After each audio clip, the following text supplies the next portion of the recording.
Okay, good morning to all of you. Please, I request those who are standing, take your coffee, come in front. First class, everything is the same. So bring your cups and come. We are waiting for a few more minutes because there are some master students from Germany who are on the way. I think they will reach in 10 minutes. And once they come, then we will start. Just to give a recap of yesterday, I think we had a wonderful day, but better than me to recap is Jan. So maybe he can give a quick recap of what happened yesterday. Since we have people online waiting for us, and even though I said yesterday it's India's stretchable time, we don't like to stretch too much. So maybe Jan come over and just give a general roundup of what happened yesterday. Today's panel is very interesting because there will be an Israeli professor who has got up at 7 a.m. in the morning, Israeli time, to be with us also as one of the digital speakers for this panel. So look forward to have a great day. I'm happy to report that yesterday's event is, I think, come in all the newspapers. It's there online. If you Google TIA Summit News, you will find it. So thanks to the press and the PR people who managed to take the message of sustainability to the larger world. I think today also we will send them another press release with information of what happened. So without much ado, over to Jan to just give a wrap up of the previous day, and then I will come back and we will start in 5 to 7 minutes. Over to you.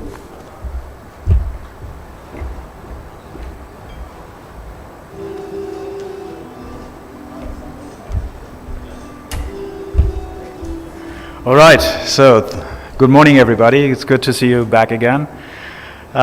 It was an interesting day yesterday, and at the end of the day I was tired, but I was full of inspiration because I've seen so many solutions. And you might recall I started the day with a wake-up call that 1990 is closer to us than 2050. The other way around. Get the calculation right. Okay, so 2050 is closer to us than 1990. So if you think of that again, 2050 we have to be net zero. And this is a challenge just by looking out of the window. And if you look at the things we have all day, they're all polluting, they're all putting out CO2. And we are on the track to reduce that. We have to do that. And we have to do three things. We have to turn out the tap, stop emitting. We have to pull out the plug, encouraging the sink of the greenhouse gases and doing some crazy stuff. And that's exactly what we do. We're talking about yesterday. And we started up with energy, because energy is actually the biggest emitter of CO2 emissions in the world, with 24% roughly around. And we saw a lot of solutions yesterday. We saw that the way how we can apply solar panels from Switzerland or here from India, the way we can save energy by reducing and tracking the energy consumption. So we saw a lot of solutions on that side. So electricity production is a core, and we have to reduce the emissions on that side. Well, then we moved on to the institutional panel, and that was very interesting to hear what India has already in place as the common goods of the digital infrastructure. And we were listening to Sri Nadan Nilekhani from Infosys, and I was very impressed when I was listening to him because, and actually last night I went out for dinner, and we were paying with your infrastructure, and it was so easy. And when I think about Germany or other European countries, we are far behind on that. But think of the infrastructure you've got already in place. So everybody can be part of this infrastructure of payment and commercial. That's great. That really opens up opportunities to everybody. And I was thinking, what if we could exactly use this infrastructure where your assets are already on the phone, on the digital world, what if we could connect that with your CO2 footprint? What kind of new direction could we take the whole economy? Because we could establish a second currency. One currency is, of course, the money you have. The second currency could be your CO2 footprint as a company. And what kind of impact could we have if we think of the supply chain? And we're going to hear today Bosch solutions on blockchain and supply chain. So just think about what kind of opportunities behind that. And if we can solve that in India, we can solve it in the world. So you're here right at the starter's position. So I was very impressed on that one. And then we were listening to the Karnataka IT digital strategy. Very forward-thinking, very connected to the ESG goals, SDG goals, the Sustainable Development Goals of the United Nations, and very focused, and that's what you have to be, focused on the right things. Money is good, but there's more than money. Right, and then we were listening to all the ambassadors and consuls generals who are part of this journey, and I'm really impressed of the lineup, and I was impressed the connection and the openness and the sharing, and it's all about innovation, connecting and bridging the worlds. So after the lunch break, we came together again, and we checked out another very important issue, and obviously a few of our visitors are stuck in exactly that one, the mobility, and I know solving the problem of mobility is a hard one. And we saw different solutions. And besides different solutions, we saw the aspect of connecting the worlds, the modal shift we have. So it's good to have EVs, but if we add more cars on the road, won't solve the problem. So we have to think in ecosystems, and so we were very glad to have the chief of Metro here, Bangalore Metro, showing up the public transport. And we have to shift to public transport, but public transport on its own, it's not solving the problem either. We have to think of the last mile concept. It's nice to have a metro, but if you have to walk in Bangalore, to the metro stations, it's a challenge. Or you want to cycle, and that's not only the Bangalorean story, it's all over the world. Los Angeles, forget about walking. Commuting is the thing with cars and living somewhere in the outskirts of whatever.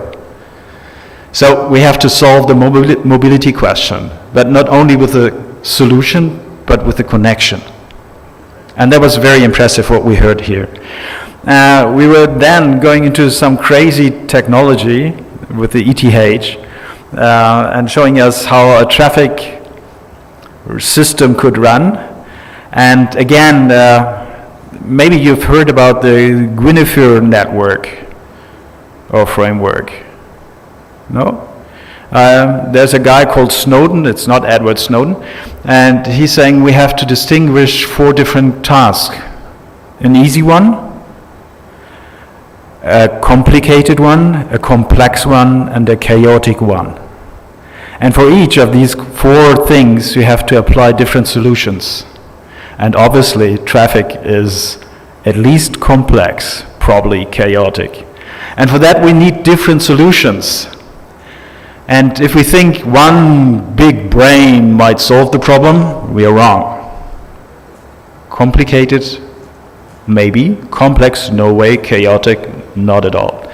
So we were looking into the solution that the traffic solve its own problem.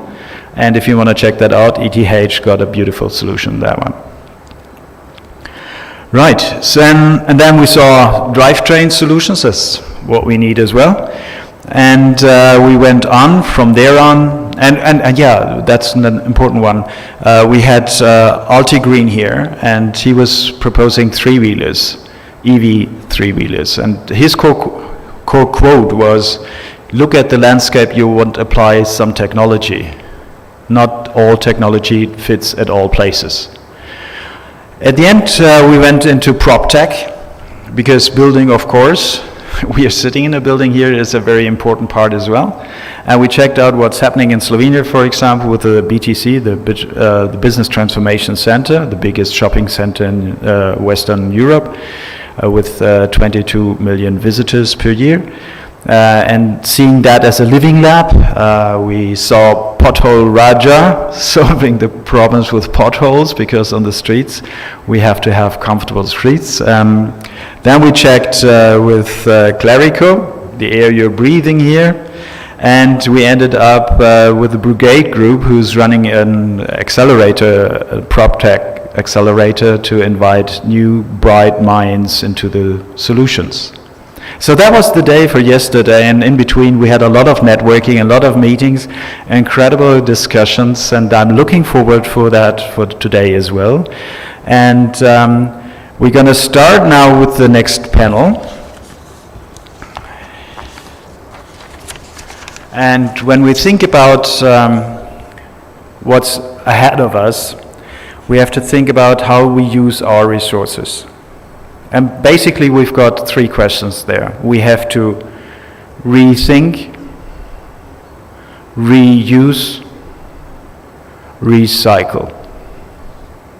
Keep the material we have built already, produced already in the cycle.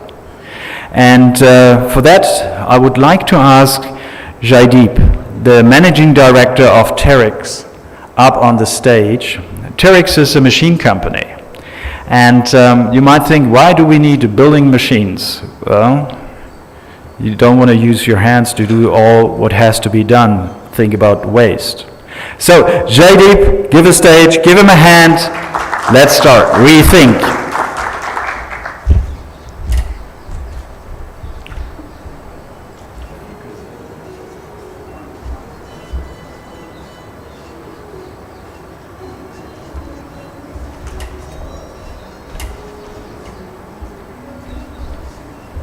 Good morning, everyone. Thank you for the organizers for giving us an opportunity to speak in the India Advantage Summit today.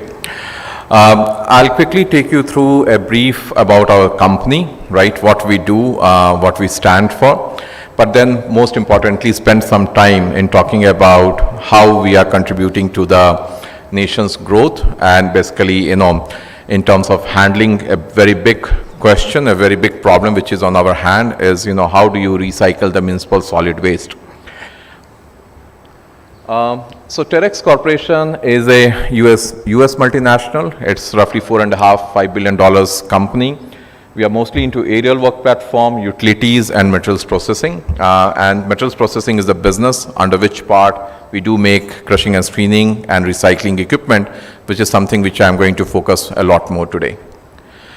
As I said, it's a global company with a manufacturing footprint spread across almost all the continents. We have very large manufacturing presence in North America, close to around 9 factories in North America. Big presence in Europe, a lot of them concentrated in Northern Ireland and England, close to 11–12 manufacturing facilities in Europe. In Asia, we have a large manufacturing facility around 50 kilometers from here in Hosur, near the Bangalore, Karnataka, Tamil Nadu border. We have a manufacturing facility in Malaysia, China to handle this region. Plus, we have a large manufacturing setup in a couple of locations in Australia. We are a diversified business portfolio company, right? So in the materials processing, we have different groups called Minerals Processing Systems, the Environmental Sciences, Concrete, Material Handling, and Lifting Solutions. And what I'm going to focus a lot more today is the environmental science is a part of the business which we operate in, although we are also large in crushing and screening and other businesses as well. So under the environmental science business, we have Terex Ecotech. We have 3 brands of businesses. Terex Ecotech is a brand which is mobile, track-mounted mobile machines, which goes into different types of waste recycling, construction and demolition waste, municipal solid waste. So they are machines which get used into different applications. CBI, the Continental Biomass Industries, is another business which we operate, but they are mostly into wood chipping and that kind of a recycling. And the newest business which we have now launched and which is also now launched in India is the Terex Recycling Systems. And this is a business which is going to be focusing mostly on the construction and demolition waste which is happening in India, recycling, municipal solid waste. So this is a business which we have just launched in India. And this is going to be a static modular kind of a machines which is going to be driven by electricity, which is the requirement in a lot of sites which are processing municipal solid waste or construction and demolition waste. So we have a comprehensive range of machines: mobile, grinding, shredding, screening, separating and processing equipment. In the applications we work upon is a municipal solid waste, construction and demolition waste, commercial and industrial waste, green waste and compost, biomass, landfills, forestry debris, sawmill recycling, pulp mills, right, biomass to energy plants, pellet mills, and a lot of other applications are the ones wherein we operate in. So let us speak a little bit about, the municipal solid waste and, the legacy waste which is in India. So if you are aware, India produces close to 150,000 tons of solid waste daily is generated across all the households in the country, right? That is roughly 62 million tons of solid waste generated every year in the country, right? Around 70% of this waste is collected, and the balance 30% is never collected, is what you see on the sides of your road in the dumps, on the unofficial garbage dumps. Out of the 70% waste which is collected, only 20% is basically processed, and the balance 50% goes to the landfill without any processing. So the problem is huge, right? If you're talking about 62 million tons, shows close to 20 million tons of waste is never collected, and only 12 million tons of waste is actually processed. The balance 40 million tons of waste just goes into the landfill, right? And if you see the projection on the left hand bottom of the slide, right, by 2030, this 62 million tons is expected to go to 165 million tons. And by 2050, with the rise in the population and the spending habits and the consumption habits, this is going to go to a whopping 436 million tons of solid waste, right? And as I said, around 50% of this waste goes into the landfill, 20% of the waste is processed, and 30% of the waste is never collected. And these are huge numbers in million tons. This is not just a percentage, but huge numbers in million tons. The Indian municipal solid waste is different than the municipal solid waste which is generated in Europe and some of the developed economies, because it mostly contains food waste, plastic, soil, glass, pebbles. It's a very kind of complex mixed waste which we generate in the country. And then the legacy waste is what we call as a waste which has been kept for 30-40 years in some of the barren land or the landfill sites, right? So there is one is your fresh municipal solid waste which you generate, and the second category is the legacy waste which has been lying in these dumps for 30-40 years. In India, there are close to 2,000 legacy waste dumps yards across the country. So if you travel across any of the cities, large cities, outskirts, you will be seeing these huge dumps, right? The Ghazipur Delhi waste dump yard height is 213 feet, which is equal to 20-story building. I know you must have heard about it because this keeps on coming in the news often because of political reasons, environmental reasons, fire, whatever. Some of these landfills have reached their saturation heights or levels in 2002, but 20 years on, we are still dumping, right, and still being used, right, We have a dump site in Jammu, right, which is on the riverbed, right, and, when the riverbed has been flooded many times and it contaminates the whole river water downstream. We have a dump site in Latur in Maharashtra, right, which is a mixture of organic waste, plastic and inert material. And this has been creating a lot of problems for the local population and polluting the underground water. So one of the machines which we do produce is, we called it as a Warrior 1200, and what it does is that it screens out the legacy waste, the municipal solid waste, and then it divides into 3 usable product lines. And the first one is your RDF, which is the refuse derived fuel, right, which goes into cement plant, power plants as a fuel. It also separates it out into inert material, which is pebbles, stones, and glass, and the inert material then goes back into the landfill. And then you have the soil compost, which is your, which goes as a fertilizer in the farming operations. So what we do is we produce machines which basically converts your municipal solid waste, legacy dumps into usable products of compost, which is again 100% used by the farmers in their farming operations. These are the the organic material, which is composted by staying in the legacy dump waste for years. You have your inert material, which is a clean inorganic material which can go into your dump sites without any environmental hazards. And then your RDF is one of the most sought after material by the power plants and the cement plants, because that is what is being used for generating it has a high calorific value. So just some pictures of what our machines have been able to do. That there are some customers, and I'll run a short video after that, who have used this Warrior 1200, and you can see how the dump sites were before it has been processed, and after the dump sites have been cleared. It has also got a lot of media coverage over the last few years. But this is not only the end. We are also bringing in the C&D waste recycling, construction and demolition waste. If you have been following the news in Noida, there have been huge buildings which have been brought down. So we are also now active into the construction and demolition waste. And the main thing which we'll be producing is the manufactured sand. So again, in a way, you are going to help the environment, because you're not going to take out the sand from the river, but you are going to use the manufactured sand. And then we are also going to bring in the shredders. So basically the large pieces, like if somebody has discarded a mattress or a large piece of cloth, that cannot be used as a RDF.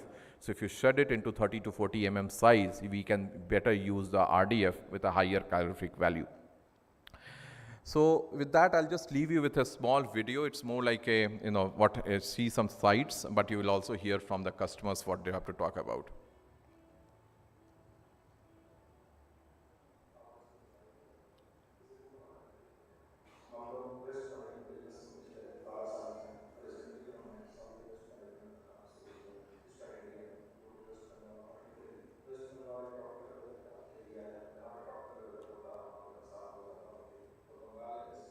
These are some of the large companies which are engaged in the municipal solid waste recycling in the country as of now.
So we have over 50 sites wherein these machines are working in the country, 50 legacy dump sites where these machines are working, and close to 300,000 tons of waste has been processed in the last couple of months' time.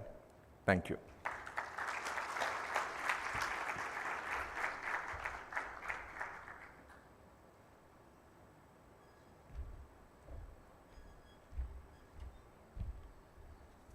Thanks, Jaideep. If I ever want to see warriors, these are the warriors I want to see. Wow, impressive, really impressive, because it's scalable.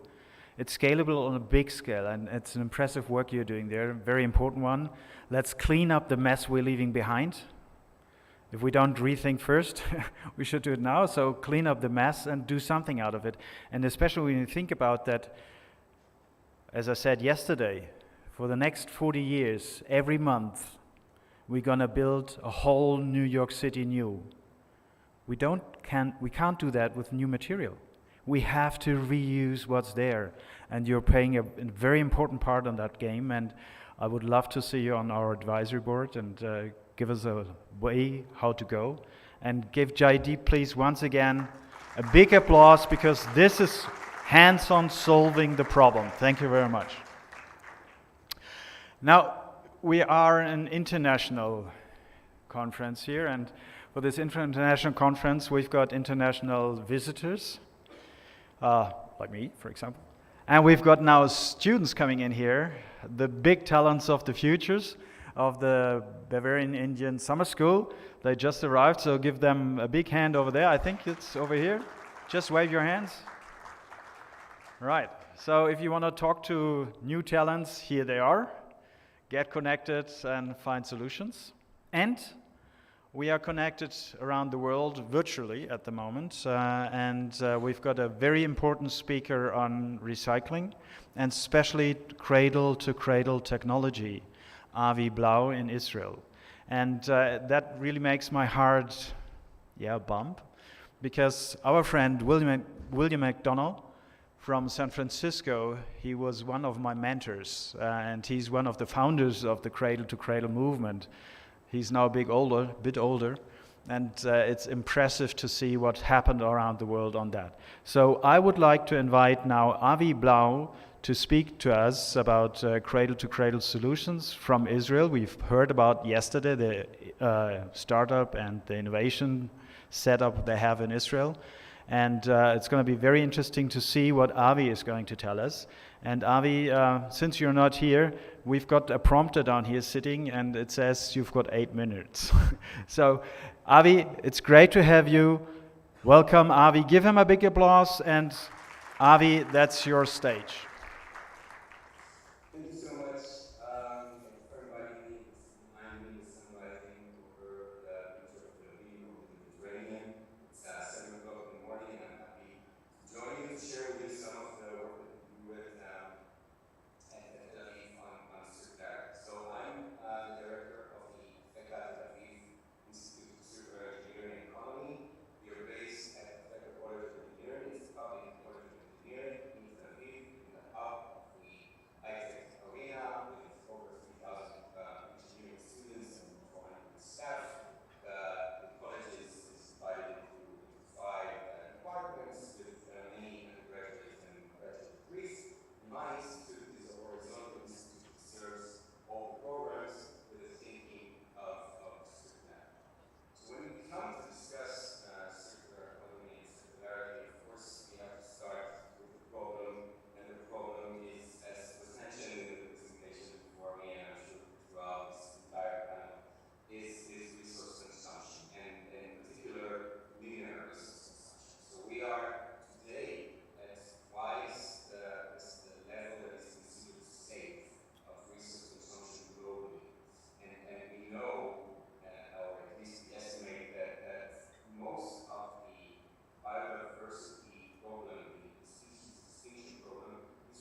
Thank you, Avi. Could you leave Avi on the screen for a moment?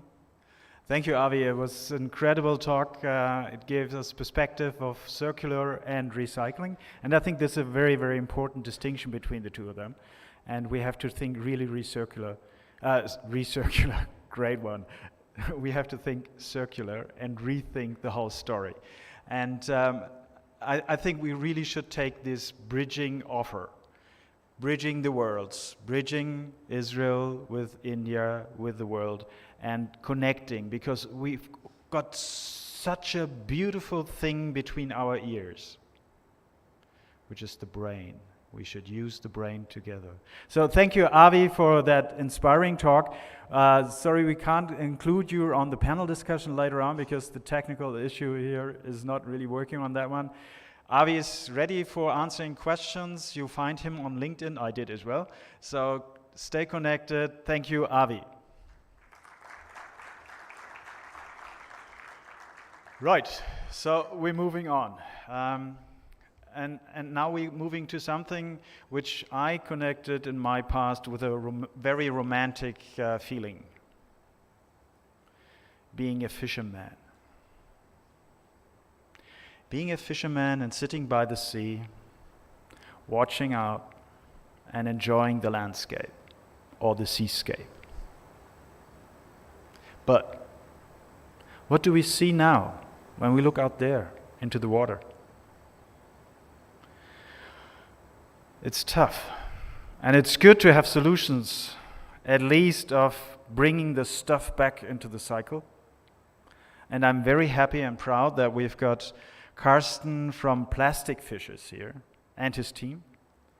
And we're going to listen to a very impressive story. Everybody's talking about some Adidas boots, sneakers done by plastic, fisherman's plastic, see where it comes from and what to do with it. Let's give Carsten a big head up. Thank you.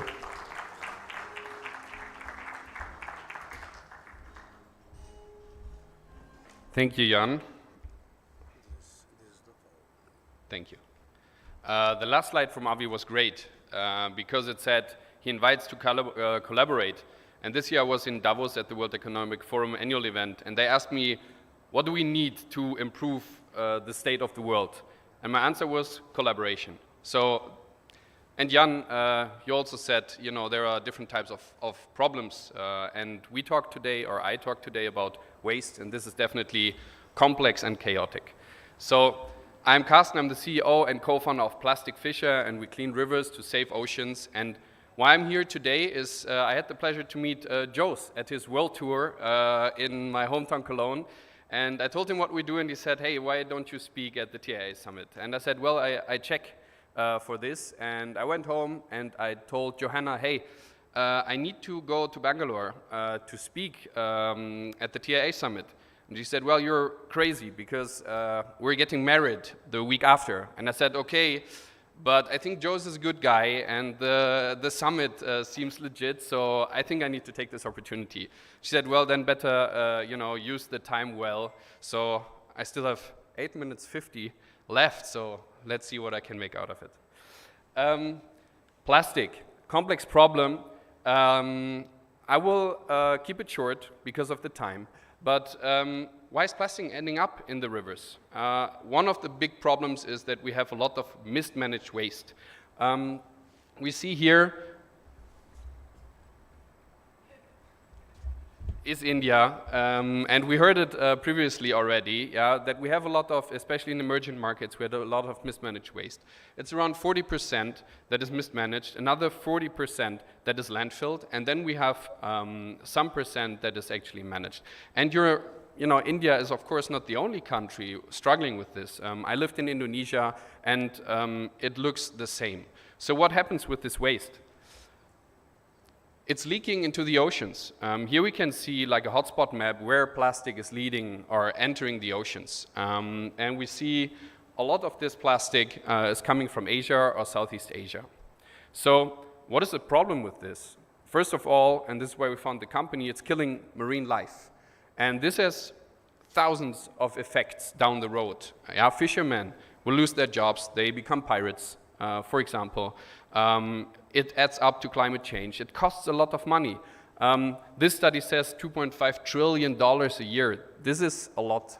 Yeah, yesterday we heard 13.7 billion a year. Whatever it is, it's a huge amount of money to clean up what is already going into the ocean and what has ended up there. And we can prevent this with, much less money.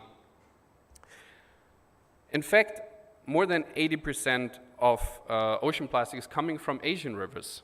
And this is the Citarum in Indonesia, one of the most polluted rivers in the world. But we also have this problem in India. This is pictures that my colleagues took. It's in Varanasi or in Kanpur or in Trivandrum, where we have polluted drains. And this is a situation that we face in many countries in emerging markets. This is a picture my co-founder Moritz took when I was living with him in Indonesia. And of course, there's also a problem of awareness, because if it's everywhere polluted, what does it matter if I throw my plastic bag into this dump site, right? So it's, I think, a complex problem. We can agree on that. What to do? And we said, okay, do. So we founded the company, we were 3 friends. This is Moritz on the left, me in the middle, and George to the right. And we went to Vietnam end of 2018, and we had an apartment with a view on the Mekong Delta. And we saw all this plastic coming down the river 24/7. And we went back home, and we couldn't forget about this. And we did a little bit of research. We came up, okay, 10 million tons of plastic go into the oceans every year. That's 1 truckload every single minute being literally dumped in the oceans. And we figured out no company is tackling ocean plastic already in rivers.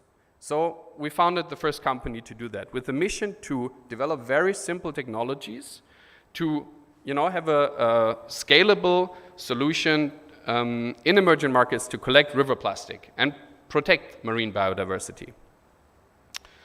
What we need is something that the Germans are famous for, efficient technology, and actually we came up with that. And this is not rocket science, I agree on that. We'll come later to the point why this is the case.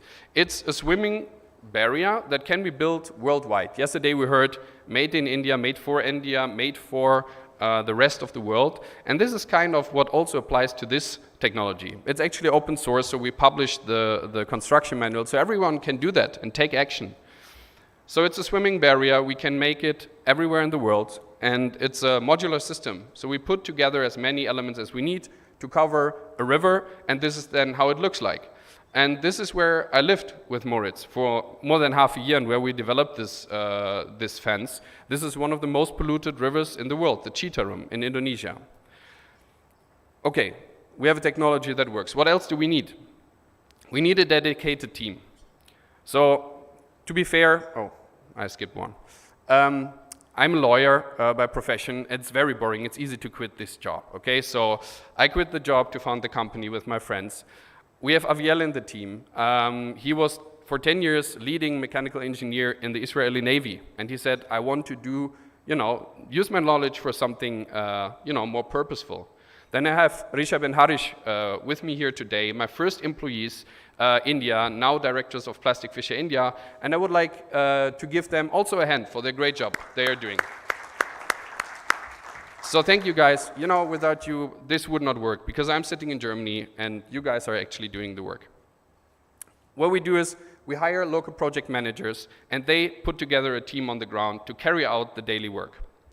We look into that in a few seconds. So we're in India, obviously, so let's talk about Indian operations of Plastic Fisher. This is our trash boom in Varanasi. It's a different model, but it's basically the same idea. And this plastic that you can see there is not going into the Ganga and eventually in the oceans. This is the Varuna River in Varanasi, same thing. This is Trivandrum, and our simple system stopped 15 tons of plastic, and we cleaned that up on Vishu.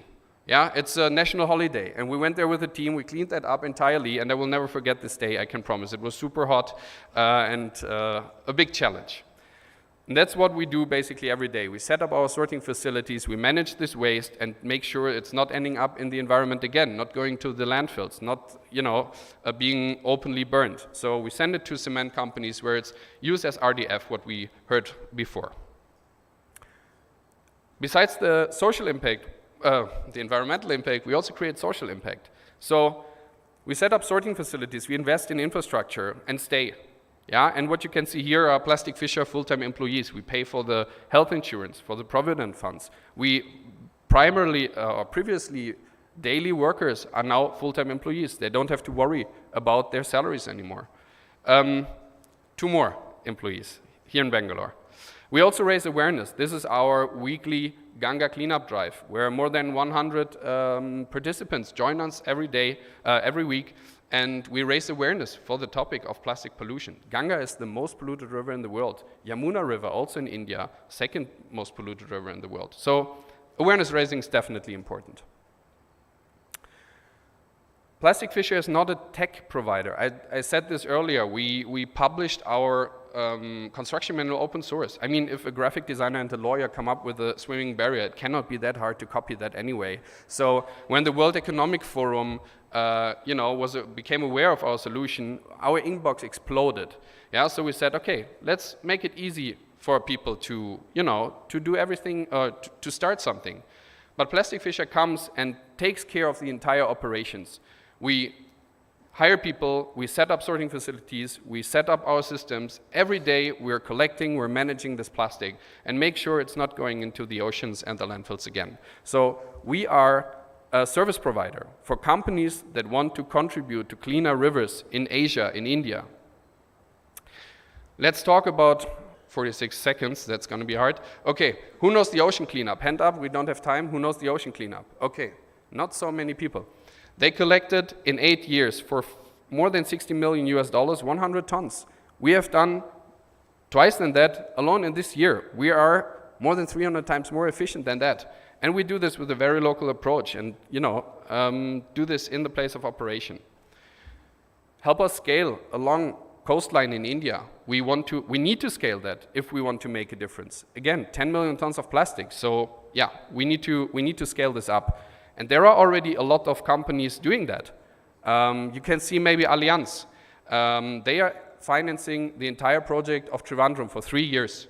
And time is up, and I will show you a 30-second video of what Allianz is financing. And I really hope that I find more companies that are committing to the same value, because the oceans affect us all. And let's take a look at this.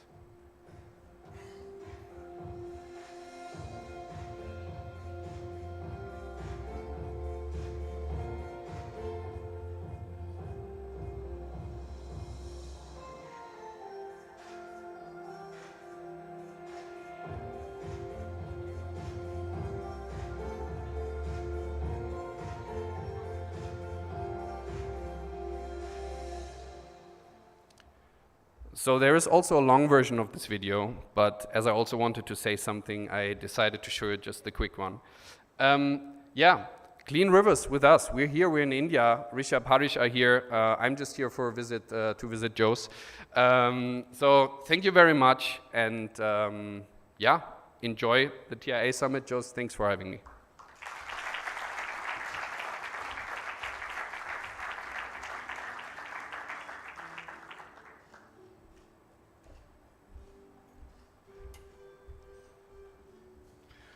Thanks, Carsten. An impressive work you're doing, and thanks to the team.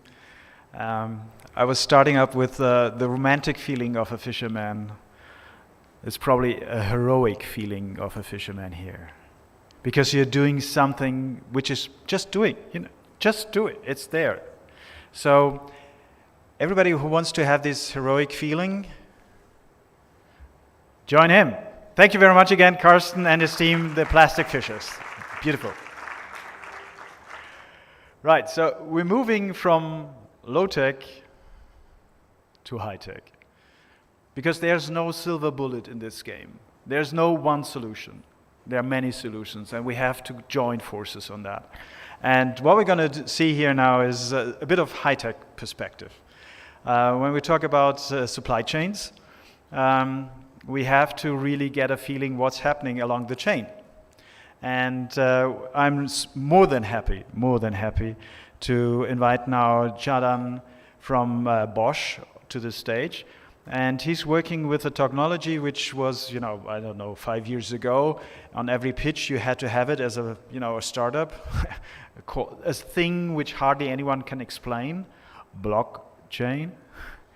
And so Bosch is presenting a very big picture of the whole blockchain on the supply chain, and we have to connect. We have to understand what's happening with the products right from the beginning to the end and back in, to recycle, rethink, reuse, and be circular. And I myself, I'm part of a lot of initiatives in the OEM field, automakers, car makers, and I was presenting yesterday the Catena X platform, which is connecting suppliers, OEMs, and dismantlers to get the whole product back into the circle. And I'm so curious to hear from Bosch where you are here in India. So, Jadan, the stage is yours.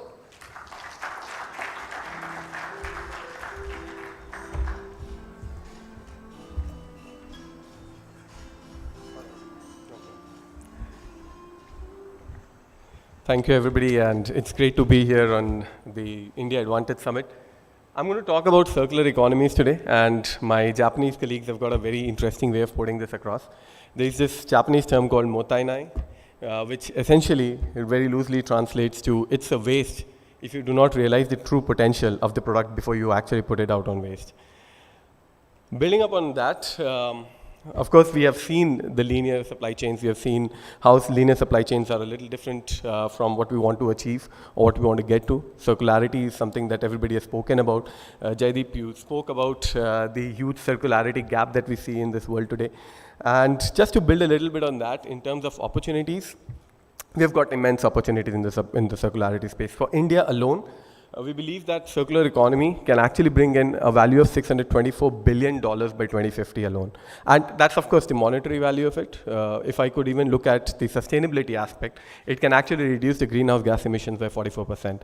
And that's a huge number, right? Globally, it's a $4.5 trillion market that we are looking at.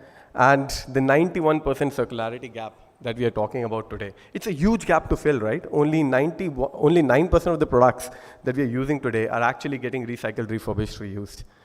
The impact that something like this is going to create, and before that, if you really look at the amount of extraction that we are doing from Earth in India, it's actually 2.5 times the global average. The global average itself, what we saw from Avi, was really huge. On top of that, if we are already at 2.5 times the global average, I think we have got a lot of catching up to do there. In terms of impact, it is suggested that if we could achieve around 80 to 85% of circular economy, by 2050, the mobile phone cost that we are seeing today can actually be reduced by 50%. And that's a huge number. And I'm not just talking about the impact that a cheap technology could do for us. For a country like India, it could help bridge that digital divide also to a very large extent. If top 5 sectors in India alone embrace circular economy, it can create 4.4 million jobs. So that's a huge market, that's a huge societal pressure that we have on ourselves to ensure that more and more circularity is brought in. But while it's a good thing, circular economy comes up with a lot of challenges in itself. So I'm going to talk about a few of them here, and these are by no means an exhaustive list of challenges that the economy or that circularity comes with. First of all, you need to have a circular design, right? If a lot of your products go on to waste, it's actually also a design failure. So you need to make sure that these manufacturing practices that we have are making use of sustainable material. The products that we have got a more reliable design. They have got a design which is easy to repair so that you don't just end up throwing the products without actually giving a repair service to that as well. And of course, the product lifecycle extension. We have seen companies making smartphones, we've seen companies making devices which do not have a software services that are going to be provided to it in 2 years, 3 years time frame. Even if the phone is working good, you essentially have to leave that phone because a lot of the new softwares that you want to use on that phone or on that laptop or on that device would not actually run. So how do you make sure that when you're designing a product, you have that circularity, that circular thought process in your mind as well? Asset tracking. Circular economy does not only talk about recycling. It has got all the 4R services that we talk about it today: recycling, refurbishing, reuse, and remanufacturing. A lot of this reuse that we talk about in terms of the sharing economy, it is absolutely important for you to have a very good visibility about the product through its lifetime. So what I'm essentially talking about is if you could track that product throughout its lifetime, if you could understand what has been the utilization of that product throughout its lifetime, that's something that's going to help you build the circular economy as well. Incentivization. Nothing in this world actually runs without incentive, right? If I have to ensure that circularity is brought in, you need to have incentivization models that ensure that each and everybody who is a part of this usage cycle does ensure that the product goes back in the circular flow. A lot of Indian companies are already doing that. You already have massive discounts that are given to you when you give your old phone back and you buy a new phone. That's a good model for a lot of tech space. In case if there is a product that you do not intend to buy in an immediate future, but you have an old product at your home that you want to recycle or refurbish, how do you go about doing that? And that brings me to the next point, which is setting up reverse cycles. How do you manage the reverse logistics? It's way more complicated than it may seem. Forward logistics is something that our industry is very nicely designed for. We are very good at ensuring that the products reach the customer on time at the lowest cost. What we have not figured out to the best extent possible yet is how do you get those products back once those products reach their end of life. And setting up a circular economy is absolutely important. It requires that you have those reverse cycles also planned. End of life management. Assuming you have got everything on the list that I have here sorted out, and now you have to ensure that once the product has reached its end of life, what do you want to do with it? Do you want to recycle, refurbish? See, you do not want to recycle everything. We saw it from the presentation earlier that recycling is just essentially delaying the process of putting it back to earth, right? You want to ensure that the overall lifetime is extended. EV batteries that we see today, there is a very strong potential for these EV batteries. Once they reach a stage where they cannot be used in vehicles, they can actually be used to power inverters at small homes in India as well. So that's a second life use case for these products. So what do you want to do with these products once you reach the end of life for these products? That's another challenge that we need to figure out. Today we do not have enough data because circular economy is still, as much as we may speak, it's still a relatively new technology, new concept. We do not have enough data to really talk about how much and how to go about recycling, refurbishing these products. And coming to the high-tech part of the story, blockchain essentially happens to be a technology that does help you solve a lot of these problems to a large extent. One, it solves the traceability problem to a very good extent. It allows you to create a unique digital asset for that product, and the asset lifetime of that product can be traced, tracked throughout its lifetime. What this also means is, since cryptocurrencies and crypto tokens allow you to provide small levels of incentivizations, you can have those models also built in to take care of the customer incentivization or a consumer incentivization along with the incentivization for the 4R service providers. So all put together, I'm not saying blockchain is the answer to this. Any technology, if there are enough number of people who want the technology to fail, it's definitely going to fail. So we need to have more and more people who believe in this, and there's no silver bullet to this.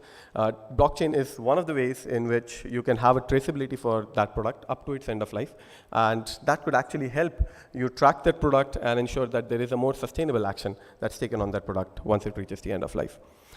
I'm going to talk about a case study here. This is something that we did for a leading automotive OEM based out of North America. And this is about high-value plastic parts. Just to give you a little bit of perspective, I come from the mobility space. The amount of plastics that are being used in the automotive from 2014 to 2020, there's actually been a 75% increase in terms of plastic. An average car that is manufactured in India uses around 350 kgs of plastic. Well, what I also believe is plastic is probably one of the best inventions that humans have had. Unfortunately, on the flip side, it's also the worst invention that we have had. It's the best invention because, one, it's lightweight, easy to mold. It provides you a strength almost equivalent to that of a metal. And a lot of these things are a big pro when you're manufacturing a car, right? You want products, while it is around 350 kgs and around 50% of the total car, the overall weight for a plastic component in a car is just 10 to 12%. What it leads to is an improved fuel efficiency. So there are two ways we could deal with this problem. One is plastic is bad. Let's reduce the plastic to whatever extent possible. But in that case, we are depriving the humankind of one of the best inventions that we have had. The other way is to deal with it more sustainably. How do you ensure that you manufacture just as much as you would need? And one way of doing that is to maintain traceability for the high-value plastic parts in the automotive component. Right from the point where the plastic is molded and reaches a point where you can create a digital identity for that asset, you want to track that product up to the point where it reaches the end of life at a scrapyard owner. You want to ensure that there is adequate incentive that is built in for that scrapyard owner so that this product is recycled and is brought back into the manufacturing process again. In that way, because it's a non-destructive component of the car, essentially you can plow back around 90-95% of the plastic that has been used in the car. What this means is we need to start thinking circular. Right from the point where you design the product to the point where you discard the product at its end of life. And when we are doing that, there are two ways to approach this. One, of course, is the regulatory push, which we are already seeing, the kind of push that we see in the budget of 2022. We are definitely moving in the right direction. But the corporates and the organizations also need to come together. And when you're preparing a business case for a circular economy, you need to essentially look at three very important components. First, in circular economy, cost and revenues are always shared. So there's no one person, and rightly said, the easy and the most difficult part of sustainability is that there's no one person who can solve that problem. It requires a collaborative approach. Everybody has to come together. Everybody has to bring some solution on the table, or at least a commitment on the table that ensures that there is adequate sustainable measures that are taken up for the earth. Second is, of course, if the costs and revenues are shared, all the optimizations and the benefits that we are going to receive as a result of this are also going to be shared. And the third extremely important part is, because you are now extending the life of the product, you need to make sure that your business models, your revenue growth models are tied to that. You cannot look at selling the product today and marking the profits from that. The product is going to be in cycle for 7 years, 8 years, and you will probably, in the initial stages, also going to lose on some of your revenue because people are not going to buy those smartphones every second year, right? People are not going to buy those cars every 5 years, 8 years. But in the long run, it's going to pay off. You will have revenue streams, new revenue streams that are going to come in from repair, refurbish, and companies need to capitalize on that as well. On the circular economy side, of course, the regulatory aspect is also equally important. The regulatory bodies need to set up clear benchmarks. And these benchmarks are not just about material recyclability. There have to be benchmarks about how are the design processes happening? What is the material composition of the design processes that are being set up? What are those sharing economies that regulatory bodies can push for? Second is incentivization. See, we are starting with the circular economy process. Fortunately or unfortunately, we have not reached that economies of scale where recycling, refurbishing is going to be extremely profitable. So some amount of subsidies, incentivizations need to constantly be put into the system so that these 4R services can provide those benefits and build up a strong business case for the organizations to invest on.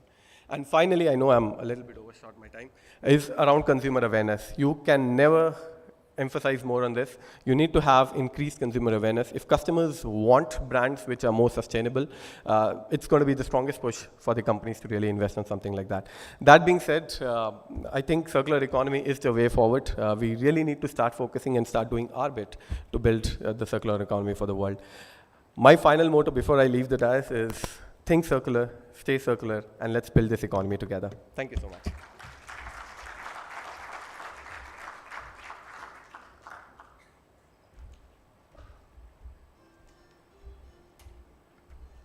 Thank you, Chandan.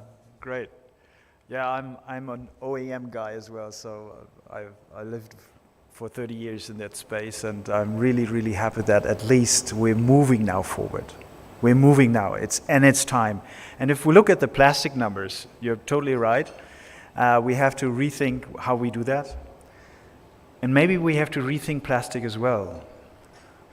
If you have a chance, just Google air miners. Air miners is a platform, and it says, what can you do with CO2? By the way, you can do plastic with this. There's a company called Carbonotes, and we can actually use CO2 to produce plastic and get that one into the blockchain. I would love to see Bosch supporting that.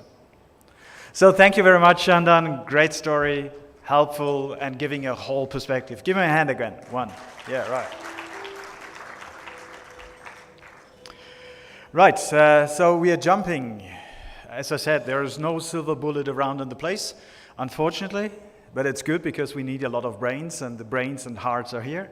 What we see now is Plugo. Plugo, you might think, and go, plug and go. Obviously, it's got something to do with charging, and I would like to invite now Naval on the stage to give his perspective. Plug and go.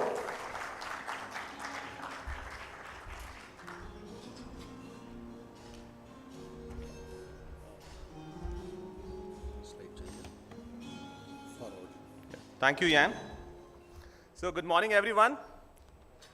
Yeah, I see some of you are finding this opportunity to reconnect with your phones. So all good at office? All okay? Yeah.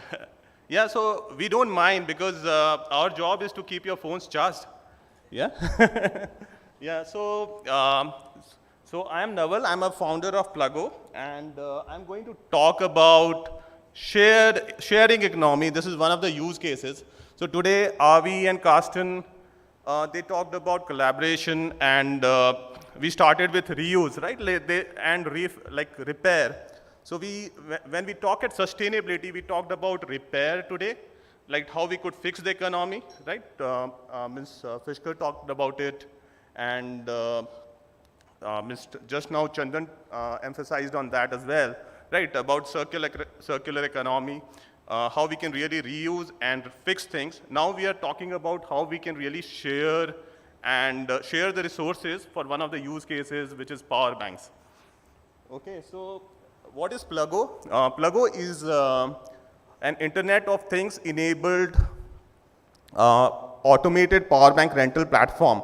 So what I mean from that is, let's say if your phone is low on battery, today you can rent a power bank from one of the kiosks which you see around, and then when you go near your home, you can drop that power bank back. You don't really need to keep two power banks with you all the time, one in your closet and one in your bag, and both of them are not charged, right? So, and increase the lithium footprint. So what we are trying to do is, we are trying to be ubiquitous so that wherever you need, Plugo is like a buddy, and you can just rent a power bank when you really need it.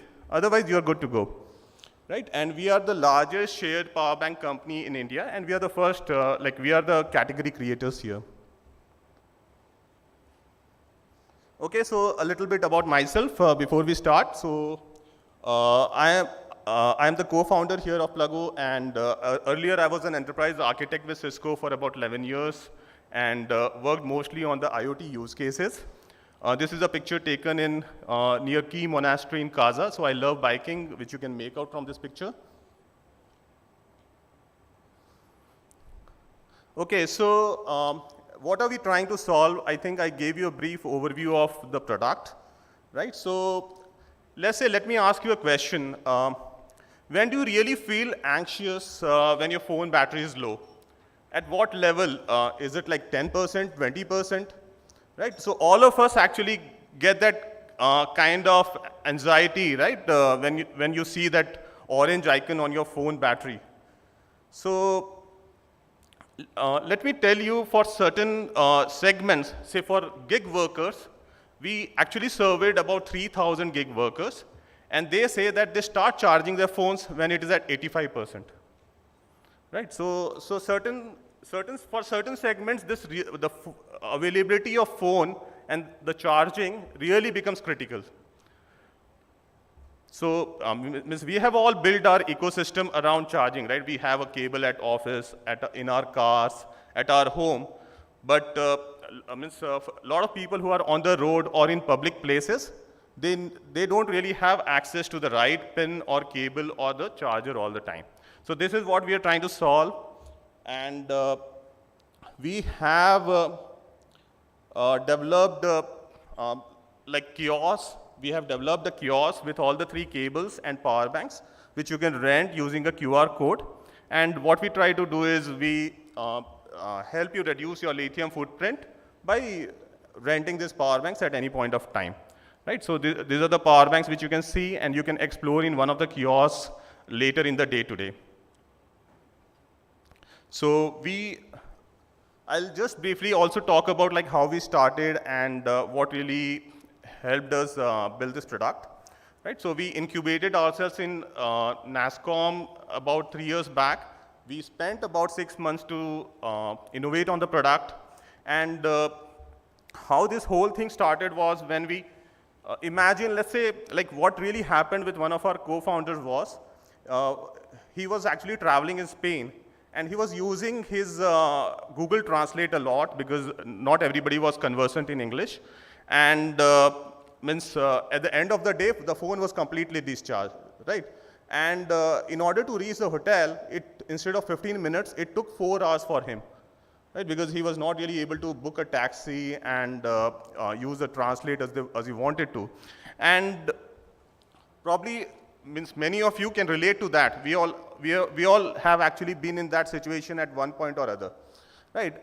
Sometimes, right, you have to catch a taxi. So for some people, we hear this story almost every day because we have deployed our solution in hospitals, cafes, malls, and lot of similar places, right? So what we do is, let's say somebody is in a hospital and attending to a patient, they can't really sit and they cannot plug themselves next to a charging point, and wait for the phone to be charged, right? They have to just keep moving around, and people are calling them all the time, right? So the service has become really, really critical for a lot of this kind of people in all these different places. So we have deployed our solutions in all these different commercial spaces, metro stations, railway stations, airports, and we have tried to be ubiquitous in a few places like Bangalore, Hyderabad, Mumbai, and we are expanding to a few more cities right now.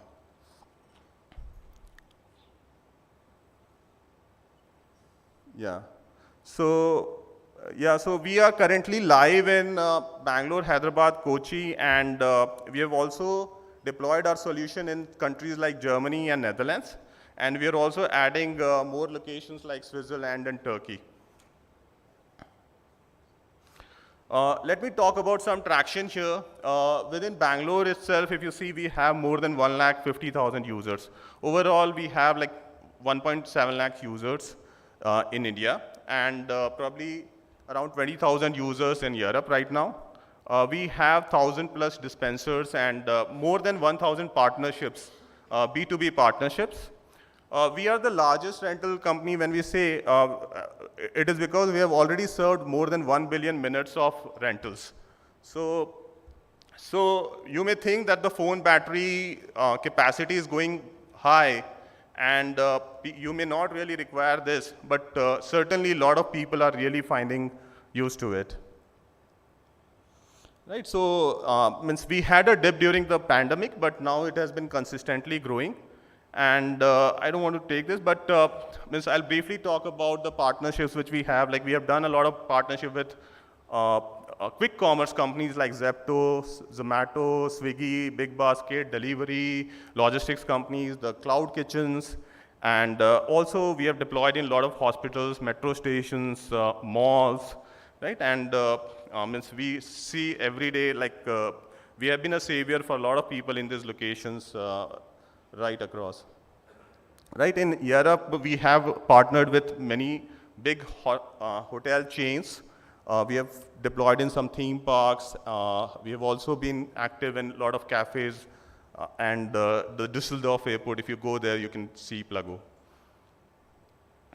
Right, so I can see the smile on the faces of some of the German students looking at the German stores, right? So, yeah, so now I'll briefly talk about the sharing economy use case and what is really not being done right and what can be really, how can we localize that, right? So, you can see this example, right? like some of these examples are from China and Taiwan, right? So some of that is being done very well there, but not everything is working in sharing economy, right? So if you see these cycles, they are some of the best cycles, but they are all lying unused, and this is a cycle graveyard in China. It has not really worked. A lot of these companies have gone bankrupt.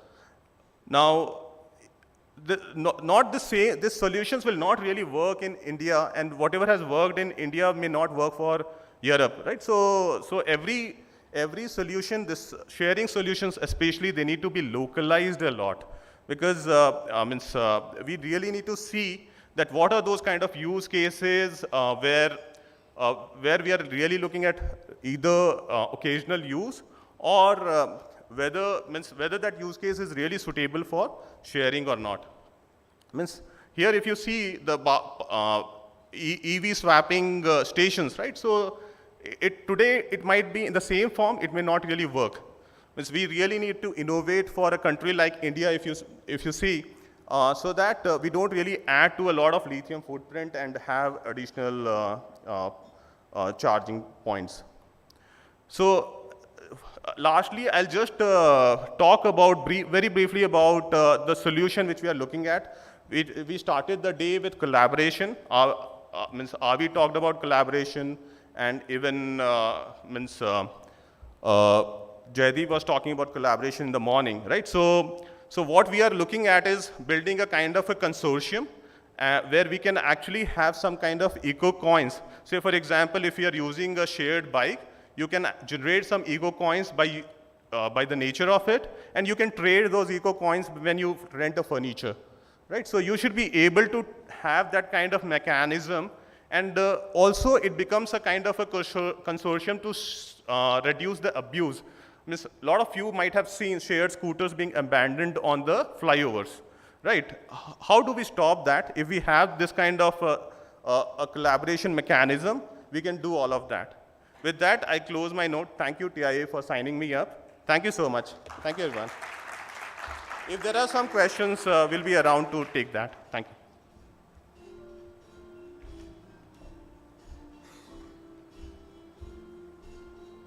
Thank you, Nawal. Sharing is caring. And that's a perfect example of that. And we don't have to own it. We can use it. And I think this is the shift we have to make all. We don't have to own, we can use.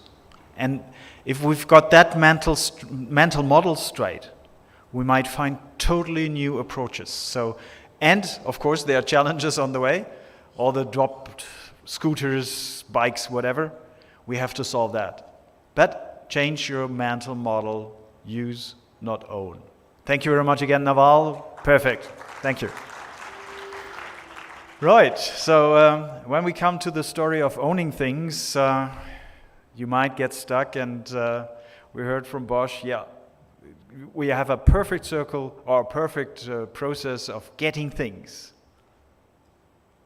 But what's next? What's after the use phase? And for that, we've got Abhishek here, Abhishek Kumar from Tokri.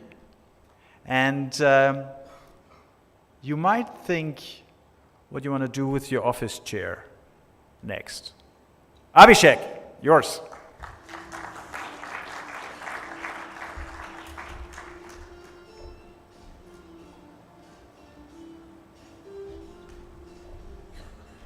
Which one? So, thank you, Ian, for inviting me, and thank you, Jose, for giving me the opportunity to speak over here. So, we'll quickly start with a video.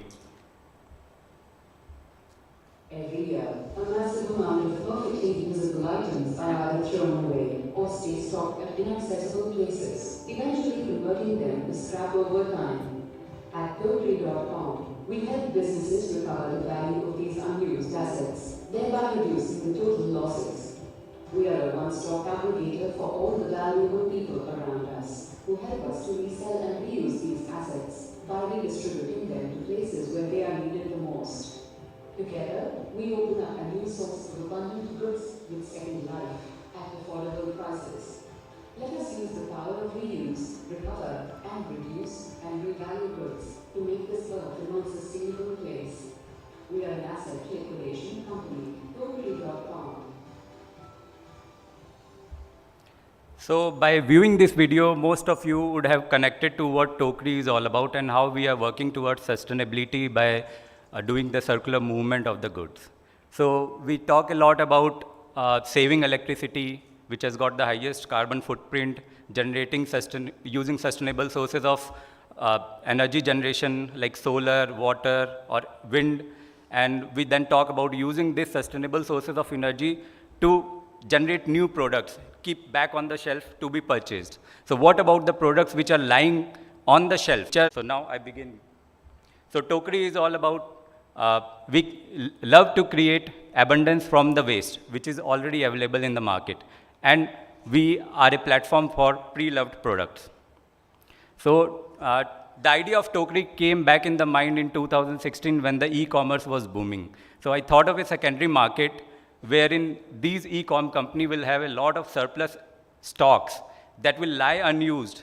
And when the goods being sold to the companies, they will be returned, then they will also generate a huge carbon footprint. So that was the idea which came to my mind. And it got materialized in 2020, post-COVID, when one of my friend's company gave me an opportunity to liquidate their assets because they wanted to reduce down on their physical presence as more and more people wanted to work from home.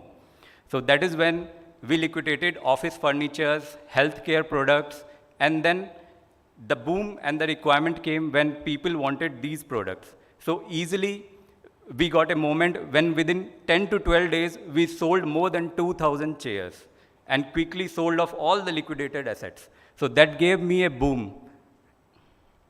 To bring a movement through our Tokri.com platform, wherein we want to move the goods in a circular motion and bring this circular movement in our society. Startups coming up and they face financial crunch. So instead of wasting a huge money on setting up their infra, they can set up the whole infra at a cost, go and buy a new product. So if you think of the global earning a small margin and ending up in the landfills. So solution, during the past 18 months, we have built so Tokri.com is for individuals and the organizations can be disposed of locally. So here is how we want to, like, when the need will increase, then the need of the products to be sold will be increasing. So we want to partner with more merchants, more e-com companies wherein they can come to us and help us onboard their unused surplus assets on our liquidation platform and open up for individuals or people around the country to set up their own experience centers.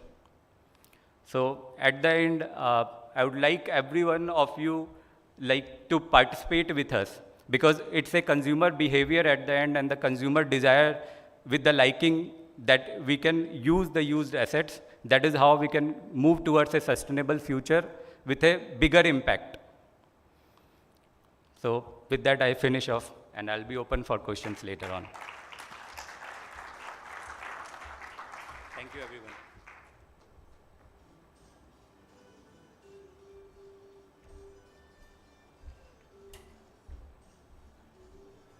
So Abhishek, thank you very much. And it's good to hear that things like COVID changes on the good as well. So rethink, and that's what you did. Excellent example. And I'm very interested if we, how the collaboration could start here in this room. I was just thinking, Carsten, when you set up your offices, you need a chair? Well, okay, so we see what's going to happen in this conference during the break, and it's going to be really, really interesting. So we've been talking about rethink, reuse, retrack, whatever, and now we're moving to a next example, and we know there's a huge, my company is based in the Silicon Valley, and there's a Silicon Wadi as well in Israel. So we're moving back into the international space and looking over. And now I would like to invite Swapnil. Is Swapnil here? Right. And he's talking about water. Water? something we all need. So give Swapnil a hand.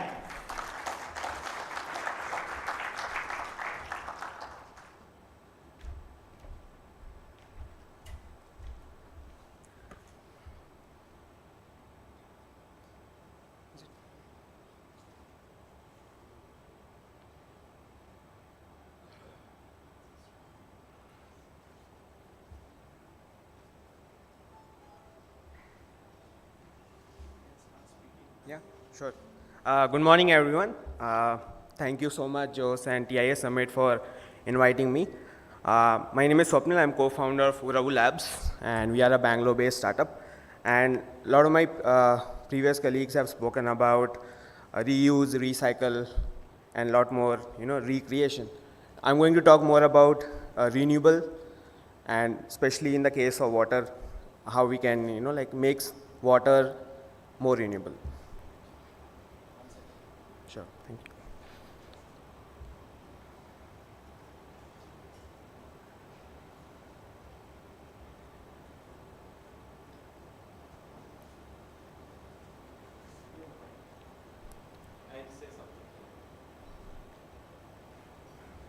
I'm very happy that Swapnil was with us in 2017 Correct. at the TIA Summit at the World Trade Center.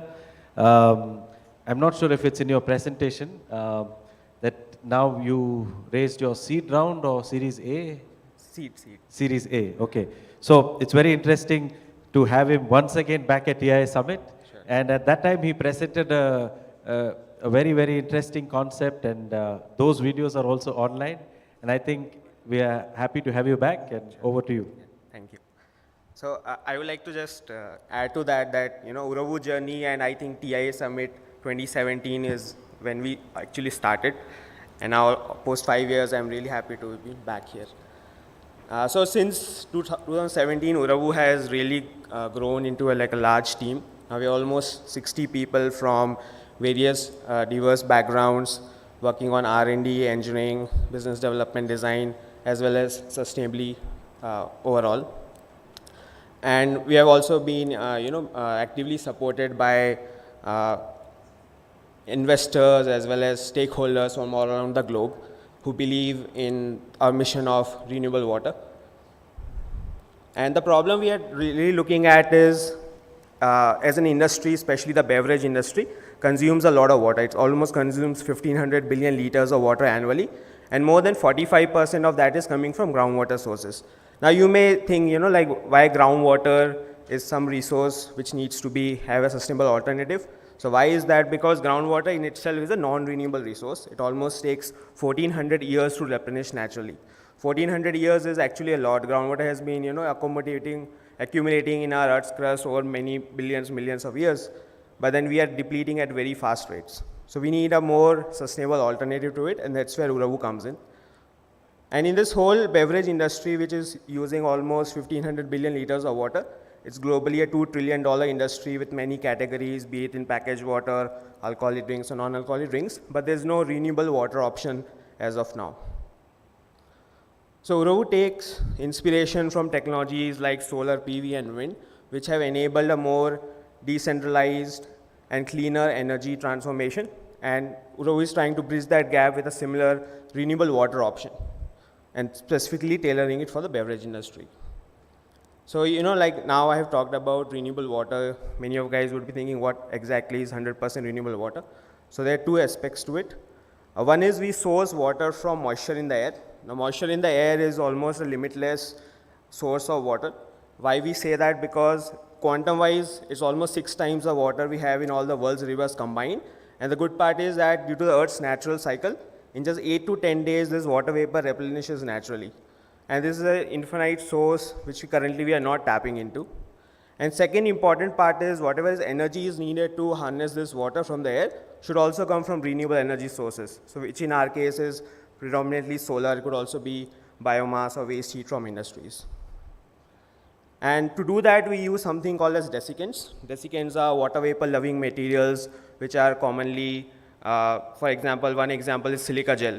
So when you buy a footwear or pair of electronics, you will see a small pouch of silica gel. The property of these materials is They rapidly absorb moisture when air is passed over them. And there are similar other desiccants like calcium chloride, lithium chloride in liquid form.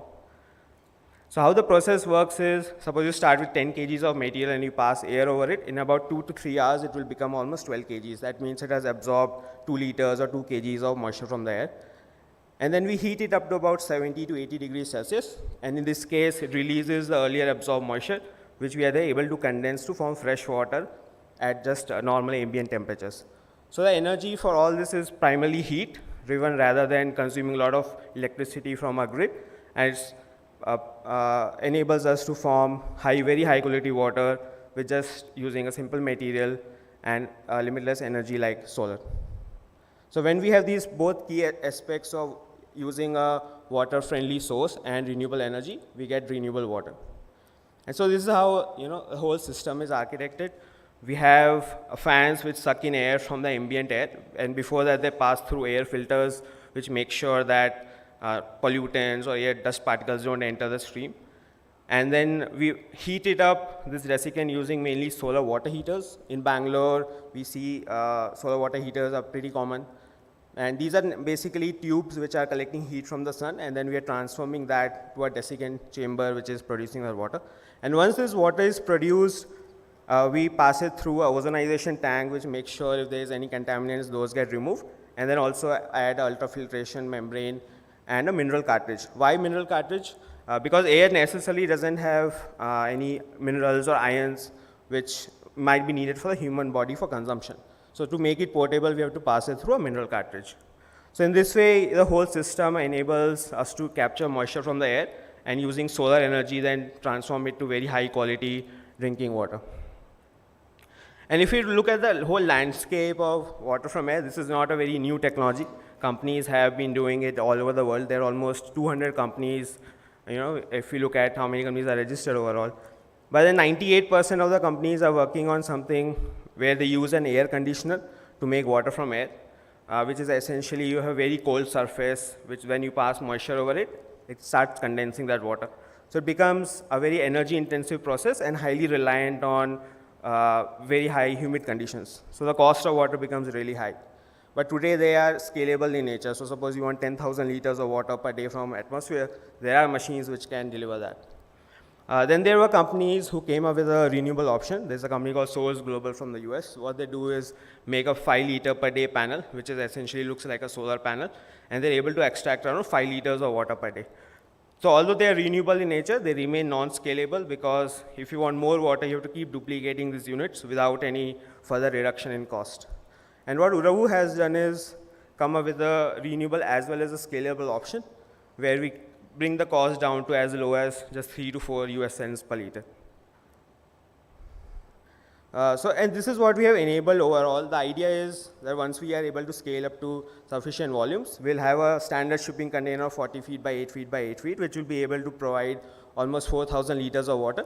And you can pair it with any kind of energy sources available on site. So it could be solar, which could be the ideal option. But if you have biomass waste on some locations, you could have waste heat in industries at 70, 80 degrees Celsius. And if you already have a solar PV or wind kind of solution which is giving you renewable electricity, that could also be used. So we started with a 100% renewable and scalable option, but now we are also an energy agnostic solution. And the idea is that these kind of units could be supplied to a lot of beverage companies, be it the Pepsis, Cokes of the world, or AB InBev, Carlsberg, so many companies which are using water as a core ingredient to make their beverages. And we supply them these water and we're able to reduce 2 to 10% of their freshwater requirements in any of these beverage companies. And we have already started working with customers like AB InBev. What AB InBev did a couple of years back in the European market, they launched Budweiser with trademark which says brewed with 100% renewable electricity. But electricity is not something tangible in the hands of consumers. You won't know that it was actually brewed with 100% renewable electricity. But when we told them that you could make a beer bottle and say brewed with 100% renewable water, because in hands of consumers, beer is almost 92% water. So that, that helped us get an order with them. So we're already doing a pilot with AB InBev, very close nearby. They have an office in Ashok Nagar. So there we have installed, and we also met there a lot of their global teams. And we are quickly scaling up a solution to be installed in one of the breweries in Mysore. And we are also working with a company called Radico Khaitan. They make many popular products like Magic Moments vodka, Jaisalmer gin. So there again, the idea is that by replacing the groundwater which they currently use to make their products, they can shift to a more renewable water supply using Uravur's solution.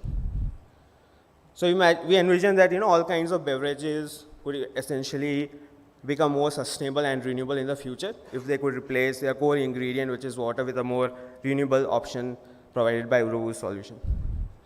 And if you look at the overall impact of this solution, there is definitely a social impact when we are conserving the groundwater.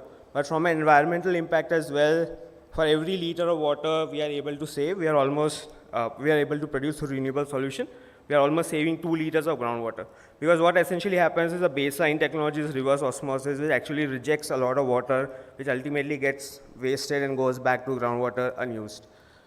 And there's a lot of carbon emissions which come with the pumping as well as filtration of these using technologies like reverse osmosis, which Uravu offers a more zero waste, zero carbon solution to address that. And these are the kind of products we are imagining. 20 liters per day is our current product, which is going to support low volume requirements, especially for drinking. But 200 liters per day and then 2,000 liters per day will be able to support more commercial and industrial applications as we move forward. So this is how 20 liters per day looks like. It occupies around 8 square meters on a rooftop and is able to produce water, especially for a family of 4 to 5 could be essentially catering to their drinking and cooking needs. And the 200 liters per day could be either put on, say, a rooftop of a tech park or even a hotel building, where instead of getting water from plastic bottles, you can just essentially make water on your rooftop and then serve it in glass bottles, refillable glass bottles. And the main idea overall as we scale is not to limit ourselves to just the beverage industry, but to essentially have large-scale units which can cater to volume requirements of entire communities. So in Indian context, there is always a well at the center of the village, which is kind of providing water to these communities. But we imagine that in future there could be a large-scale Uravu plant which can then supply water to a lot of these communities for their everyday drinking needs. So that's how we plan to scale and then grow this renewable water mission. Thank you so much.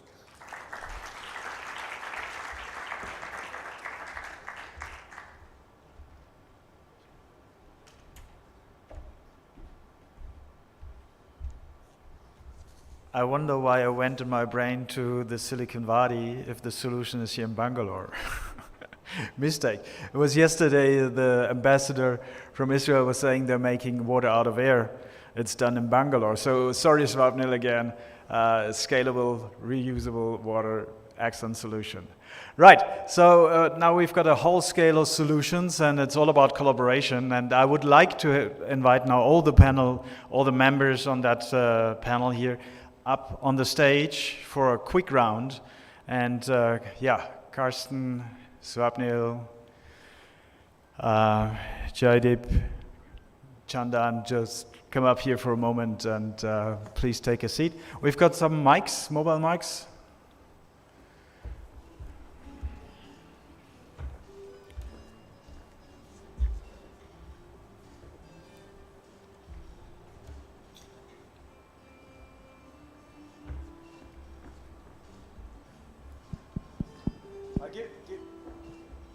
Give them a hand for that one.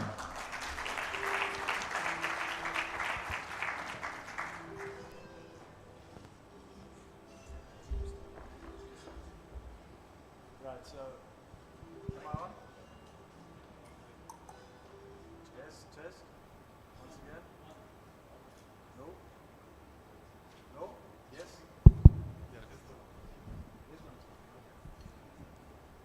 I've got number 4 now. Okay, for thinking. All right, so as a moderator, it's always hard, to ask the right question, so I better put the question forward to you. And the question I would like to throw into this panel is, it's all about collaboration.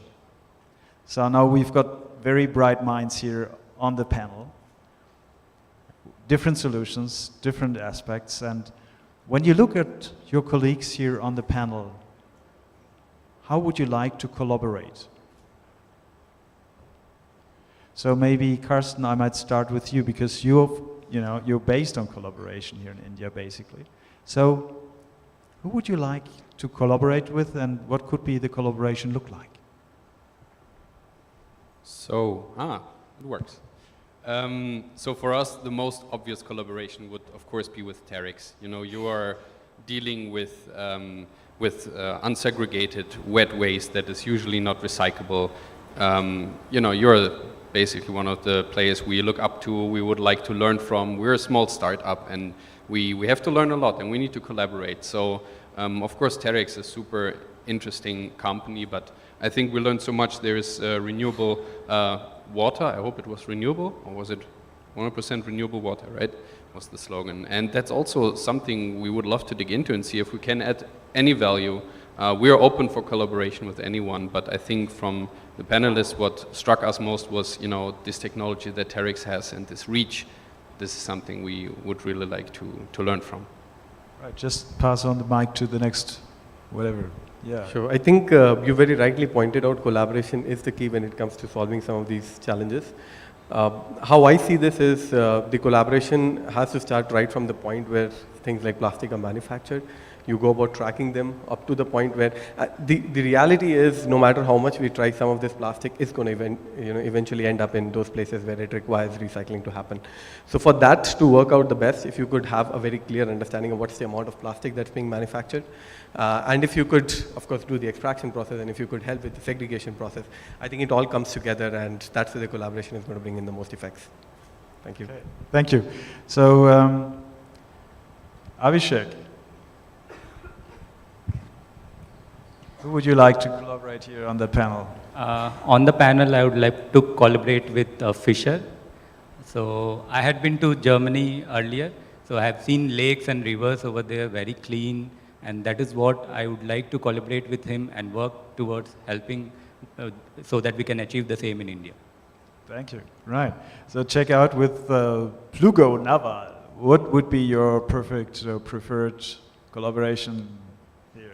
Yeah, I think I touched upon collaboration briefly in my last slide as well, because for any sustainability movement, collaboration becomes the foundation, right? And it's not just amongst the service providers which we need to collaborate with, because I think we are probably doing that in some way or other, and we have to make that stronger. We have to really come together on different aspects of sustainability, put it together, tie our solutions together, but also the ecosystem needs to play out. Because what happens is, whatever I think most of us are doing, we need a lot of government support, and at the same time, we need a lot of financing and new fintech models which should come forward and support these things.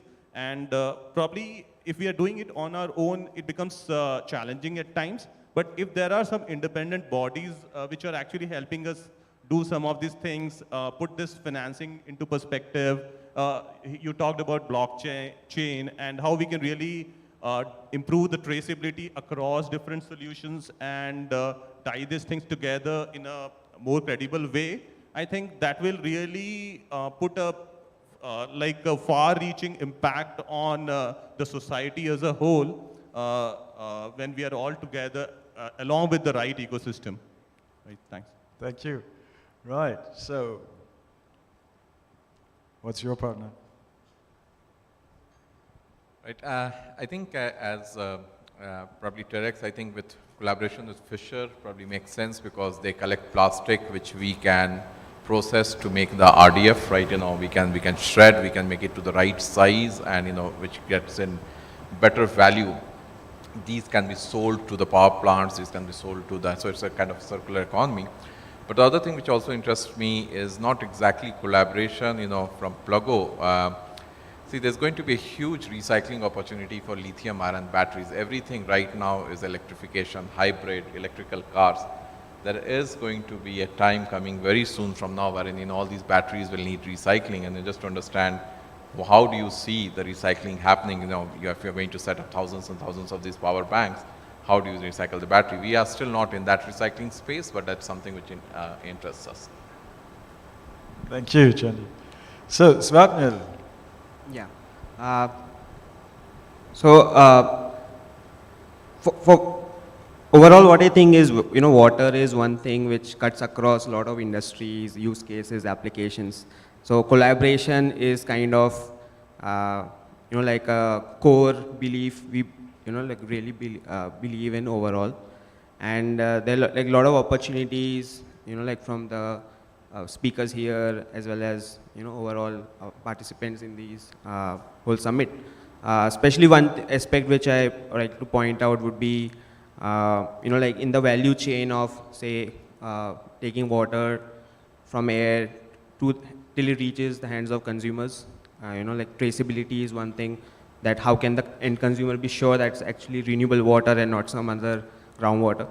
And if we could also, like come across packaging options which are more sustainable, maybe Carson could help me out there. How do you take waste plastic and then put it back into the system, recycle it? So there are a lot of avenues I see that, could open up when we start thinking together. Thank you. Thank you, Svepnil. Thank you to the panel, and next time when we meet here, we're gonna sign some MOUs and letter of intents and make the business happy.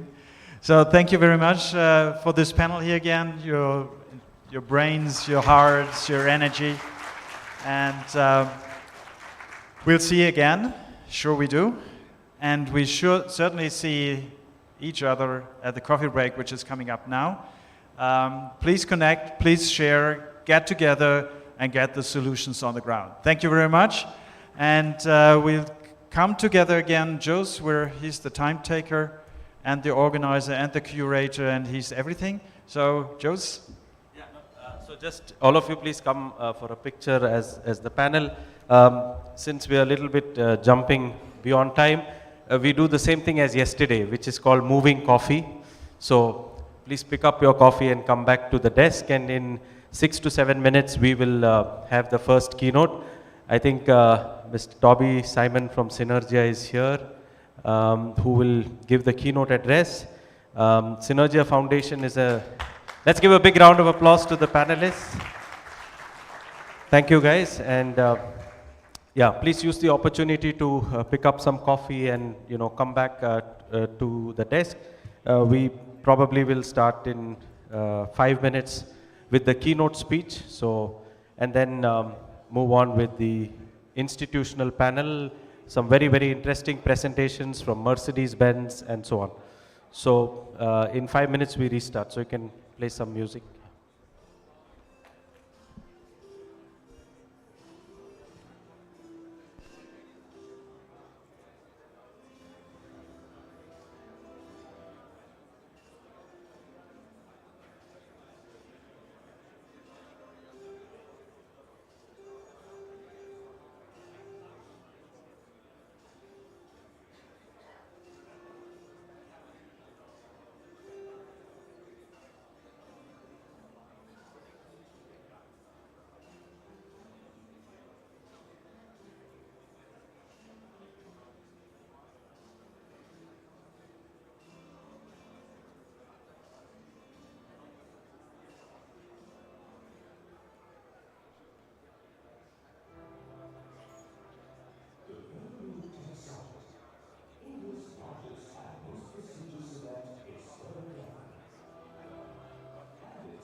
While all of you are networking, we are playing the video of the Bangalore Tech Summit. It's the 25th year of the Bangalore Tech Summit, and it's going to happen in November in Bangalore.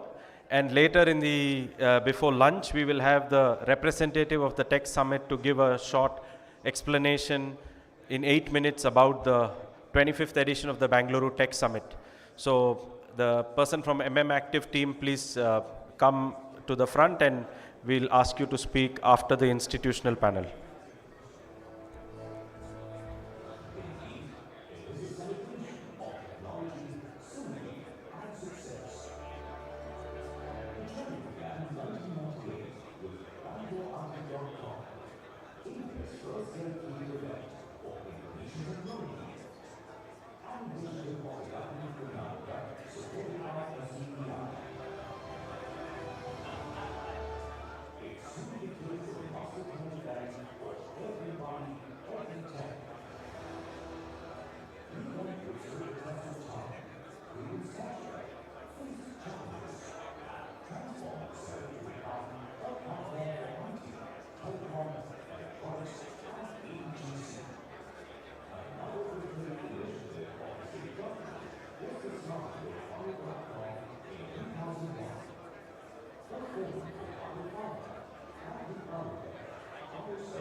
Okay, good morning. May I request all of you to please move with your coffee and come back to the tables. In a few moments, we will start with the first keynote of day 2 towards a smarter future.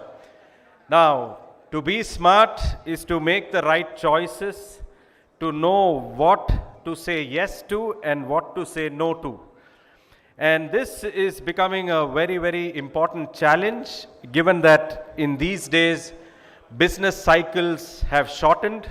In the past, if a company could have a 60-year business cycle, now it could be between 8 and 10 years. And in this context, it's important that companies and boards are thinking their strategy clearly, understanding the risks that are on the horizon, and managing to map, plan, and strategize the action plan that will make a difference. Welcome to all those who have come just now to the 6th edition of the India Advantage Summit. We are very delighted that we have very wonderful panel at the main part of today. This panel will have first a keynote speech by Mr. Toby Simon, who is the founder and president of Synergia Foundation. Now, Synergia Foundation is a global think tank which helps to put together a roadmap for the future. How they do it and what they have done in the past, you will hear from Toby himself. I had a good privilege of meeting Toby at his office and then seeing that in the magazine that they bring out, which is called Insights, they were able to predict almost 9 out of 10 things before it happened. How does this work? They bring together important stakeholders into a room and they do brainstorming, and then from that brainstorming they bring out a concept note and a forecast of the future.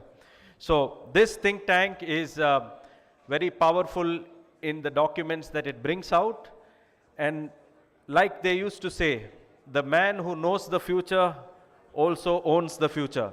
So it's important that we have a good forecast for the future. May I now request all of you to please settle down and sit down. You will have more opportunity to connect and exchange business card. So maybe Carsten and some of others, Wiebke and so on. Can you all settle down because we will start quickly. Carsten, just sit down somewhere, no problem. Just, yeah. So we want to start. Time is a master that does not wait for anyone. So either we are catching up with time or keeping up with time. May I request all those in the coffee area to bring your coffee cups and come to the tables. You will really enjoy this session, mark my word for it. And I'm sure that many of you will go back and see the live stream. To those who didn't come yesterday, please note that at the website www.tiasummit.com, you find a button that says watch live stream. You can click on it and you can see today's live stream of proceedings of the session. We are happy that yesterday we had about 450 online viewers, and today by the end of the day we will see how many people have joined us online. So thank you all once again, and without much ado, I would like to invite Mr. Toby Simon, the founder and president of Synergia Foundation, to give us the keynote speech of day 2. Following him will be Sanjeev from Karnataka Digital Economy Mission. He has some very digital and what Karnataka can do. May I also request those at the back, please come and sit down because we can see you from here. It doesn't, encourage the speaker. Let's be respectful. Thank you very much, and over to Toby. Please clap a little louder. Huh? It's a good exercise. Thank you. This is forward, no? This one. White. Yeah.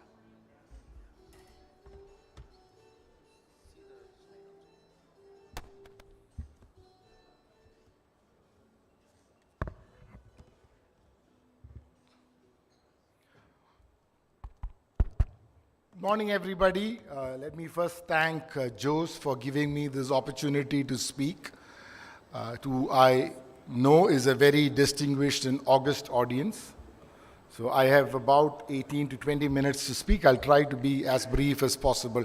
So let me start with this one screenshot. How many of you are able to know, tell me what this means? Which language? Mandarin. Good. What does this mean?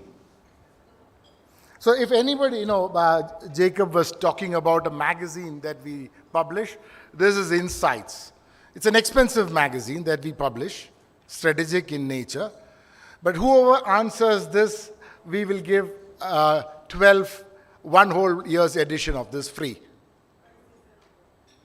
But you can't look at the net and find out. Huh? So I will not give you more than 10 seconds to do this. Okay? Who said that? Okay, so you get one book. It is not exactly the same, but it means Weiji. Anyway, you got something right.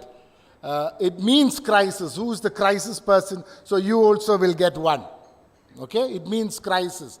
But this is a Chinese word, Weiji, for crisis. And it actually comprises of 2 syllables. Okay?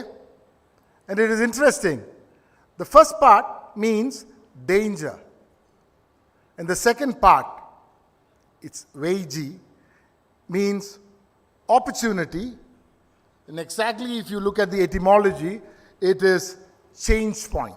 So look at a word in which the conjecture of a word in Chinese is weiji, which means danger and opportunity, which means you convert danger into opportunity. That is how you try to manage a crisis. Now, I'm just putting out a context for you, okay? You can just read it yourself. We are barely into 2 decades of the second millennia. The world at large and business in particular are confronted with an uncertain future. I have put 4 points. The Arctic ice is melting because that's where you will find the most dangerous viruses that are going to come out beyond the flooding. A nuclear Armageddon is no longer just a war game scenario.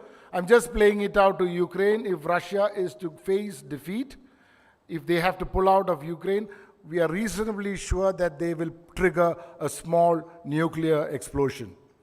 Deadly viruses and bacteria are evolving faster, not a threat. Yesterday we had the New York governor issuing an emergency warning in the city for polio, which is a very frightening disease, especially for those countries that have had their citizens have not taken the polio vaccine. And finally, the internet has made the world smaller, but more vulnerable with all your threats to your critical infrastructure. You don't have to fight a war, you just have to unplug the internet at some point. So by all accounts, the future looks increasingly uncertain and interesting times. So what is this word? Somebody uses this word, interesting times. Who uses that most?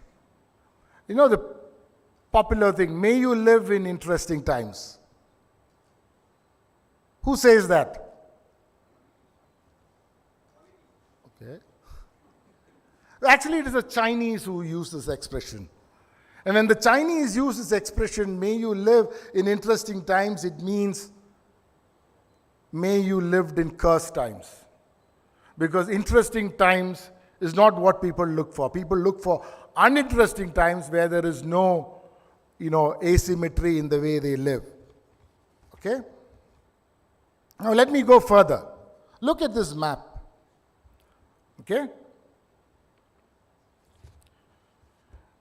Today we are going to speak more about the unknown and the predictable surprises, more like an oxymoron. And the reason is, how do you build the point that we are trying to do is, how do you build a smarter future? If you're able to read what is in front of you reasonably well, you're more prepared. So it's always helpful to tee off well in a fair way. Most of you play golf, and you know that your handicap becomes better if you have a good caddy to help you understand the lie of the land, or to navigate you when you go into the rough or the bunker. I'm sure many of you play understand what I have told. It's also very similar to being in a boxing ring, because it's going to be that one left-hand punch, not the right-hand one. We always punch with the right hand, but it is going to be the one left-hand one that is going to knock you down.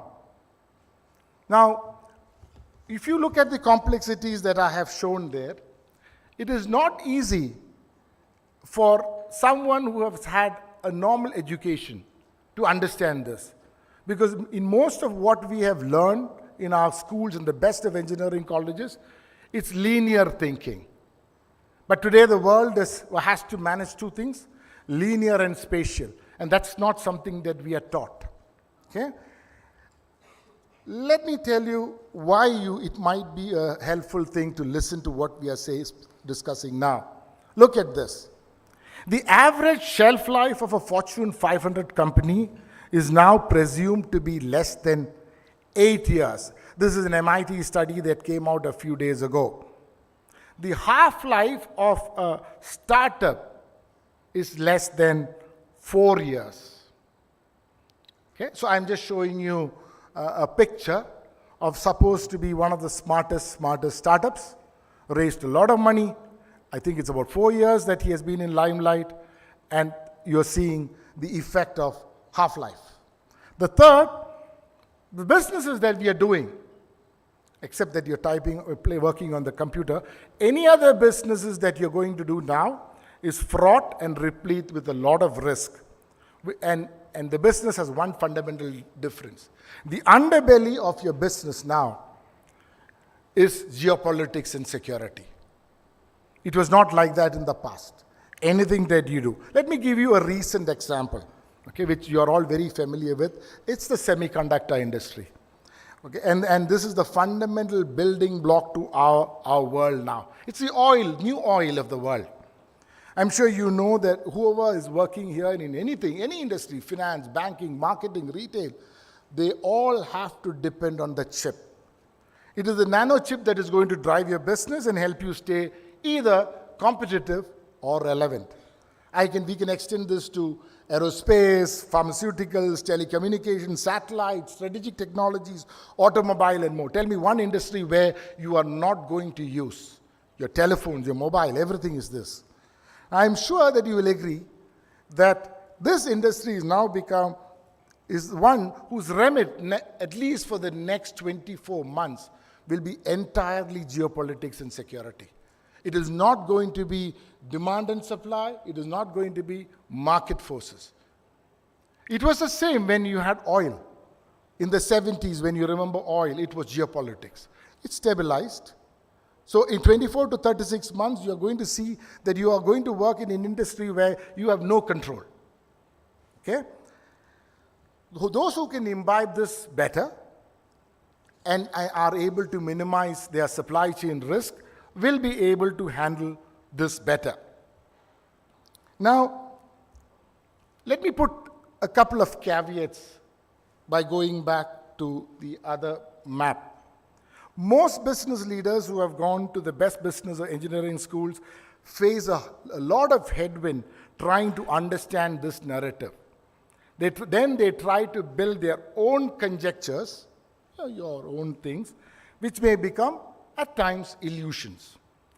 I must confess and say that the human mind that we have is not entirely a perfect instrument. A lot of research has demonstrated that we process information subject to a multiplicity of glitches. And scholars around the world call it cognitive biases or personal biases that can lead us to ignore or underestimate impending disasters. Even the most difficult to manage is the self-serving interest that we have. Now let us illustrate this, just a few examples. The recent floods in Bangalore. It's not something new.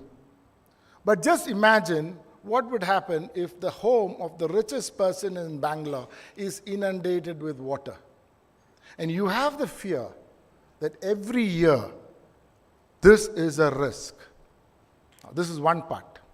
And the second part is you have a risk that in the same year you would have 1 or 2 months where there is drought.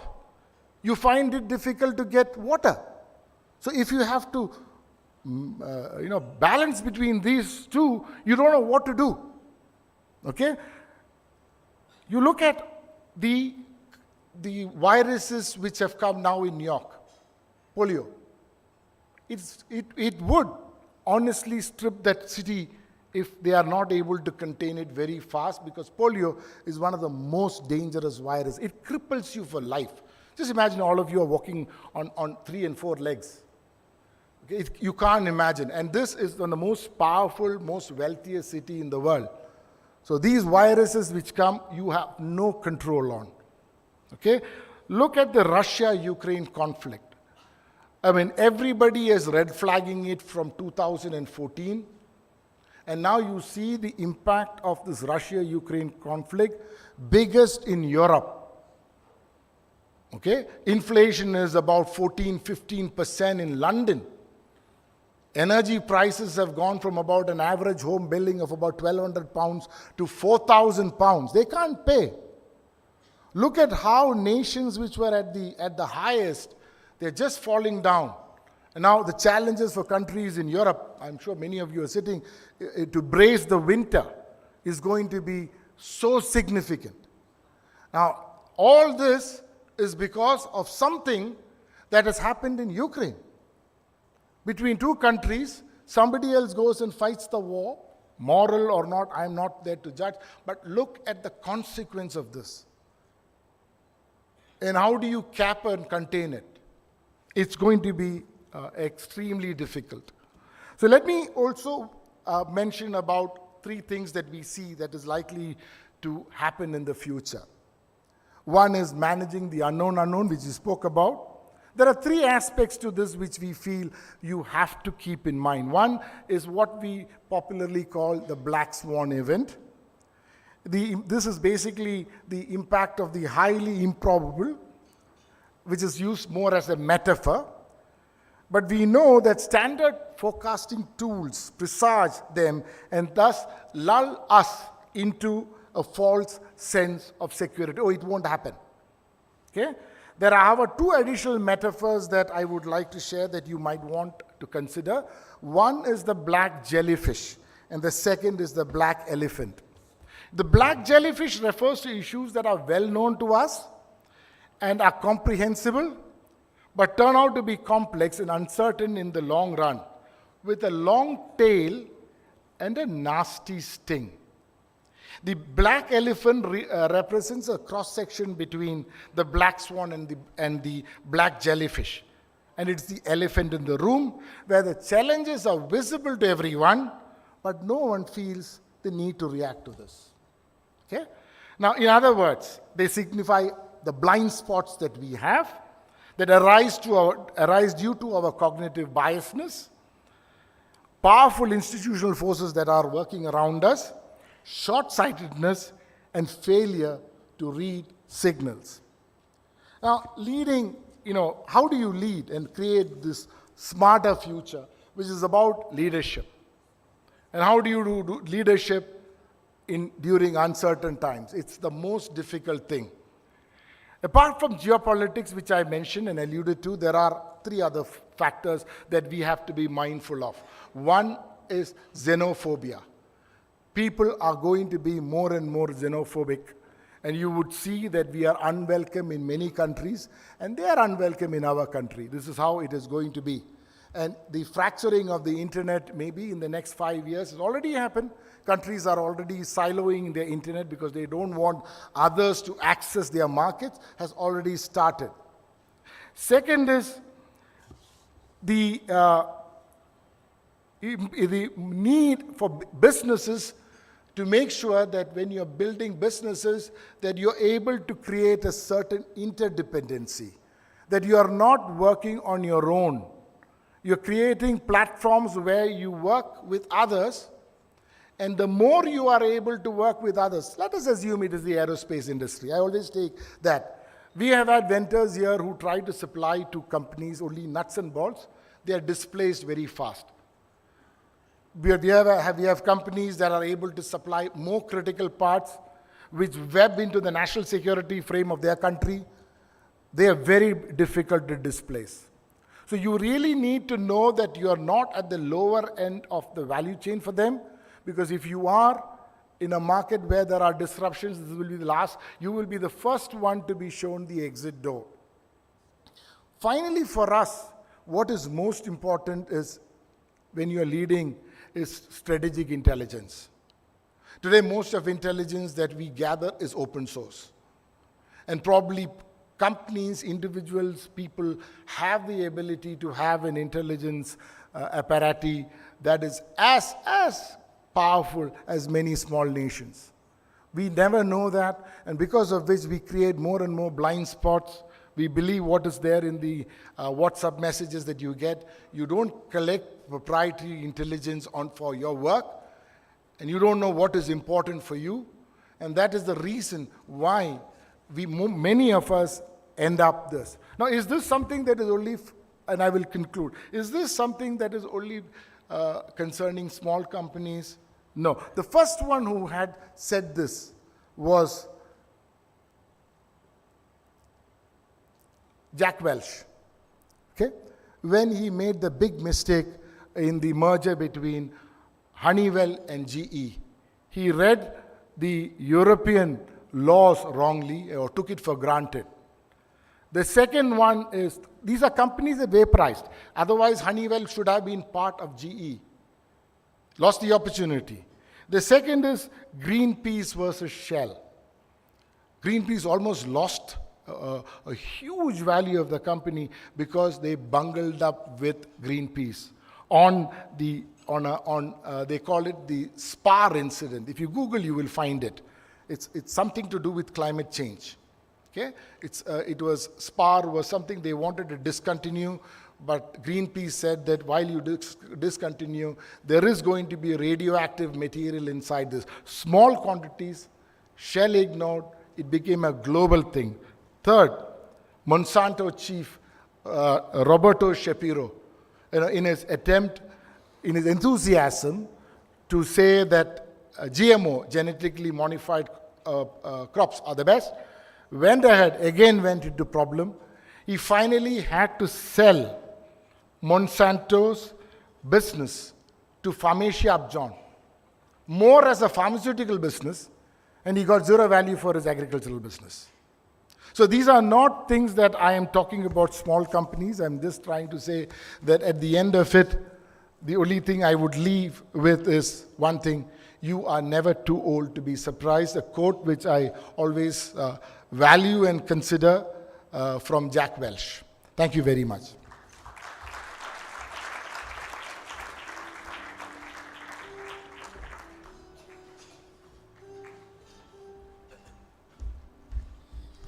Thank you, Toby, for that wonderful session. Good to know that we can never get old. They are doing some very interesting work with this think tank, and you can Google and find out about them and get in touch with the Synergia Foundation. I think Toby will be here for some time. Maybe you can exchange business card, and those who got the magazines, who said the answer, please meet him and give him your business card, and they will send that magazine. I myself am a subscriber to that magazine, so we benefit a lot from getting those insights before. Like they say, if you pay for something, it can be valuable. So free news may not always be the perfect and verified news, and therefore it's good to pay for insights if those insights can drive the future. Now we move on to our special address, and I am delighted to have Shri Sanjeev Kumar Gupta sir with us. He is from Karnataka Digital Economy Mission, and yesterday we had the chairman, Shri B.V. Naidu, who gave us a very, very wonderful perspective of the whole Beyond Bangalore and the spoke shore strategy. And I told Sanjeev sir to tell us, linked to what Toby said, the new oil is semiconductor. And so in this aspect where all startups have to do something with data and therefore something with semiconductors, where is Karnataka? What's our strategic position? What's our strength? And this is something we need to know and absorb. And I think Sanjeev and some of his team members will be here. Please meet him later and collect his card and get in touch and follow KDEM and all their activities. Let's give a big round of applause to Sanjeev. And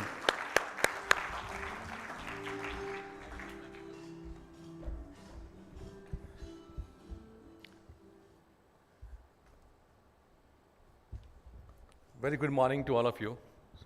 Thank you, Jose, for giving me an opportunity to come here. And thank you, Simon, for bringing up the topic of Semicon. And Semicon is an idea or an engagement model, or I would say the new oil, which you just talked about. Okay. Friends, I want to tell you a little different story today. And the topic for the India Advantage Summit is about greener and smarter. So how do we take this forward? Let me just talk about how Karnataka, the Karnataka Digital Economy Mission and Government of Karnataka is actually working or promoting the inclusive, sustainable industrialization through a concept that we all know is innovation, and what we're trying to put together here. If we, can someone help me? Yeah. And if we recall our Honorable Prime Minister's vision, he says that yes, we will have a $5 trillion digital economy by 2025-26 and a $1 trillion digital economy by 2025-26. Our own honorable CM is talking about of a 1.5 trillion economy of Karnataka, in which as a front runner, as a leader, we said let's pick up a target. The target of $300 billion contributing towards the $1 trillion digital economy of India.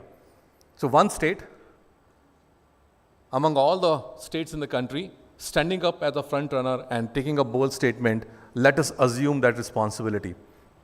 And it is doable. Any guess how much $1 billion of digital economy that we have in Karnataka? Okay, I just start and stop me.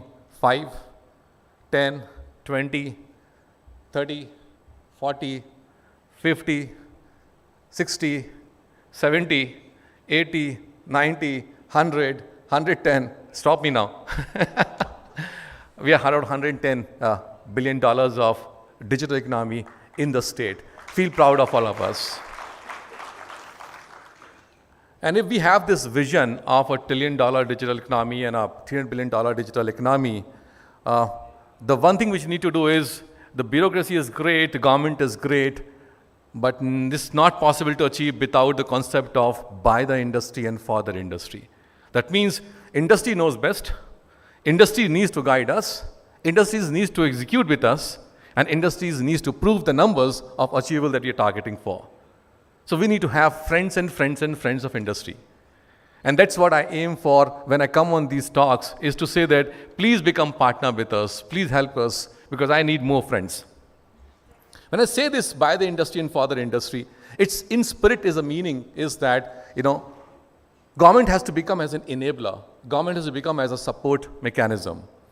And if you see the goal 8 and goal 9 of the SDGs, which is very clearly articulating, and in fact, I love these goals of goal 8 and goal 9. I hope my chairman also talked about yesterday about these two goals, but I want to reiterate that. Full and productive employment, and the second one is having an infrastructure which is resilient as well as sustainable intelligence. How do we create this?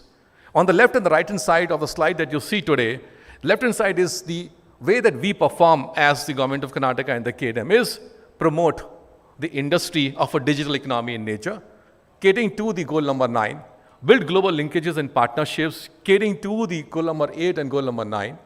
Building the bridge in the industry and the government is enabling the system together. On the right side, if you see, what are those important pillars where digital economy comprises of? And those are IT, ITS, ESDM, startup and innovation, talent and etc. Okay, goal 8 and goal 9, we need to do this. Where is Karnataka? I'm very happy. You pick up any indicator that you think on the digital economy side, ladies and gentlemen, Karnataka is the numero uno. Having said this, completely, take up number 1 of the ranking, number 1 in the across the total exports in India, number 1 in FDIs coming to any of the states. Any indicator that you pick up, Karnataka is numero uno. And I feel proud. I feel proud to see it sustain this number going forward year to year ahead. Why we say this? Numero uno, etc. Why we say this? Because a very strong ecosystem in electronics and innovation space. And I'm focusing today my talk on electronics. And how it is catering to, because electronics is manufacturing, manufacturing is industrialization, industrialization in innovation is sustainability. And that's the reason I'm focusing on electronics and the innovation today.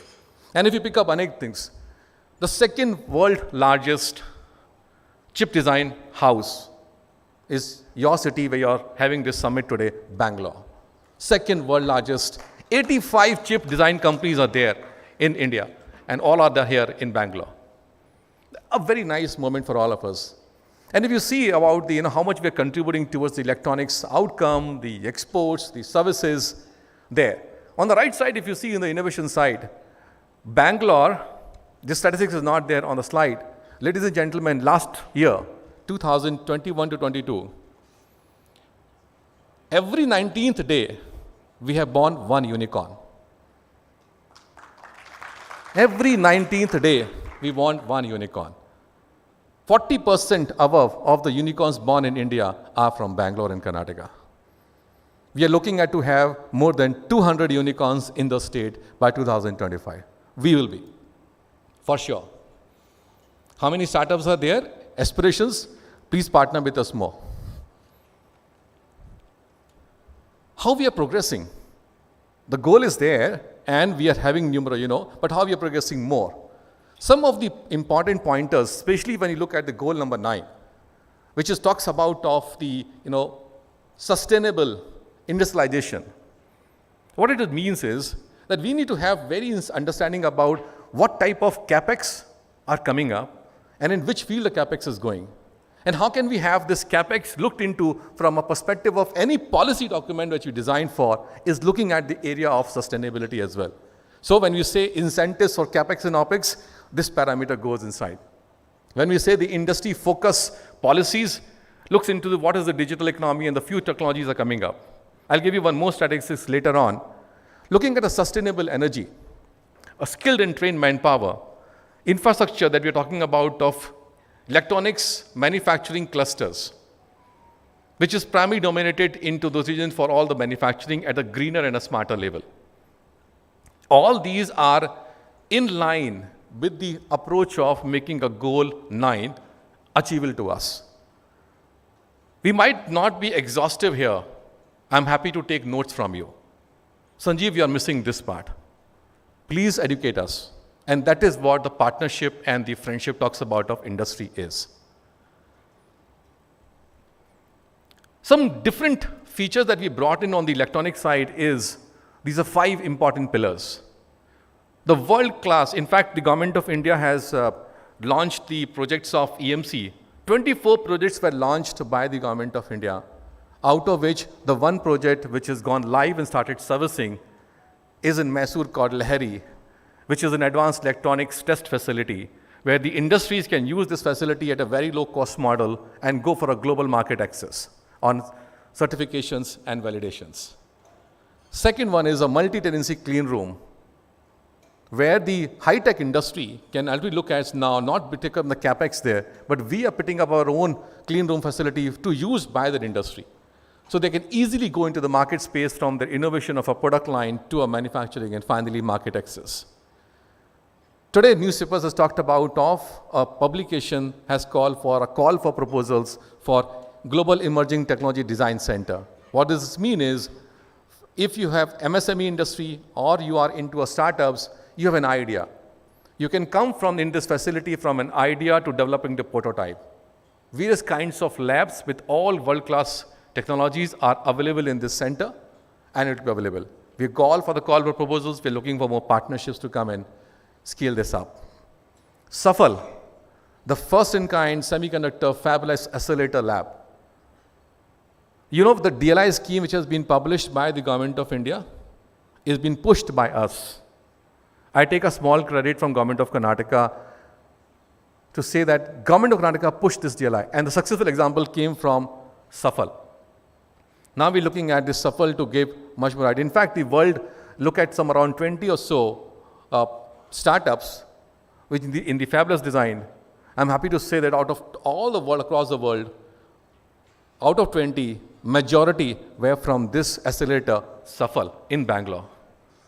Again, an initiative which can be replicated in other parts of the world, not only in India. I'm looking for this. I don't know whether have you ever visited, do you know about Center of Nanoscience in ISC? Anybody knows about it? Thank you. Have you visited? Thank you. If not visited, please do visit sometime. The fantastic research on nanotechnology which is happening around us, including applications in the areas of aerospace, in the areas of material sciences, in the areas of healthcare. My eyes were completely open when I spent my half a day in this center and look at the startups which is coming up from there. Amazing work. All these are building up the momentum of sustainability and the industrialization and the innovation. Last two points. Karnataka, the power surplus state. 63% of the installed power capacity is from renewables. No other state has this. No other state. These all talks about of that our own approach towards how we are progressing towards the agenda for greener and smarter. And if I look at the goal number 8, how we are progressing on, the first one is productive. You can be productive, gentlemen and ladies, if you have a job or if you have an opportunity for entrepreneurship. Correct? Otherwise, you cannot be productive. So how do you make productive? So first slogan that we pick up is job for all. Let's make sure that how do we make a commitment for ourselves to say we can promote a job for all and make sure that our populations, unemployed youth or youth which is coming out is getting a productive environment for jobs. What are we doing in this area? We have developed a fantastic strategy called as Nava Sutra strategy. Earlier there was 9 planets, right? So those 9 planets in Hindi philosophy called Navagraha. And those Navagraha has called a Nava Sutra strategy to determine this goal number 8 for us. I will not go into deeper of a Nava Sutra strategy, but if you do a Google, you will find out a Nava Sutra strategy as well. Having said this, we are not leaving any stone untouched. For example, WOW, Women at Work. Initiative is what? To increase the women participation in the workforce. And in fact, we all know that if women goes into the productive environment, the entire family gets better and move up in the ladder. How do we create those momentum? Is to amplify the efforts of corporates. Many of the corporates here do great programs and policies and schemes for attracting women workforce. What we are trying to do is bring those all together and amplify this and give an outreach to the larger audience in the state. We are not reinventing the wheel. They know better how to employ, but we can be the enabler to reach out to the outer masses. We have got almost 10 corporates signed up with us and say, let's scale this up, let's scale this up. I would request more corporates to join on these initiatives. We're coming out with a fantastic portal called as Karnataka Skill Connect portal. What is Karnataka Skill Connect portal is that imagine if a student is looking at my aspiration, where he or she will find an aspiration to become what? The knowledge of that. Come onto the Karnataka Skill Connect portal, you will get an aspiration in terms of analysis, and if what you aspire, okay, I want to become ABC, in that ABC category, you can then have your assessment of yourself where you are. Fair point? But that is not enough. You need a guidance in terms of moving up in this ladder. So there's a career guidance which is available for you in that portal. After this, you want to register yourself in some of the programs. You register in some of the programs, you pass on those certificates, the credit needs to be available to your institutions. So institutions are also part of this portal. Your credit goes back to your institutions. And in this process, you also need to do internship. So the internship is available on the portal itself. You can apply for it and you can go for internship, both offline and online. In this part, then you go for a different level of mentorship because you got one job, but you still want to achieve something more. So there's a mentorship module. And even doing all this skilled part of this, you can at least end of the day, there's a marketplace, you can find out all the jobs that you want and apply for it. You can go for interviews. Building up a CV and etc. are a very small thing. Very small module. This is the holistic view of a Karnataka Skill Connect portal. Ladies and gentlemen, we are at a very high stage of launching it right now. It's just getting launched. Just wait for it. We will be launching it. Again, numero, in terms of thinking about of this module to become up together. Other thing which is some of the statistics.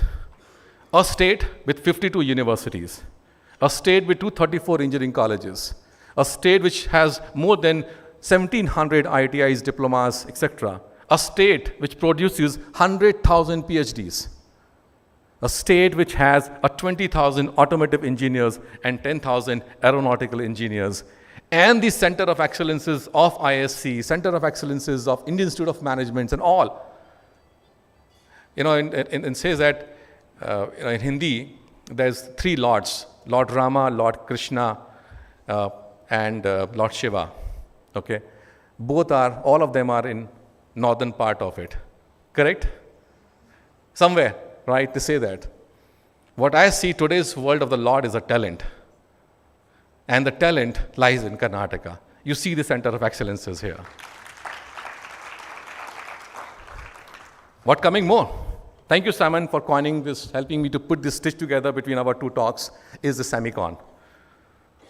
How do we make sustainable for ourselves? Without having a Semicon, it's just not possible. Our Honorable Prime Minister's vision is that, and for us also the same. I'm very happy to share with you that the ISMC has signed India's first fab unit in Mysore. Government has issued the orders appropriately, waiting for Government of India to give a nod, and you will find the first fab coming up in Karnataka in Mysore. Approximately $3+ billion of investments coming up. We are also looking at the OSAT and ATMP facilities coming up along with the fab. Very high discussion. One OSAT has already been done. We're looking at 2 more. So those 2 more are supposed to come back quickly to us. Hopefully we'll be able to close those deals as well. Display fab, you announced recently, you have seen the Vedanta going to Gujarat. Great. Karnataka is not leading behind. We are in the spirit of picking a display fab as well. And I'll come back to you later whenever time comes back to say which company is that. We are also quoting into, just a small example, in our Belgaum and Hubli cluster and our Mysore cluster, we identified electronics manufacturing clusters. Without even launching this formally, we got 18 LOIs signed worth of rupees 1,600 crores and approximately $215 million of investment signed up. Now what we're doing is, whenever it gets approved, it's fine, but we can set up those operations here. This is coming, this is not here. We are also looking at EV cluster to become up here. So all these are part of the technologies which we'll be bringing up together in Karnataka. My last statement to all of you is, and my time is up, motivate us by just saying, cheers for Karnataka. Thank you.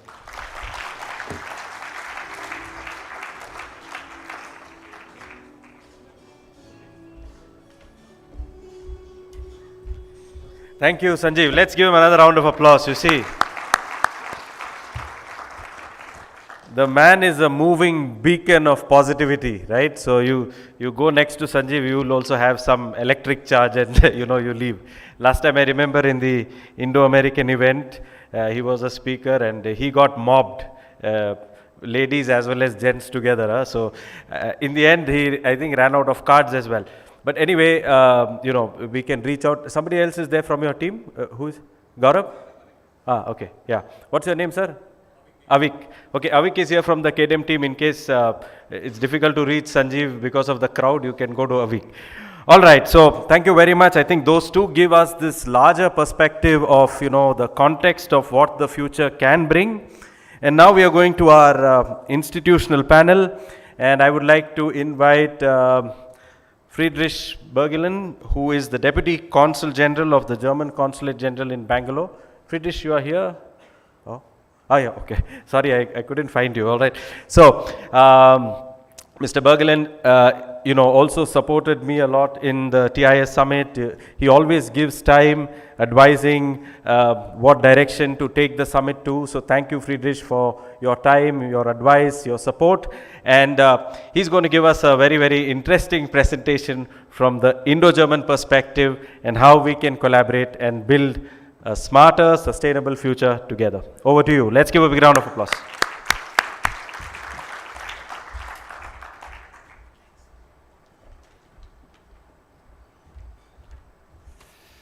Good morning, everyone.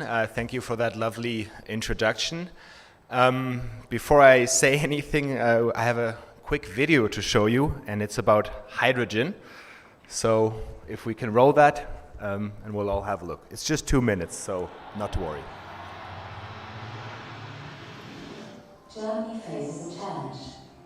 How to help those regions most affected by the coming phase-out of coal power? One solution: hydrogen as a carrier of green energy. By refocusing on ecologically produced hydrogen, coal mining regions will remain at the heart of the German energy industry. But it won't be easy, and innovations will be needed. Innovations of the sort found in this single-family house. Its entire energy needs are covered by a solar power unit. The key, excess energy generated in summer, is stored as hydrogen to supply the house with power and heat year-round. That's thanks to an innovative system called PIKIA that combines an electrolyzer and batteries. It was developed by Home Power Solutions from Berlin. With PIKIA, we've developed the world's first energy storage system that can provide 1- and 2-family houses with completely CO2-free electricity the whole year round.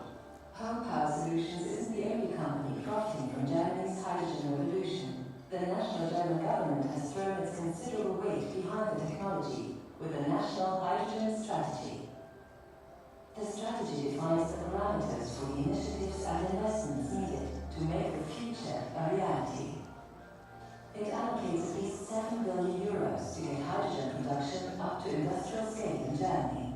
Wasserstoff hydrogen will have enormous importance as an energy carrier in the transition to clean energy, especially in regions affected by Germany's phase out of coal. Existing infrastructure, for instance, gas pipelines, can be used to transport or produce energy. This way we can preserve old jobs and create new ones.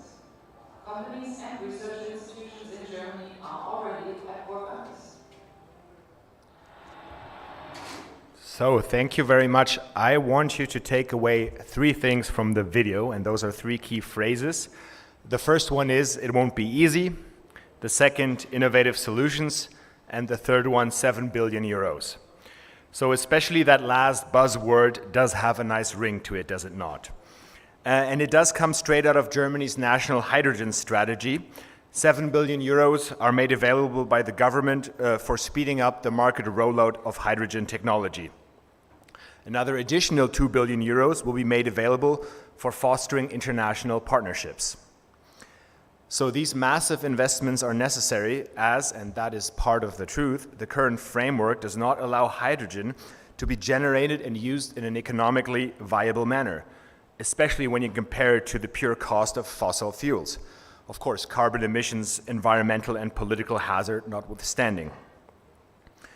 For Germany, it is also clear that the domestic generation of green hydrogen will not be sufficient to cover all its energy demand, which is why most of the hydrogen will have to be imported.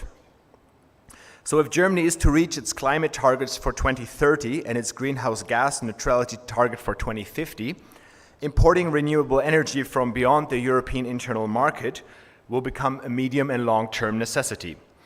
International trade in hydrogen and its downstream products is therefore a significant industrial and geopolitical factor. So it is at this point, ladies and gentlemen, where I believe Indian companies and Indian ingenuity comes into play. So my foreign minister, Annalena Baerbock, has been championing the concept of hydrogen diplomacy. And to that effect, India and Germany signed an agreement on a German-Indian hydro cooperation during the 2 government consultations just this May, so just a few months ago. So from a German perspective, India could become a global player in exporting green hydrogen, something that we in Germany desperately need. So I want to condense my brief remarks down to one clear message. If your companies are able to produce green hydrogen or able to offer innovative solutions like we just saw in the video, you have a partner in Germany that is politically willing and financially incentivized.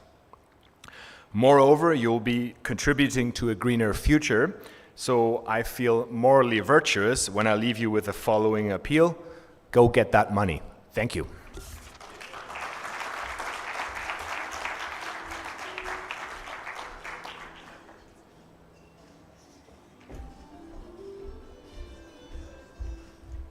You know, we have been talking about the word opportunity. Well, thank you, Friedrich, to take out that veil from opportunity and get straight to the point. Go where the green dollar is, or where the green energy is, or where the green value is. Thank you. I think, you know, that shows the focus of Germany itself to look at hydrogen as, you know, one excellent source, and avoiding the uncertainty with solar, and therefore creating a sustainable source. Let's give a big round of applause to Friedrich, and I think you can get in touch with me, and Friedrich will be here for some time. All right, now I have our good friend from the Canadian consulate in Bangalore, Mr. Kenneth Wong, and unfortunately we couldn't have the Consul General Benoit Porfonton yesterday because it's a medical situation.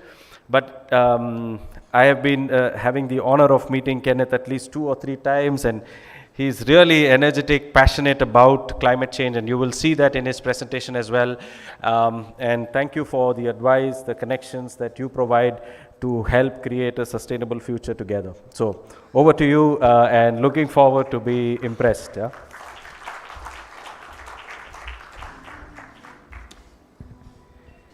Thank you, everybody. Like Joe said, I'm speaking on behalf of both the Consul General, as the Acting Consul General, as the Senior Trade Commissioner. And I didn't take the spot yesterday, so I get more time today, I think, and that would only be fair, because I'm speaking for both. Good morning, friends and colleagues. I'm very glad to have this opportunity to speak as part of the institutional panel today. Thank you, Jose, Director and Curator of the India Advantage Summit, for this opportunity to be part of this prestigious conference. I just arrived earlier this year, and I think this is the second talk that I'm giving at an event like this, so thank you. I want to start off with a broad perspective of the Canada-India bilateral relationship.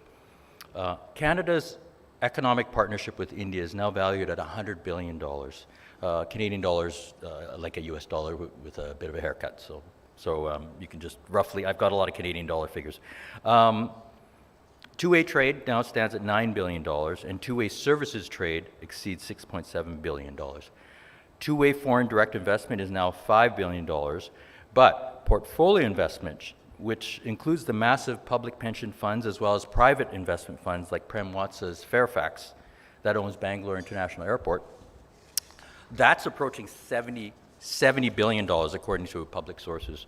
From our survey of these public sources, there are nearly 600,000 jobs just in Karnataka at Canadian-owned or Canadian-controlled companies. Next slide. Oh, I have a clicker. Oh, okay. Oh, there we go. Thank you. So I'm part of the Canadian Trade Commissioner Service, and the Senior Trade Commissioner responsible for promoting trade and investment between Canada and South India, as well as Canadian science, technology, and innovation.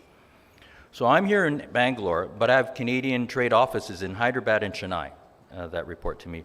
In total, we have 8 offices in key Indian cities with a team of over 50 trade officers to help fulfill the objectives I just mentioned. So I find that those in sustainable development, in the sustainable development world, clean tech, clean energy, that they're very committed and quite passionate about what they do. Before presentations in this subject area, I like to talk about why I'm passionate about this sector. A few years back, I had the opportunity to see and experience firsthand the impact of climate change. In 2016, I was the liaison officer aboard Canada's heavy icebreaker, the Louis S. St. Laurent. Our task was to collect scientific data to support Canada's delineation of its Arctic continental shelf. So that's the Louis, and that was the Swedish icebreaker Odin that helped clear a path for us, because you can't collect data while you're breaking ice. It just makes too much noise, so we needed a partner. So during that 47-day mission, the ice conditions weren't much of a challenge. That was in 2016. It wasn't as thick as we expected, and so we had an easy go at it. When we arrived at the North Pole, it was another cloudy day. There were so many cloudy days, and the ice was really broken up, and we actually took a while to find ice solid enough to disembark and enjoy the being at the North Pole.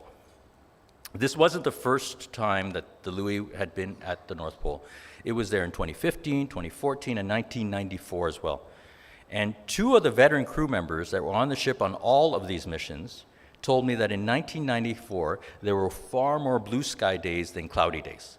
And the ice was far thicker and covered the water as far as the eye could see. Like that. So the warmer temperatures meant that the ice that melted during the summers didn't freeze up as thick in the winter. The thinner ice melted quickly, and that meant that the Arctic ice cap in summer had many open water areas. The open water caused the fog and the cloudiness. This cycle will continue, and while there's always going to be ice in the winter, some models suggest that there are going to be short periods in the summer where the Arctic Ocean may be ice-free. So think about this for a second here. The point here is that in the course of a career, not a lifetime, like 20-something years, in the course of the career, 22 years, in the course of the career of these 2 sailors, there's been enough visible change and quantifiable change in the Arctic ice conditions that it was noticeable, right? We hardly had any sunny days. We had 3 days like this. In fact, these photos, I've never seen these photos on such a big screen before. I'm going to do a selfie. Hold on a second. This is going to be for my Twitter. Hold on.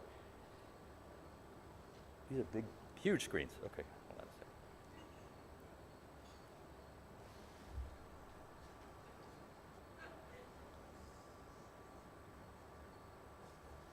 Thank you. Okay, so before continuing further, I want to show you a short video that highlights Canada's global innovation centers. Can you click the mouse to make the video play? Or can I do that? Oh, there we go. Thank you. So this is about Canada's world-leading innovation ecosystems. The Supercluster program was meant to create and increase competitiveness, productivity, economic growth in 5 different sectors. Right? Oceans, AI, digital technology, protein, advanced manufacturing.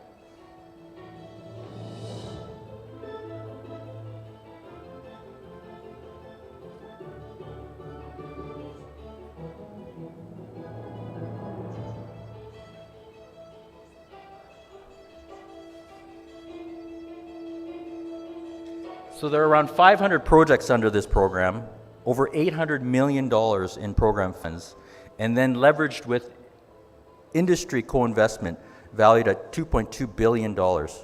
And so far, 900 new IP rights have been generated.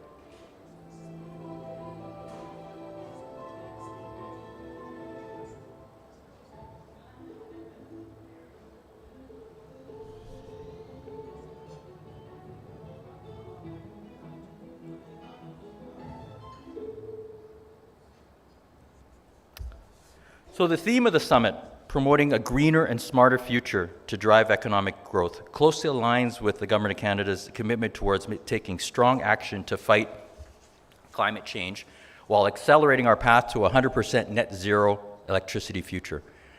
By focusing on innovation and green jobs and by working with like-minded countries like India, Canada will build a more resilient, sustainable, and competitive economy.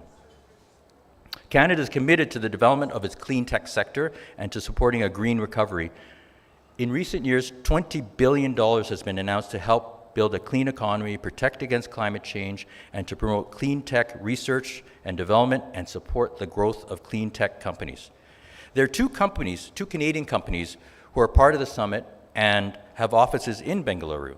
I want to mention them and how they are working hard towards a sustainable future, in case you missed their presentations. Elocity. Elocity is driving the future of e-mobility and clean energy by empowering utilities, EV charging service providers, and multi-unit building owners with its EV charging management software and smart EV charging hardware. Their smart charging software offers load balancing functionality, either with their chargers or as a retrofit to existing dumb chargers. I think they spoke yesterday. So this is the first step towards a truly smart grid, where you can do things like sell back power during peak times from your unused EV in the driveway, and then recharge overnight when the power is cheaper. In June of 2022, Elocity and Kerala State Electricity Board successfully inaugurated a large-scale network of EV charging stations across the state. This is a great example of leveraging global experience to fast-track India's EV revolution. Another company I want to mention and support is IBI Group. They are an integrated architecture, planning, engineering, and technology firm for more than 40 years. IBI has helped clients create livable, sustainable, and advanced urban environments. Only last week, IBI Group announced a milestone update for their project with the Bhubaneswar Development Authority in designing India's first child-friendly public places and implementing the framework to creating safe, healthy, and low-cost child-friendly play spaces for underprivileged children in the state. Then there was a recent development on September 12th. A shared mobility startup called Yulu raised 653 crore in a Series B funding round led by Canadian mobility technology company Magna International. I was at their auto parts factory in Chennai, and I think they're supplying the Korean plants, Kia and Hyundai plants there with parts. So this funding round will enable Yulu to increase its EV fleet to more than 1 lakh and more than 500 charging stations in the next 12 months. So back to Canada's superclusters. As highlighted in the video earlier, Canada has a dynamic supercluster program that catalyzes collaboration between industry, academia, and government. These 5 technology superclusters, AI, digital industries, advanced manufacturing, proteins, and ocean tech, directly support companies choosing to innovate in Canada through closer market-facing collaborative partnerships. A cluster is a made-in-Canada approach where clusters have been supercharged with up to, like I said, $1 billion in federal government funding and matched dollar for dollar by industry, but also one that is well-positioned for global partnerships and strategic engagement. So, in conclusion, Canada is a strong innovator and a producer of clean technology and climate solutions and is ready to meet the world's need for a greener future. Canadian companies are well positioned to address global challenges and have the capacity to export their products and services while helping other countries and their economies address their commitments towards the 2030 Agenda for Sustainable Development and net zero emissions targets.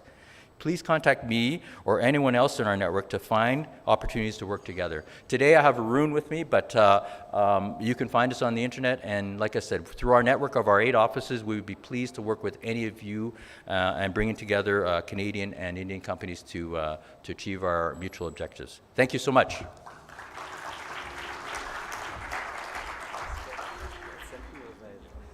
I think we have a first time TIS Summit, selfie of a speaker on stage with his own presentation. Good. Thank you. Let's give a big round of applause to Kenneth. It's interesting that the Bangalore airport is kind of the major shareholder is Fairfax Holding, and Prem Vatsa runs that fund, and they are quite sustainable in what they do, and I think next year we will have them at TIS Summit. There is lot of new flights launching in Bangalore. I think we see the ads every day. There was the Australia-Bangalore direct flight that just got announced. But anyway, thank you so much. And those who want to meet Varun or Kenneth, they are here for some time, so you can connect with them during lunch. Moving on, we have a shift and a corporate perspective in the institutional panel. So I would like to call upon Hemant Shilwant from corporate, who heads corporate innovation with startups. That's what makes his presentation relevant. He's from Bosch and also heads Bosch Grow. Grow is the unit inside Bosch that helps startups, invests in startups, gives startups market access, and all on that will be explained by Hemant. Over to you, Hemant. Let's give a big round of applause. Thank you.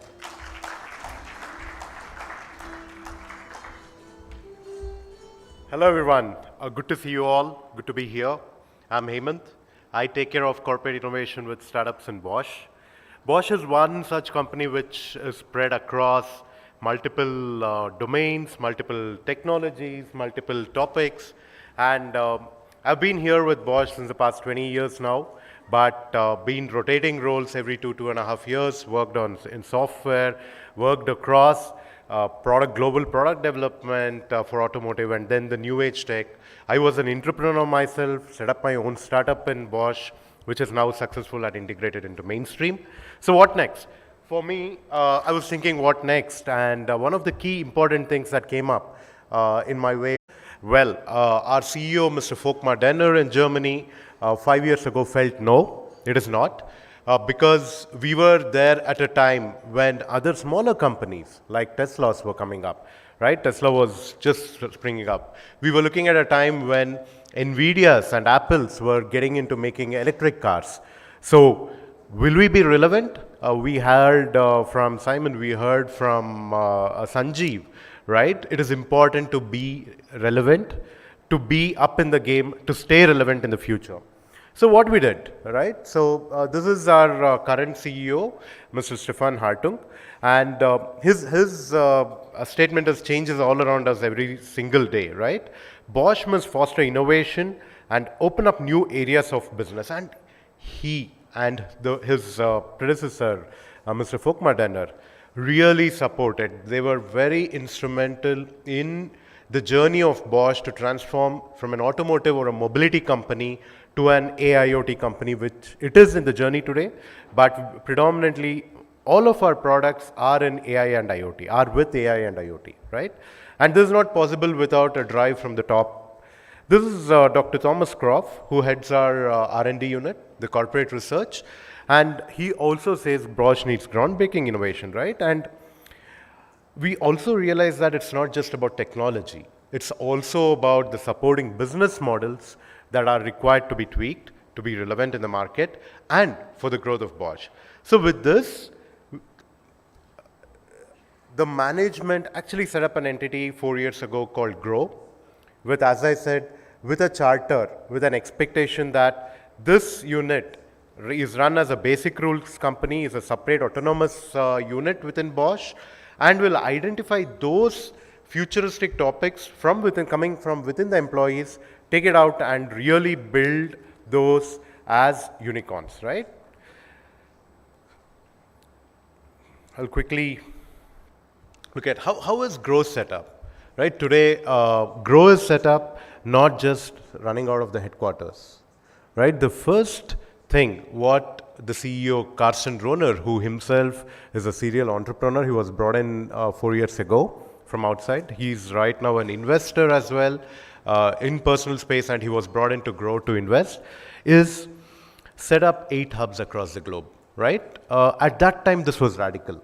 Anyone who was doing this, when he told others that I want to first set up these hubs, people laughed, right? People said you are spending unnecessary money in setting up hubs. Hub from North America, Latin America, Europe, Africa, and on the east side, India, China, ASEAN, and Japan, right? So this was set up as a first point, and then we went on looking at how to create it as an environment for home of Bosch entrepreneurs, right? So we had a platform now, the platform with the CEO, CFO, and CTO sitting in Germany, and the leadership team of all the InnoHub leaders or directors sitting across the globe, working as a single team, supported by the platform, providing marketing, legal services, commercial services, etc., right?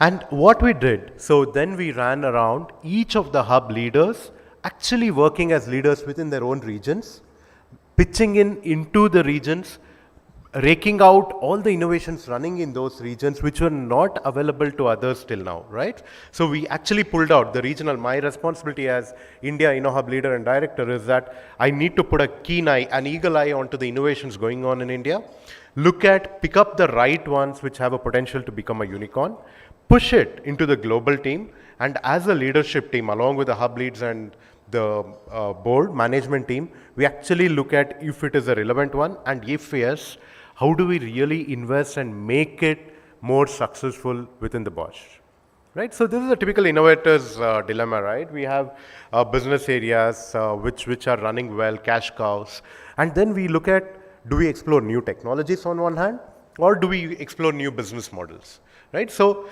as I said, Bosch has this unit called Corporate Research, which has been existing from a very long time, and that is already exploring new technologies. So what we did, we looked at exploring the new business models with Grow.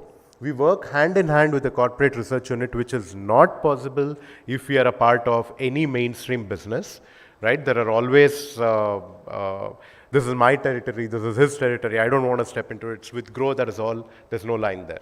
So we work very closely with corporate technologies to look at which are the technologies, futuristic technologies which have a high potential. Then we look at teams which are working on that, and we help them also to build the right business models to take them onto the market. So here we realized, as Bosch, we realized we need to exploit the core business, which are our mobility, energy, building solutions, etc. But at the same time, we need to look at which are those areas which is beyond the current business, right? And that is what we are doing with Grow. Grow is today, 4 years after it was set up, we are working with many of the internal business units which actually come to us today. Earlier, the people who were laughing at us, now they come to us telling, I have this business, can you please help to scale it up, right? So this is where we are. So this is the business area. This is the corporate research, and this is Grow. So we are looking at dimensions of technology versus business model, and this also enables to look at where we play. So Grow doesn't own the topics, right? We are only incubators, we are internal venture capitalists. We scale it to a certain level where we look at 5 years, $100 million, 10 years, $1 billion, and then at some point between 100 and 400 or 700 and 1 billion, we actually pitch it out to the business units which wants to pick it up.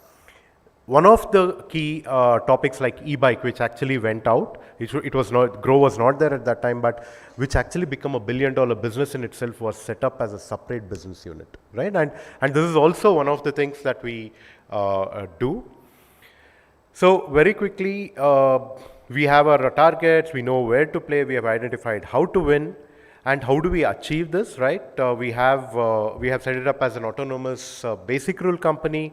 We apply 365 days a year, people are allowed to apply, but we run 4 separate, let's say, filtering points. We look at operating according to fairness, applicability, validity, objectiveness, and reliability. We look at maximizing the predictability and success in the portfolio matrix, right? So we analyze in the portfolio, all the startups in the portfolio are actually mapped into this plot. And every quarter we tell the startups how do they move into the invest and scaling area. We identify the gaps, and then we actually promote them, nurture them to move it into the scaling area. Innovation as a service to all the business units, maximizing success for the new businesses, entrepreneurship and leadership. The startups are led by the CEOs, CTOs, COOs. They're actually running in a separate career path stream.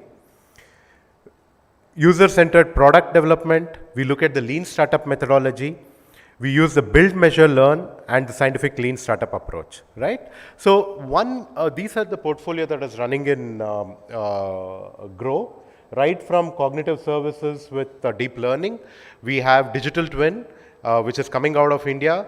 We have advanced ceramics and industrial additive model working on 3D printing and advanced 3D printing, let's say ceramics. We have Copper.Dot AquaEasy, which is shrimp farming, also has external investors, and then CyberCompare on cybersecurity, right? So this is how we span multiple startups. It starts with one region, but then scales across the globe. And the last slide, digital twin solution from India, which is basically today catering to customers in Europe, US, Africa, and also getting into Middle East. So this could not have happened. This is an AI-based solution for advanced predictive maintenance of machinery, turbo machinery. And this could not have happened without initiative like Grow, which is very important in corporate. So I wanted to just touch base upon this part of innovation in a corporate, which is helping us to future-proof and also bring in sustainability into the whole scenario. So today afternoon, we have Varun from the Digital Twin team also giving more details onto it. Thank you very much. It has been a pleasure speaking here. Thank you. Thank you, Hemant. So the message is grow with Bosch. Huh? All right. So I think it was nice, that last chart that showed you where and which industries they are getting into. Our next speaker is from Mercedes-Benz. And I have to say that Mr. Manu Saleh couldn't be here because of a health emergency, and so he excused himself. But we are very delighted that we have with us Rajaganapathy Rajendran, who heads the cloud and connected services for Mercedes-Benz. I think this will be the future that we will move into, whether it's sharing economy, whether it's autonomous driving. All these technologies will intersect and probably help to speeden the process of a sustainable future. So over to you, and yeah, you have 9 minutes. Thank you.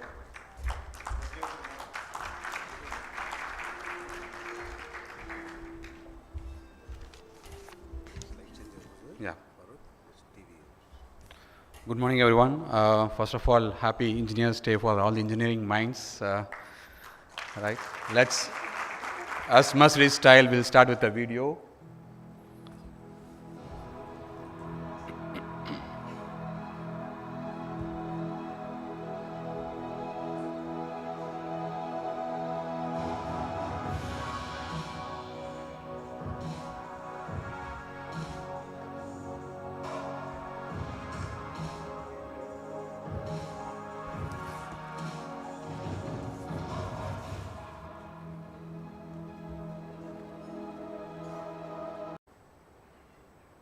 To start with, right, what does sustainability mean for Mercedes-Benz? It's just, as an inventor of automobile, it's just not building the electric cars. It's looking at the full value chain of the production, sourcing, the entire supply chain, the life cycle of the product by itself has to be sustainable.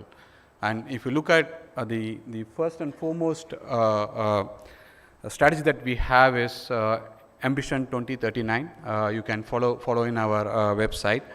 It talks about how we're going to attain full carbon neutral, right, in the entire life cycle of the product, just not as an electric car, but even from the sourcing of the component, the entire supply chain, manufacturing, and during the life cycle of the product in the customer hands, how do we attain full carbon neutral?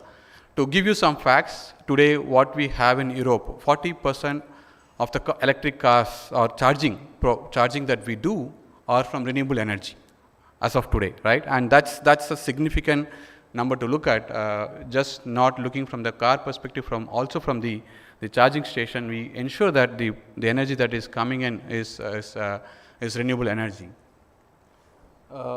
We made a shift from first electric to all electric strategy, right? When we started this Ambition 2039, way back 3 years back, we were first electric first, then we shifted it to all electric, right? That's a big shift as a company, been in the industry for last 130 years, right? So that's a big shift for a company of this kind. The next one, it's just not only about being electric. As I said, the material that goes on already with the vehicle that we have in the market, we call it as EQ as a brand, EQ as an EQE. We already have a lot of sustainable material going on in the entire product. The EQ XX, which we did pilot run, we did 2 trial runs, both in Europe. We could cover 1,000 kilometers with single charge, right? That's a big milestone for a company, and we are taking really head on the new tech companies of the world, right? And trying to ensure that we stay ahead in the game. So the next important thing is also to build product which are smarter, right? You have to build, since the car is it's a mobile gadget today, and you have a lot of sensors that goes with the car. We try to ensure we read the environment, we understand the perception around what we drive around, and get this information and share it with the city authorities, also to the Car2X communication, how we can make the entire autonomous drives smoother. It's also very important to kind of bring in this information to the car for electric routing when you have cities which already has a constraint of whether you have to drive on an ICE engine or an electric. So the vehicle that has a hybrid capability, we switch from ICE to an electric drive during the zone of the city. So all this is possible through connectivity, and also ensuring that you bring the smartness into the device, that's the car. So next important one is all about digital, right? It's building software both on edge and also cloud. You have to have connectivity to have a seamless exchange of information from the device to the cloud, and also back to the device, right? Device here is car, right? It's the mobility device for us, right? And it really matters for us to build the relevant software, collect the information from edge to the cloud, and also bring a lot of data insights to build this. And we believe in giving our customers the most rare, let's say, resource in the world, which is time. So we want to give back time to our customers, and that's the philosophy that we all work in Mercedes-Benz across the part of the organization. So to kind of sum it up, right? It's about building sustainable. We want to be a responsible automotive mobility player in the game. We want to build it smarter, and we use the power of digital. One final comment from my side. So the part of India here, right? We used to call, there's a bit of MBRDI, or Mercedes-Benz Research and Development India, in every Mercedes-Benz car that we sell in the world, Today we have large part of digital development that happens out of India, be it in the design, simulation, and also the embedded software that goes into the car. So in net to net, there's a lot of contribution that we do to kind of bring in this mindset as an industry player to ensure that we build a sustainable planet here. Thank you for listening.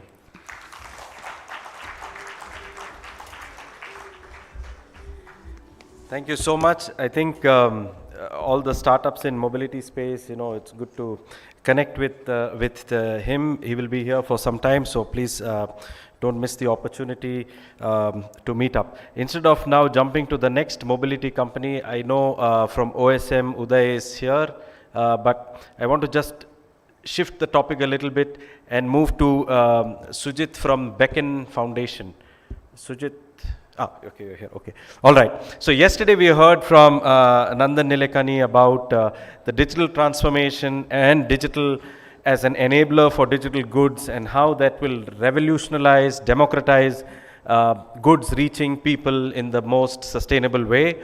And Sujit is here to give us a quick presentation about Beacon Protocol and what he is doing to revolutionize commerce and everything else in the near future. Over to you, Sujit. Thank you, Jose, for that very generous introduction, I must say. Good afternoon, all. Thank you. Thanks. Yeah, so I think when Jose invited me to talk about sustainability and thinking of imagining a smarter future, I was wondering how do I say so many things in the little time of 9 minutes that I have, but I think I can just simply take you from Toby's speech in the morning about how we are living in very interesting times, and by interesting we mean complex, dynamic, evolving set of problems that we are dealing with, whether it's the geopolitical situation, the environmental and economic crisis, war-induced energy crisis. Clearly, I think uncertainty is the new certainty that we are dealing with. And I think it makes us think as to can we use the tools and the toolbox that we have used to solve problems? Is that going to be relevant as we go forward to solve the problems that are itself evolving and changing? Probably we'll have to bring new tool sets and toolbox to the game and be ready for that. And I think I look at digital as one of the as a very passionate subject of study for me personally, and I look at the role digital as a technology has as part of this uncertainty that we're dealing with. And I think, again, going back to Toby's comments, that internet did bring us closer, but also made us vulnerable in many which ways. So when you're talking about a smarter future, in the context of digital and digital economy, I think the questions we need to answer for is that going to be inclusive, equal opportunity for all? Does it provide that? Is it going to be a fair play? Does it offer scale, participation, revive and keep the economy vibrant, not just for a few big corporates, but for a small delivery agent to a small home-based home pickle manufacturer or an artisan, or for bigger small companies? How do we unlock the challenges in the supply chain with digital? I think clearly, we have given it a lot of ourselves to submit to the technology of digital. Digital is a new technology that is kind of significantly defining the future in some sense. But I think a tryst with technology is something that it has this very old love and hate relationship. And if I were to talk about enabling smarter future, for a moment I would like to take you back into the history, because history does give us interesting lessons for future. And I'll probably, if I can dial back not just by a few years, but by a few hundred years, and take you back to the 18th century, you'll clearly recognize how something that we were going through as an embrace of technology is something that we are going through right now, and clearly it's rhyming. Of course, the technology at that time was not digital for sure, but the technology at the time was the railroads. The whole railroad industry was taking off in a big way, more so in America than in other places, and we realized that railroads is a great way to drive economic development, because it takes us goods faster to the markets, to the ports and other places, and gives us people to travel and access opportunities across geography. But somewhere we realized that this railroad should not be just a private investment, but by few companies who have the wherewithal of the technology and sort of consolidate and protect that for their own benefit and not let the market build on top of that technology. And that's where I think the idea of railroad as an infrastructure, as a public good, sort of became a very moot topic around the late 19th century. And they realized that it should open up as an infrastructure that everybody can access. And that, as some say, that literally catapulted American economy way beyond Europe. And the railroads, the moment it was opened up as a public infrastructure, allowed a wider economic development, a wider access to opportunity. It became a very egalitarian sort of a technology on which we can look at economic growth and prosperity of the last several hundred years. Yeah, and I think and if you heard Nandan's speech yesterday, we are talking about the public goods in the digital realm, based out of digital technologies, but as public goods which solve for the same thing. Can it allow everybody to access, build solutions on top of it, and enable prosperity and some economic development, social equality, and probably deal with some of these complex problems of energy crisis and others? Using technology is one of the leverage tool, but think differently about technology using digital public goods. And Randan alluded to how India is trying to create digital public goods like the digital rails, which is enabling that access. And we could see suddenly over the last decade kind of the significant, almost like a Cambrian explosion of adoption of digital public goods. I'm not going to spend much time, but I think the numbers are mind-boggling by itself and at the speed at which they are happening. And that's one thing that I think we must continuously look at as a way forward to solving some of the complex problems, not as a sole solution, but as one of the important ways to relook at how digital comes into play of our lives for the entire humanity and civilization as such. And that one such area that Beacon Foundation was focusing on is to sort of think about how do we, while we have heard of UPI solving for payments and financial inclusion, and we are looking at DEPA to monetize data to get low-cost credit, or to get it, or using eKYC to get faster bank account opening or a phone connection, we realize that is there an opportunity to create and think of a digital public good that solves for another important problem of our times, which is access to markets, especially digital markets. I think, as I said, digital is pervasive. More and more we are shopping online, we are looking for things, products, and even learning, skilling ourselves. I mean, those are something that we look at digital as a significant sort of avenue to look at opportunities. And that's where I think, is there a way we need to solve for the crisis that is there around digital access? And that's rampant, not as a problem, not just in one sector or in one country, but across countries. Whether it's about a taxi driver putting up a hand and saying, I am here, I have a right available, but I am at the mercy of some big tech platform to say that, my rights are limited, my autonomy, my agency to do business is limited by the rules of somebody else. Somebody else is carrying the kill switch for my business, for my livelihood, for my access to learn and educate myself, for my access to do business, whether I'm a taxi driver or a delivery boy or a small grocery store during pandemic trying to find customers online during the lockdown. So that's one of the issues that we realized, and this is where it's important to recognize how digital, if you were to reimagine digital through the way of interoperability, and this goes back to the design of internet itself. Now, the one thing that I want to do today is to update your vocabulary and make sure that when you go back, this is not talk about digital as a bunch of platforms, but as a network. As a network, because internet is a network, it's not a platform. If one person control internet, and if internet was not open, we will probably not have internet becoming the host of the world's biggest content network, learning avenue, hotel industry, or a big taxi company, all because there's an open interoperable internet. And that happened because the way internet was designed. It is built on very, very egalitarian, public, open specifications that drive interoperability that makes anybody connect to the internet and build something on top of it. And it's in that space, like some of the protocols, I mean, some of the computer engineers in the group will understand how the protocols are the essential bedrock on which some of these infrastructures are built.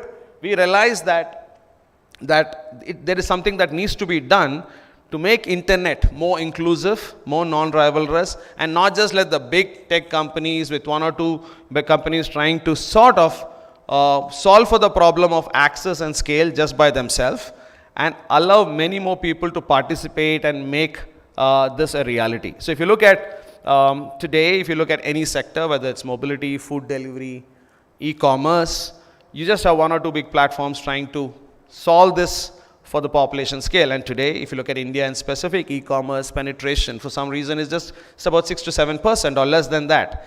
I mean, that's about 40-50 million users shopping online for a country of 1.3 billion people. We heard yesterday from Nandan that there are 250 million people who now use digital payments through UPI.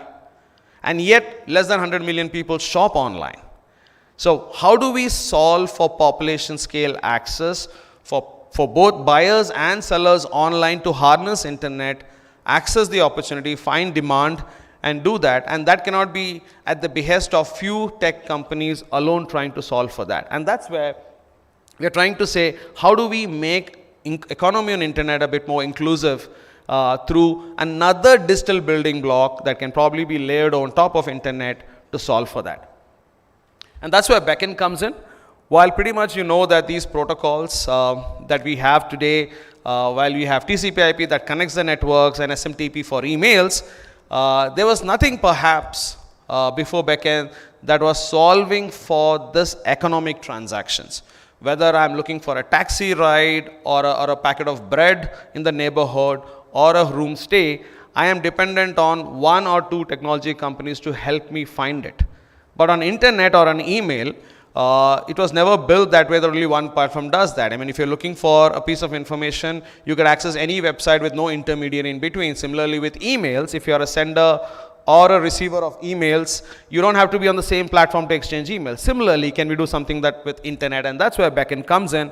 And I think what backend does fundamentally is to break these silos, wherein today, if you look at any model of economic transaction, it is sort of set on this premise that both the buyer and the seller, the consumer and the provider need to be on the same platform. Whether you're on a mobility service, you have to have the same app that the taxi driver is using, or food delivery or retail. Now, this model has a scale issue because you are depending on 1-2 platforms to have the capital and the energy to get every buyer and every seller on board, which is different in a country like India. And then you need to make sure there's a challenge of the intermediary who's trying to put the platforms, his incentives are aligned. Today we have companies struggling, saying that they use my data and they build their own business online and become a seller. How do I deal with that? So somewhere there's loss of agency as a seller, loss of autonomy. I'm playing on somebody else's rule. Somebody else has the kill switch. So to solve this, I think we have to fundamentally relook at the design and go back to the old design of internet itself, wherein internet, it did not bother which browser you are using. You could access any website and content. Similarly with emails, you could be on any email platform but send mails to anybody using another platform. Here again, can we do that for commerce? Can we do that for mobility? Can we do that for healthcare? Wherein the buyer and seller could be on any different platforms and still find each other, trust each other, and do transactions with each other. Whether I'm buying a packet of bread or booking a ride or finding a doctor to do teleconsultation during pandemic, etc.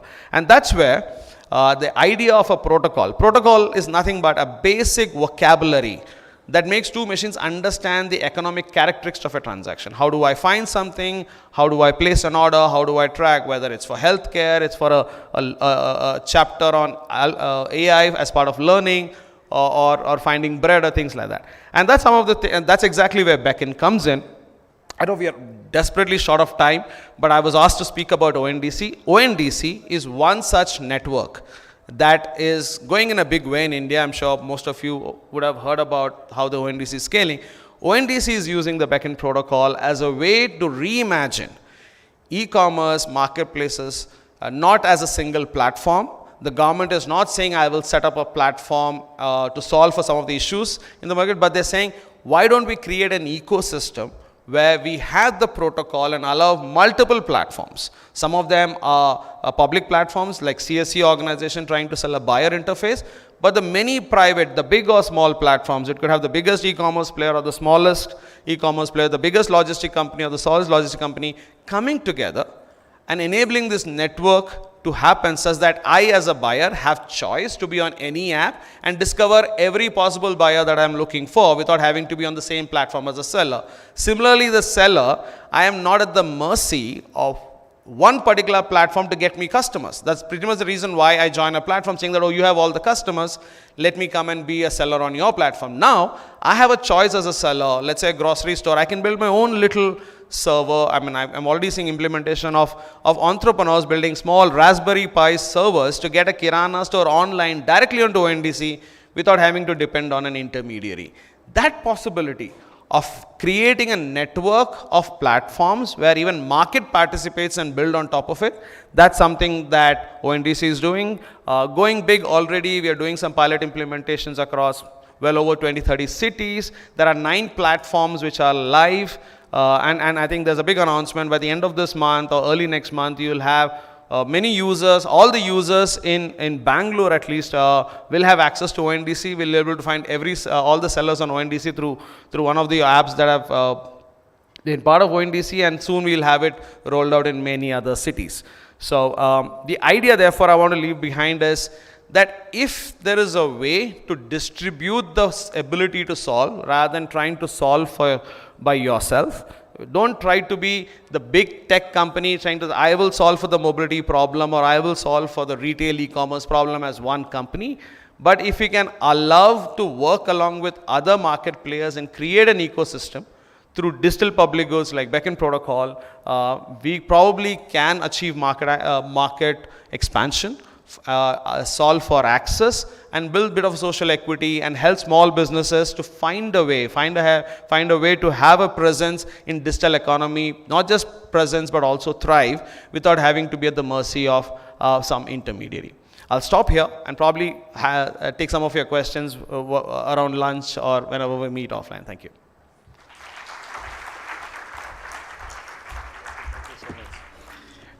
Thank you, Sujit. That was wonderful. I think the essence of it is when you democratize, there will always be growth and there will always be a win-win case for everyone.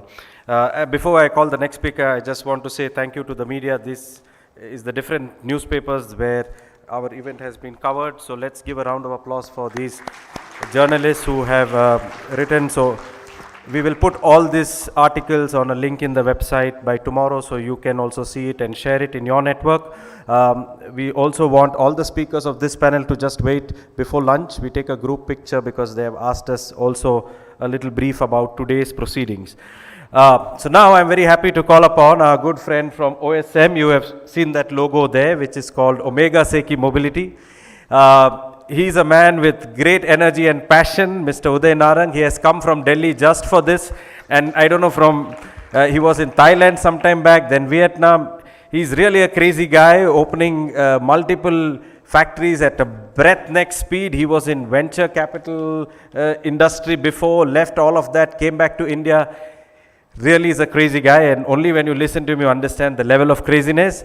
But he has a wonderful vision, which is to make Har Ghar electric, just to translate it, to make electric the first choice for everyone. So let's give a big round of applause to Uday Narang.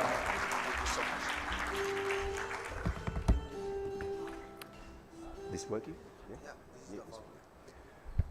Good afternoon, ladies and gentlemen. I know lunch is waiting. I think for the Europeans, I know it's almost past 12. So I think in Germany and in many other places, we're already having lunch. So I know, I don't know about other Canadians, but I definitely am sure the Europeans are looking for the lunchtime.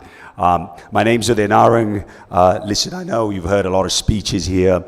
very, very smart people. But I want to firstly really thank Jose for having such a great, just have such a great conference. And I think, the city of Bangalore, I know you've seen some of the videos on the rains, but this is India, guys. This is not Stuttgart.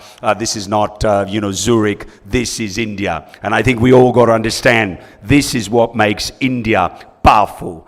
If I want to be, my residence is Zug, and it's, when we see a 25 AQI, we all start feeling sick. In Delhi, in about a month's time, I'm going to get 800 AQI. My mom says, son, have some sugar, it'll help you, or have a drink, So look, this is India, but this is the beauty, this is the diversity, and this is what I think people are not understanding.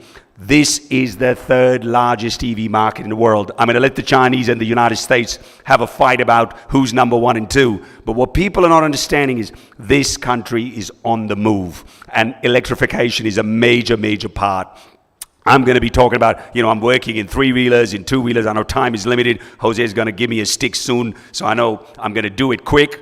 Omega Seki Mobility is involved in the mobility of all types of electric vehicles. I'm going to specifically talk today about introduction of zero-emission trucks in India. I think if you look at it, we've built, all sorts of trucks here and globally.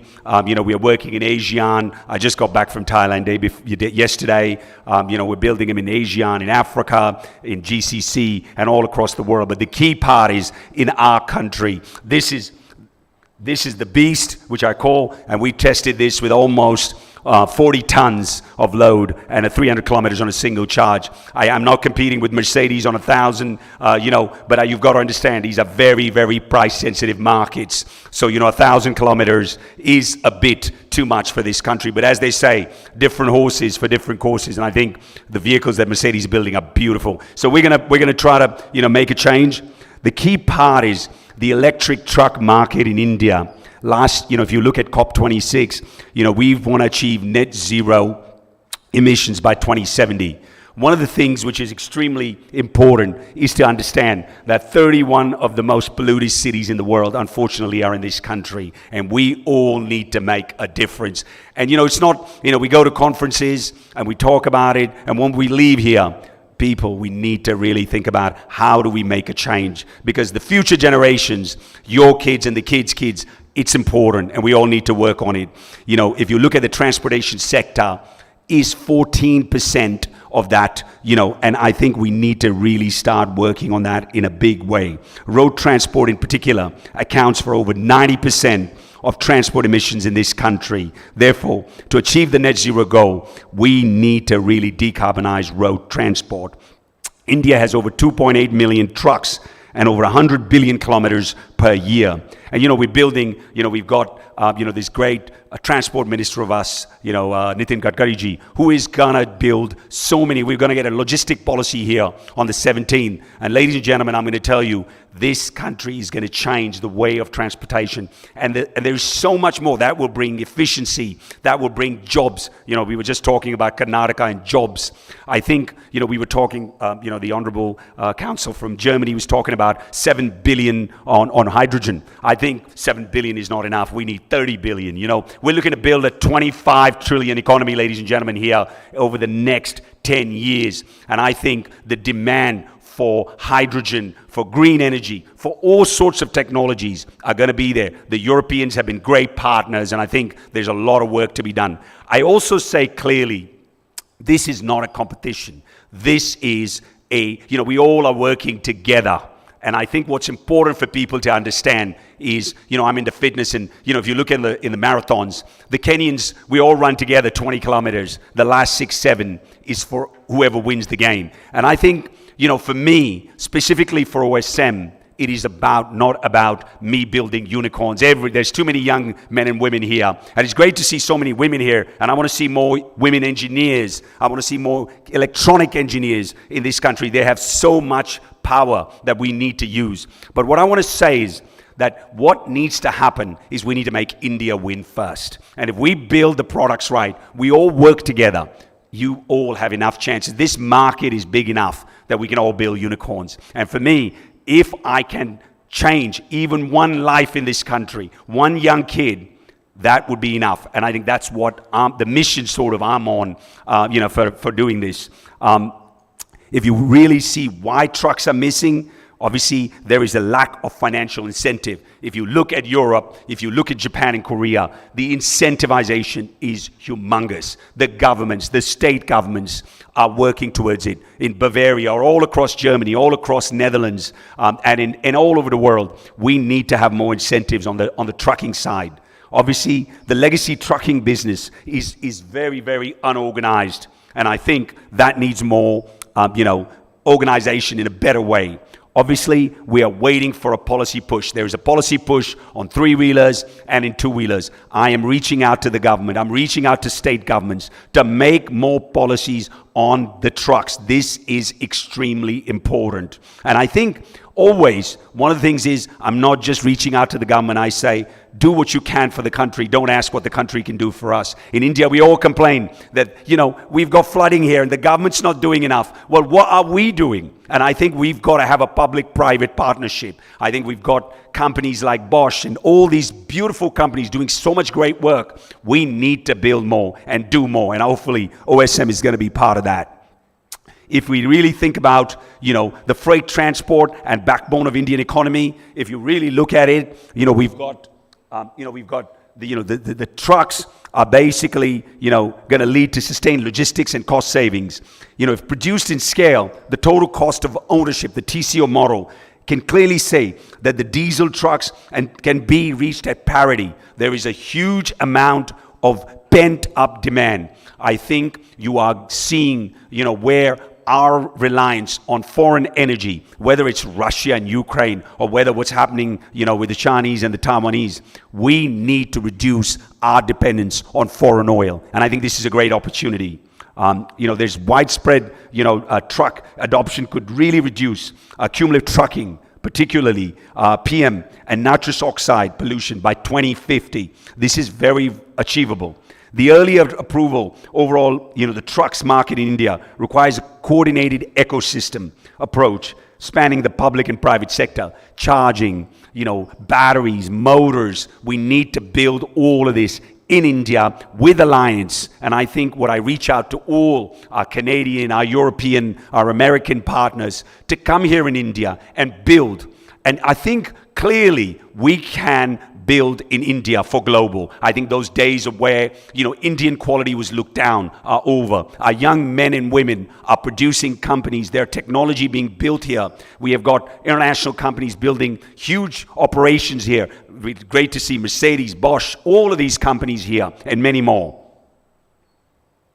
Really, again, as I said, it's about the policy, financing. Financing is extremely important. I keep talking about it. Many, many people, we talk about FAME 2 policy, we talk about PLI schemes. Those are the demand side. In India, we talk about wedding. If we've got the bride, we've got the party, but we don't have the groom, then where's going to be the wedding? So we need financing. Financing.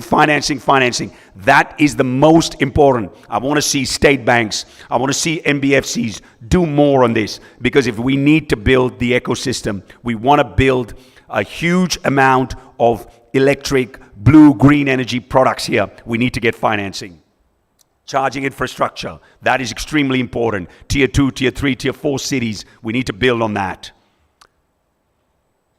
Again, I know time is running out, and Jose, I'm going to keep it within time for you. Really, OSM has built trucks in the 1 ton, the 3.5 ton, the 6.5 ton, and almost 50 tons. A whole lot of disruption is coming. I think, ladies and gentlemen, what's most important is the market is humongous. The demand is there. We only talk about Amazon. We talk about, FedEx and DHL, but there are milk companies, there are food companies, there are transportation that need these. Combination of EVs and UAVs, all of that is in the mix. I think what's important is we've got to build an ecosystem. I need all of you to be part of this. One thing is extremely important, that we again and again work in private and public partnership in this journey, and I think that is very, very possible. This is a picture of some of the trucks that we have built, some of the quality that we are building for here. And I'm going to just show, and I'm going to complete it in my minutes, Jose. Please, can we show the video? And you can get an idea on the work that we're doing. Thank you very much.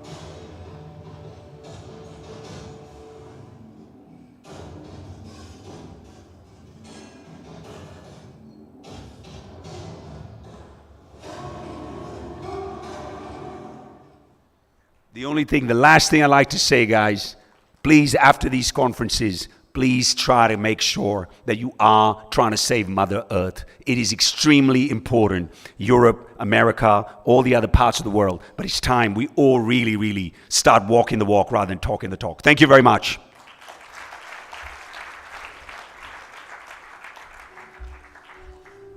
You know, I have to say that Narangji has named one of the trucks after his son. So the truck Mika that you see is named after his son, you know. So leaving that cushy job in New York and managing, I don't know, billions of dollars, he has put his own money and equity to build something. The factories are working, the products are out, and they are sold. But they're also very clever with resource management, so they don't put unnecessary ads. So that's why maybe some of you may not know about them. But if you just Google OSM and if you Google Uday Narang, you can find out more stuff. Since we have shortage of time, we quickly jump. We have 3 more speakers, and you know they are quite quick because I know that they will be quick. I would like to invite Raju Chintala, who is here all the way from Indiana, USA. You know, he's been a wonderful friend, and we met under the aegis of the Indo-American Chamber of Commerce. He advises the state of Indiana for everything to do with India. I think he also played a pivotal role in Infosys setting up their own campus. I think it's the only owned campus in Indiana in the US.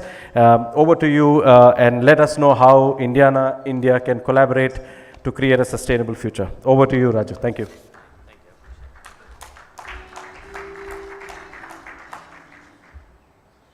Thank you, Jose, for this opportunity, and looking forward to talk to you and tell you more about Indiana and India. So now we go from India to Indiana, USA. Please play the video.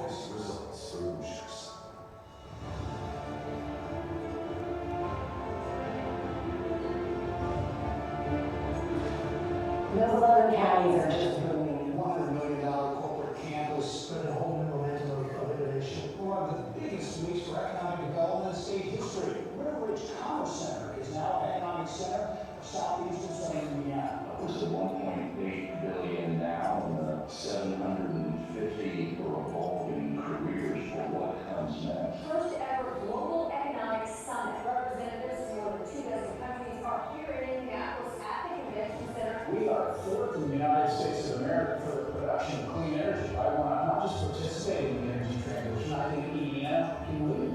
Indiana is offering up to $50 million in grants to projects that will transform the North Central region. Indiana Governor Eric Holcomb and Secretary of Commerce Brett Chambers are heading overseas to strengthen economic relationships. The Agro-Animal Health Program this week, $100 million global headquarters. 2 new manufacturing sites at Lebanon's Leap Innovation. Cortena's workforce is more than 1,500 here, 2,000 around the state. Eli Lilly and Company is planning a major expansion in Boone County, $2.1 billion. Telexis has announced the site of its second battery plant in North America. The operator has chosen a site in Kokomo, Indiana. The semiconductor plant will build a $1.8 billion facility in West Lafayette. Top pick for this year, Infrastructure Indiana.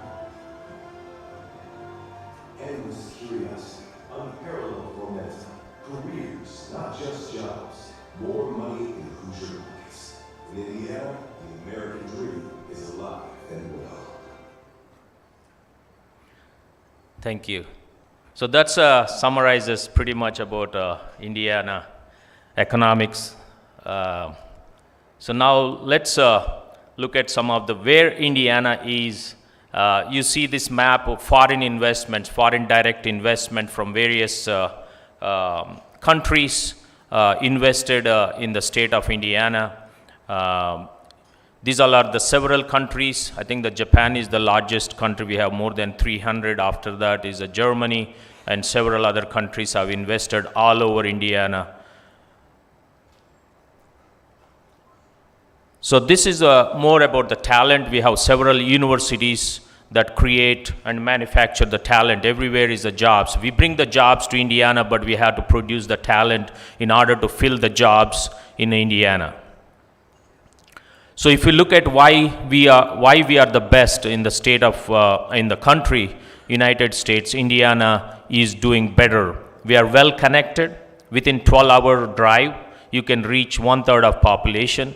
We are also well connected by rail, road, ports, and also air. We have second largest FedEx hub in the state of Indiana. We also have a governor who says, bring the world to Indiana and take the world to Indiana. So here, I would like to tell you how Indiana is moving towards greener and future, smarter future. We have a 5E strategy. The Secretary of Commerce, Brad Chambers, and the Governor Eric Holcomb put together 5E strategy, which is our roadmap for making Indiana its very best through strategic efforts in 5 key areas. These 5 E's are environment, economy of the future, entrepreneurship, and energy, and external engagements. I would like to emphasize Indiana-India economic relations. Governor Holcomb has traveled to India twice. He was the first Indiana governor to travel to India. We also have a relationship, we believe in the relationships. We have a sister city relationship between Indianapolis and Hyderabad since 2010. We also have Indiana and Karnataka sister states since 2017. We have a Columbus, Indiana, and Pune, Maharashtra sister cities since 2018. If you have watched the basketball, if you follow the basketball, the first ever NBA basketball game happened in Mumbai in 2019 between Sacramento Kings and Indiana Pacers, and Indiana won 2 games. Indiana is proud to host approximately 10 Indian companies. That includes one of the largest deal I was involved with, the Infosys. Infosys has committed for creating 3,000 local jobs, $35 million initial investment. Ultimately, the company plans to build a $245 million in a 141-acre campus in several phases in the next few years. Phase 1 has completed. Their building looks beautiful. And I would like to end this with this quote. Governor Holcomb frequently says, "You cannot even spell Indiana without starting with India." So thank you for listening, and if you want to expand your business in the United States, please see me. Happy to help you, and you can call for your business Indiana as a home. Thank you again. You know, we like that part. You cannot do Indiana without starting with India. Also, you know, I like the double aspect, Indiana for the world and the world for Indiana. So I think it's a two-way relationship, and there is a lot of possibility of collaboration, the startups from here coming there and the other way. I would now like to invite our good friend from Bavaria. Also, you know, we are from the Bavarian Indian Center, and John Cottrell has been here for, you know, many, many years representing the state of Bavaria. And I'm happy to say, I think that's the first state that had the relationship with the state of Karnataka. So I think all of that will be shared by John, and over to John, who will explain how Bavaria can be a partner for sustainability. Over to you. Let's give a big round of applause.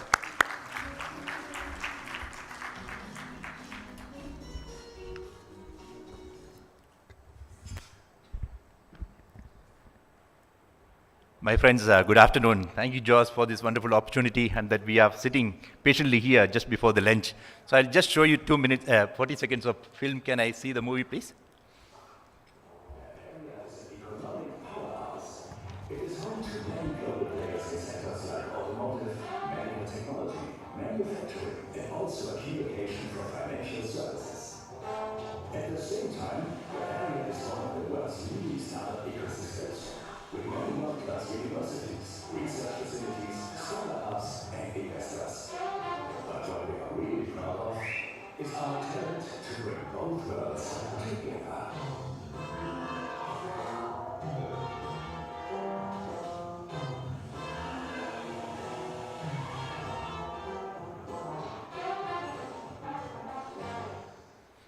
So friends, this is a just glimpse of how modern Bavaria, tradition and modernity and innovation goes hand in hand.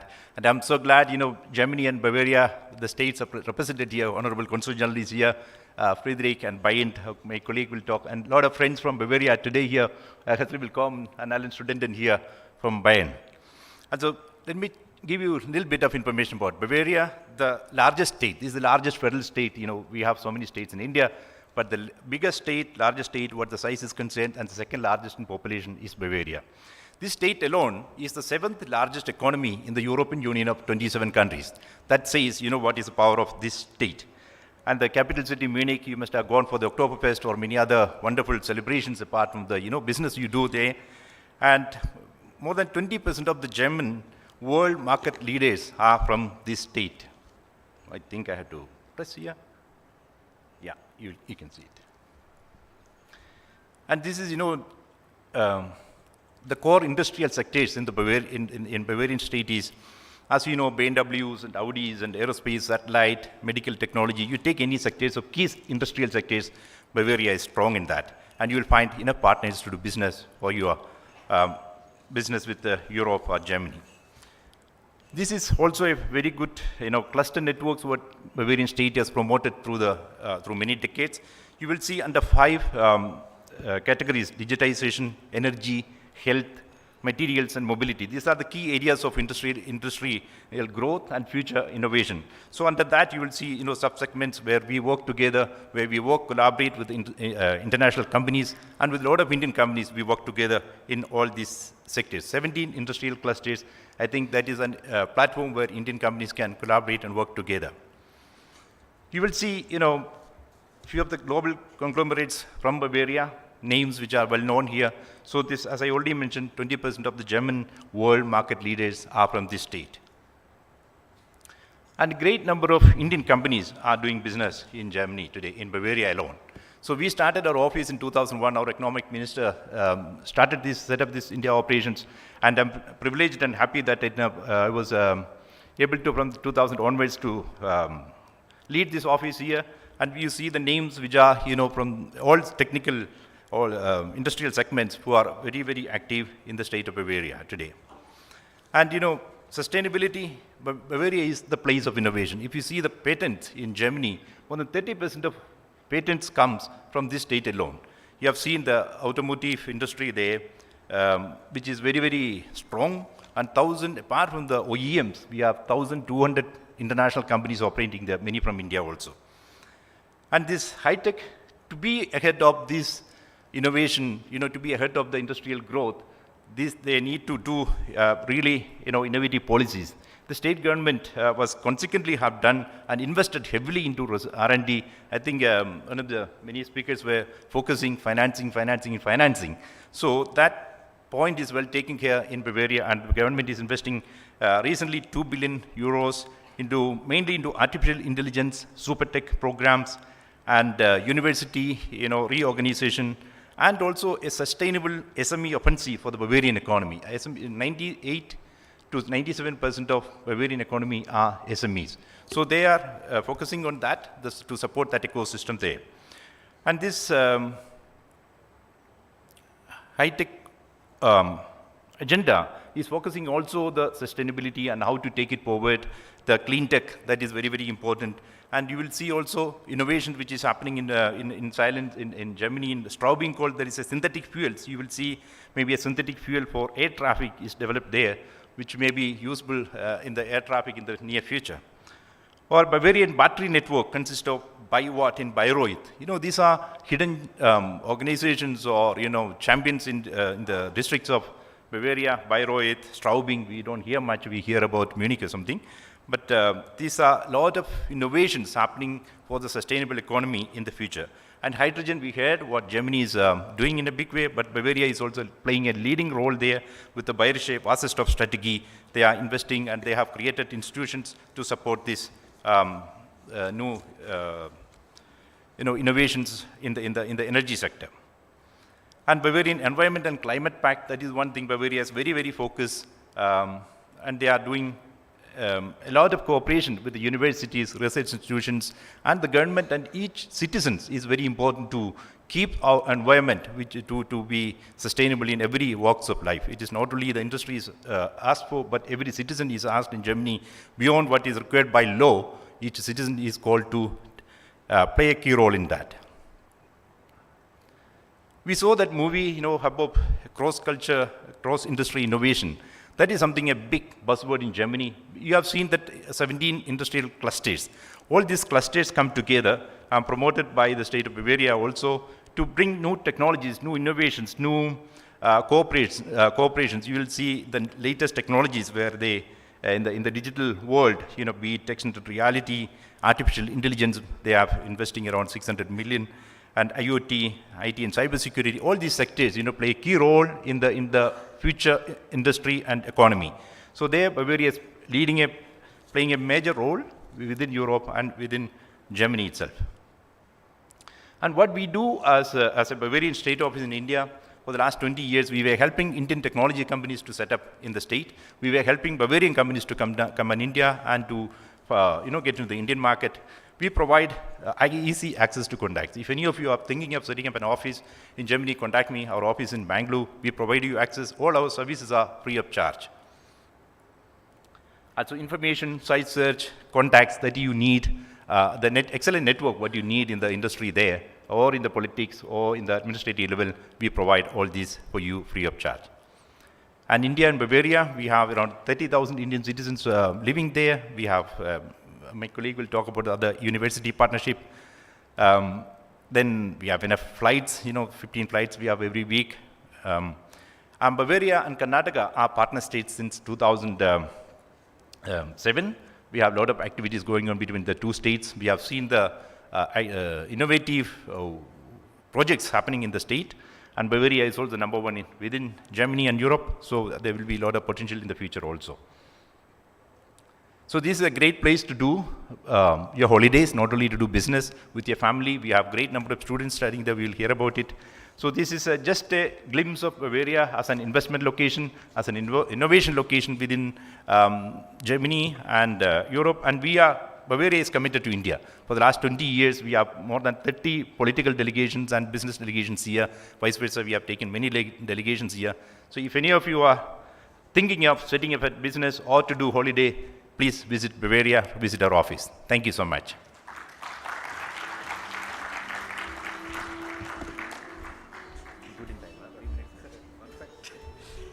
I have to thank John. He finished 3 minutes early. So good. Let's give a big round of applause. Thank you. So we have the last speaker of the day is my colleague and counterpart in Bavaria, Wiebke Dofler. She is the managing director for the Bavarian Indian Center for Business and University Cooperation, and she will tell us how this intersection with German students, industries, business is working, and of course, very briefly, but she's here during lunch so you can catch up and find out more. Over to you.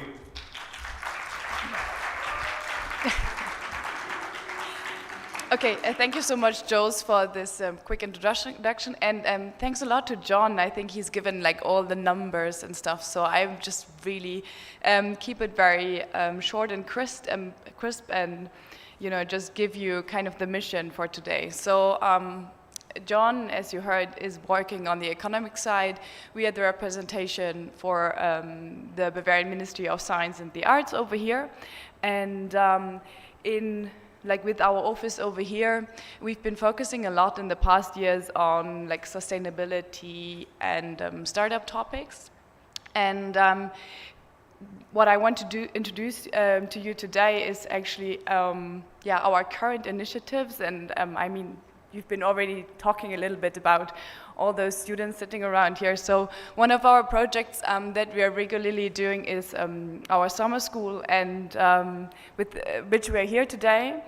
And the students now have been working already for about 2 weeks with a group of Indian students on topics of sustainability. And I think this morning they were wondering, like, what are we going to do here, right? I mean, I didn't give them so much of details before, but I think now kind of the loop has closed, right? Because we heard a lot about water, we heard a lot about waste, in general, like CO2 reduction, or the CO2 emission reduction. So these are all topics they were working on.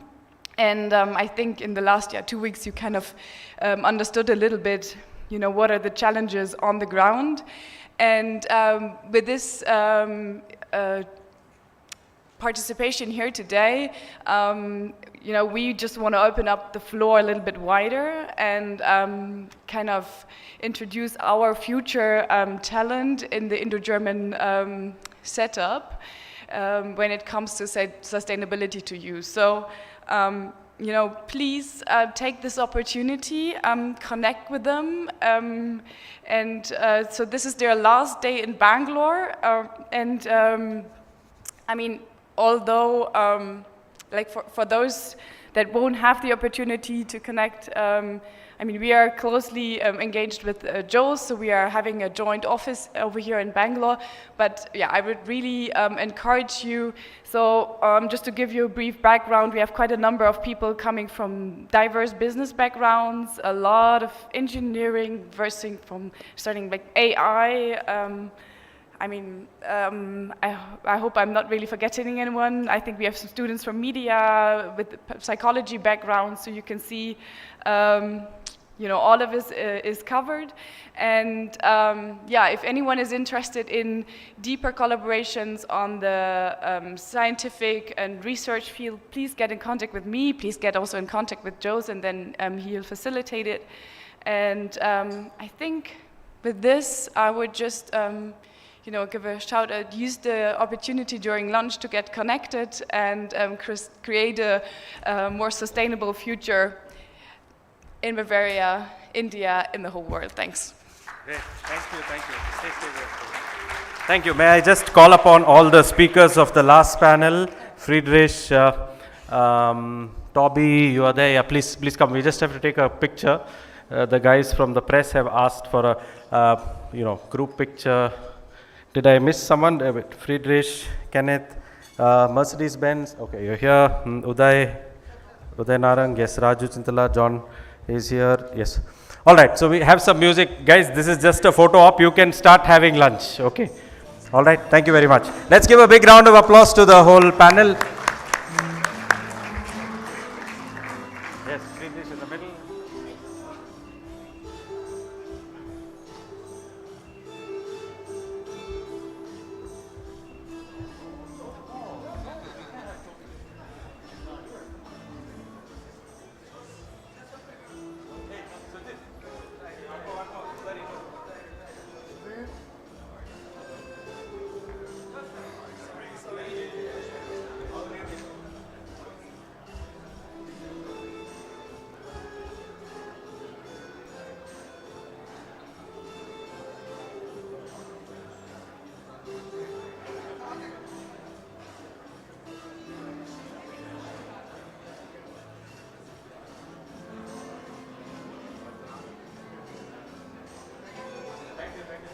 Thank you.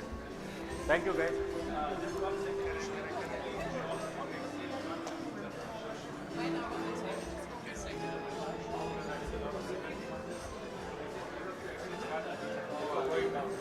So, if you're having dessert or food, you can also bring your plate to the table and come forward, and we will start in a few minutes.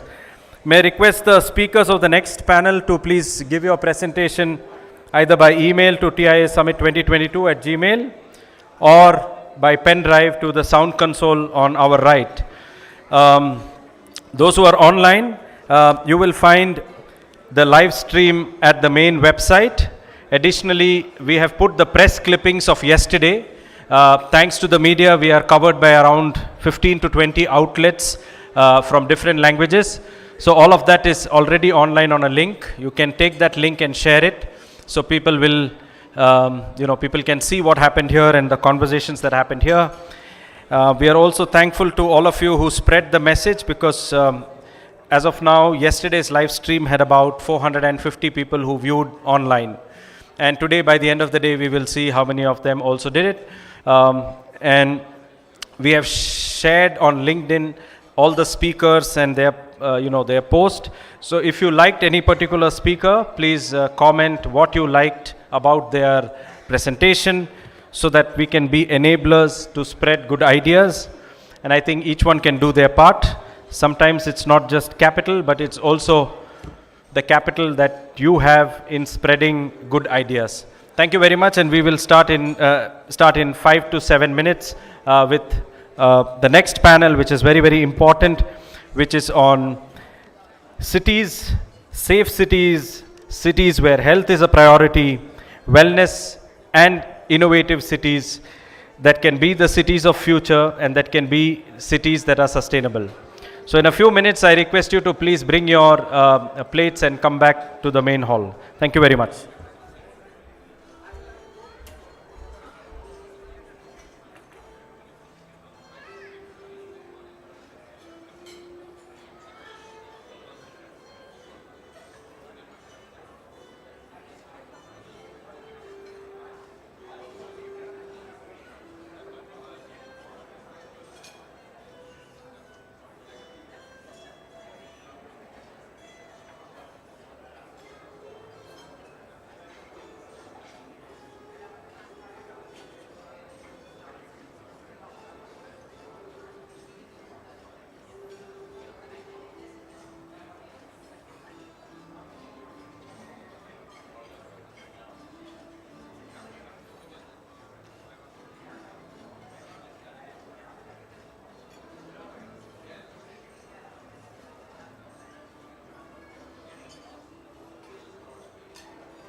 Time doesn't wait for anyone. Now it's 2:09, and as we promised, we would like to start at 2:15. I want to say once again that we are live streaming the summit, so it's good that we stick to that timeline. I'm happy to say once again that we have the representative of Bangalore Tech Summit over there in that stall. We have the people from Pothole Raja. I think Raj is meeting them. Yeah, that's a good connection, Pratap. So that's a very interesting, innovative technology using recycled plastic to make better roads with less material. So some of you please take a selfie with that grid mat, which is an innovation from Bangalore, and post it. It will help them that more people know about the work that they do. So may I now request those who are at the back to please come forward with your dessert or without your dessert. The next session will be quite a promising and interesting one. We will probably move in a few minutes to that session. I also want to say that if you go to the TIA Summit website, you find a tab called Press Coverage. If you click on that, you will find all the articles that have come this morning in various newspapers. I would like to put on record to thank our press partners who have covered the story wonderfully. They may also do another story today. I also would like to thank all our sponsors. Bosch, like always, has been sponsored this year as well. The The wonderful country of Israel has been a sponsor, and the Consul General Tammy Benheim has been a very good and wonderful support with her advice and bringing Israeli startups to our event. The RV institutions have been also a good partner, and yesterday you heard the number of patents the young people from RV are filing, because the intellectual property is the biggest asset of the future. So thanks to RV.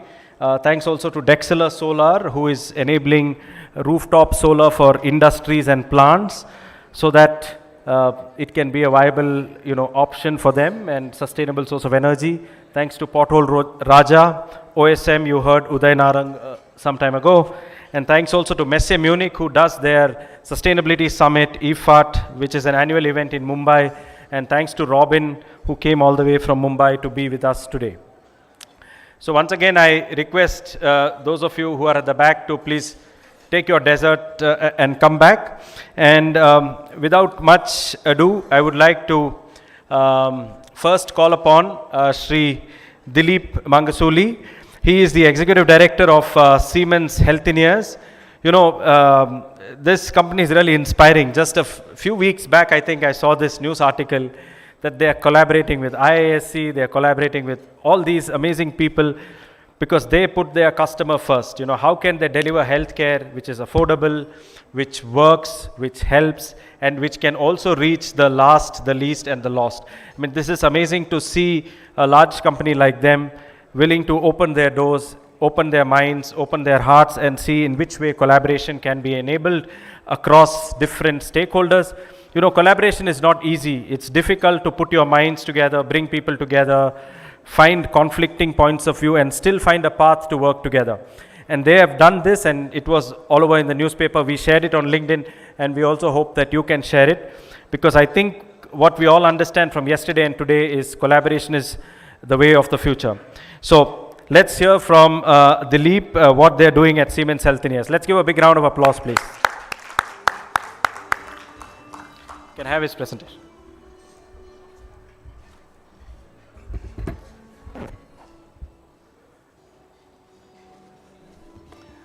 Good afternoon.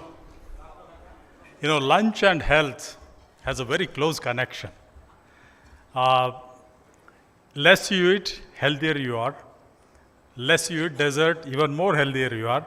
Slower you eat, your health improves even better because your digestion improves. And it's always a challenge to start the first session, but I'm really glad the first session is going to be on health. And I'm absolutely thrilled to be here, especially talking about sustainable healthcare.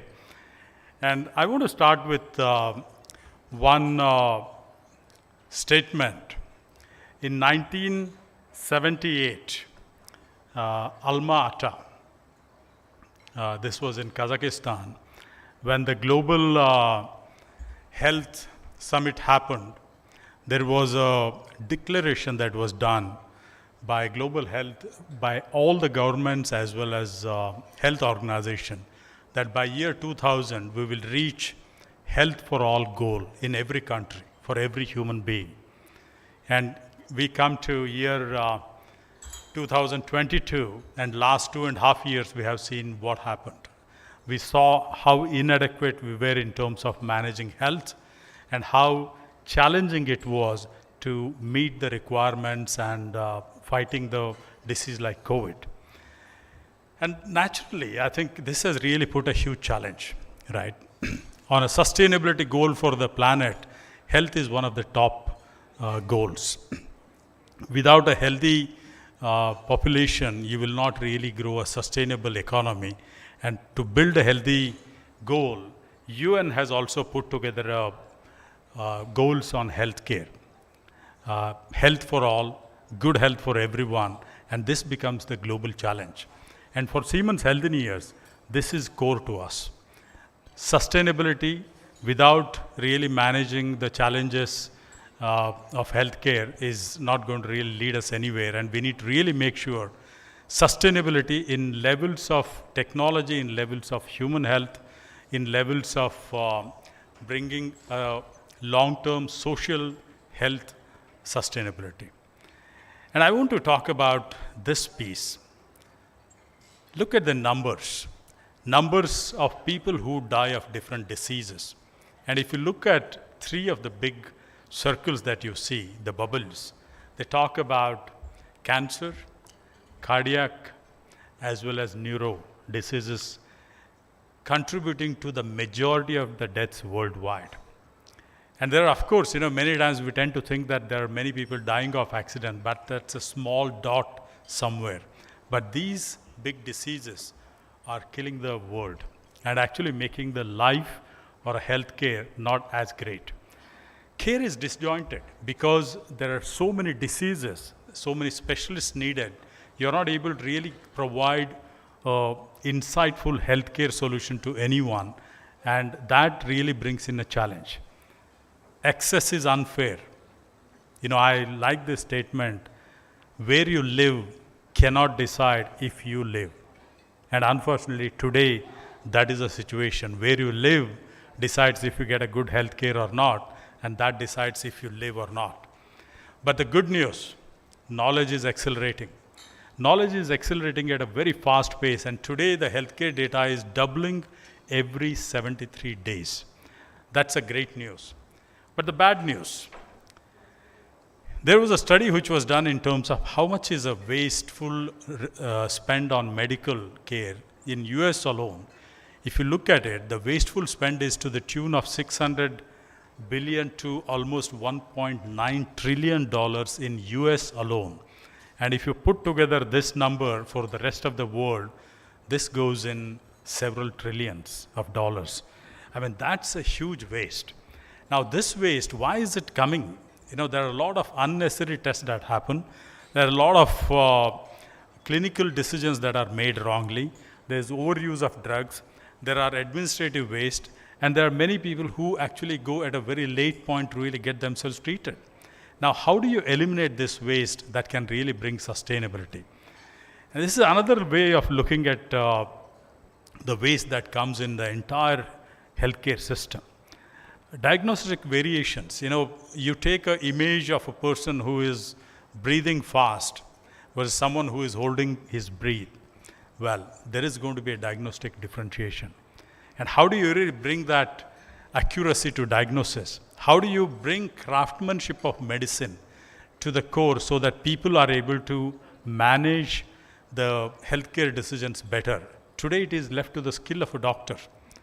But can you make skill to be important but provided with a lot of support that can really make it better?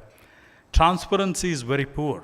I was speaking to one of the doctor recently, and he told me that most of the deaths in ICUs occur at 5 a.m. in the morning. Actually, it is not that the patient dies at 5 a.m. because there is not much care given during the time after 11 p.m. till 5 a.m. No one goes near the patient to check their status because patient gets angry to go and check his vital statistics. And when the death occurs, it is too late.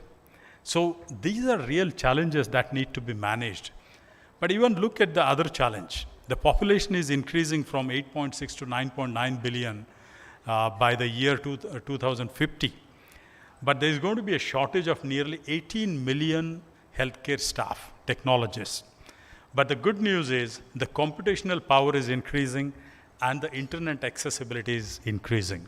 Look at India, how the internet became a household name and how the digital solutions on financial became everyday name. So if you think about it, challenging times in healthcare need absolutely innovative solutions for sustainability. And this is where we are thinking in healthcare, especially from Siemens, on three aspects. One is, how do you bring precision to medicine? Precision diagnostic to me is, if simply put, is all about how do you detect disease correctly and how do you detect disease in time. And second piece is looking at creating a digital twin.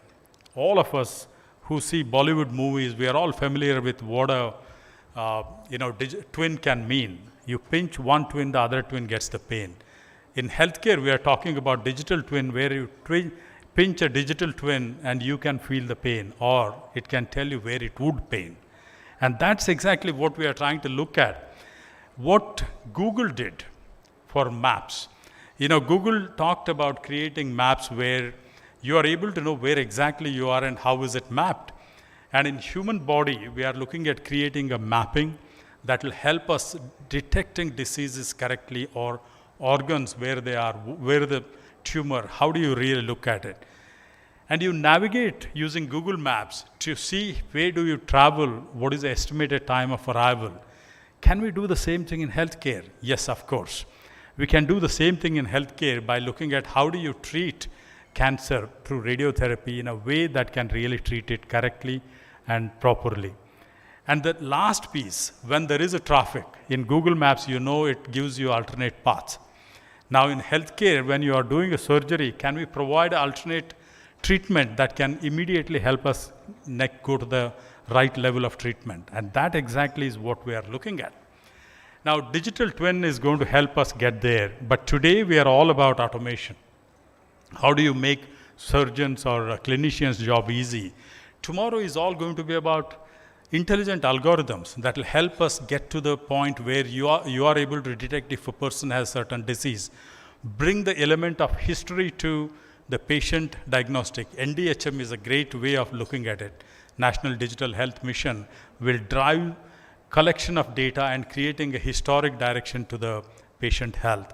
And tomorrow is going to be all about digital twin, which will help us navigate for our wellness management, not just disease management.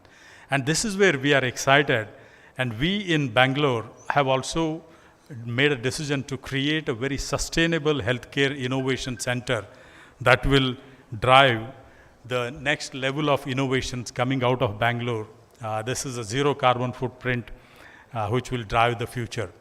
And lastly, I want to say with one small story about in China, there's a practice of having family doctors. The family doctors are paid annual fees. And the annual fees are based on how well the family is kept healthy during the year. They are paid at the end of the year. And if any person falls sick during the year, there's a deduction in the fees. So they are incentivized to pay for wellness, not for disease management. And that is going to be our future, to look at disease management. And we are excited that will bring a huge amount of sustainability in healthcare. Thank you.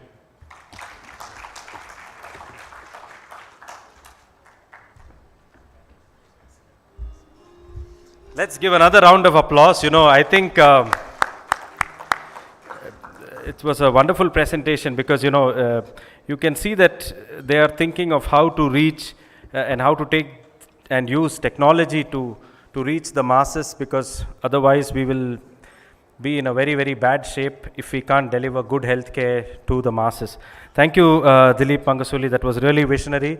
And please, for those who are here, we post all this online, so please share and comment which part of his presentation you liked, and that will help spread the good word and more people reach out and reach back to him.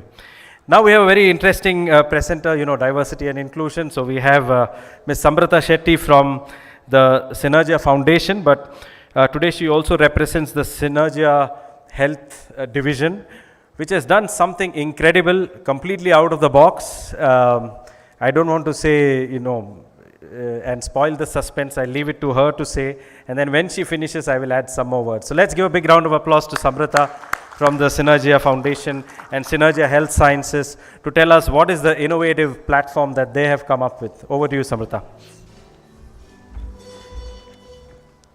Thank you, Jose.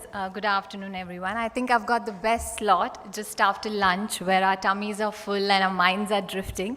So I decided to start my talk with a video. Please, can we have the video, please?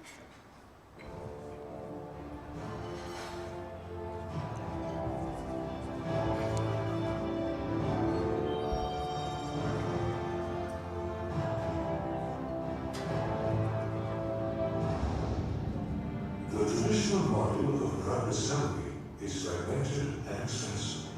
In the last 15 years, very few new chemical entities have been added to the Indian market. The pharmaceutical industry needs to ensure affordability and quality to address the needs of the patient community. The challenge is to manage risk without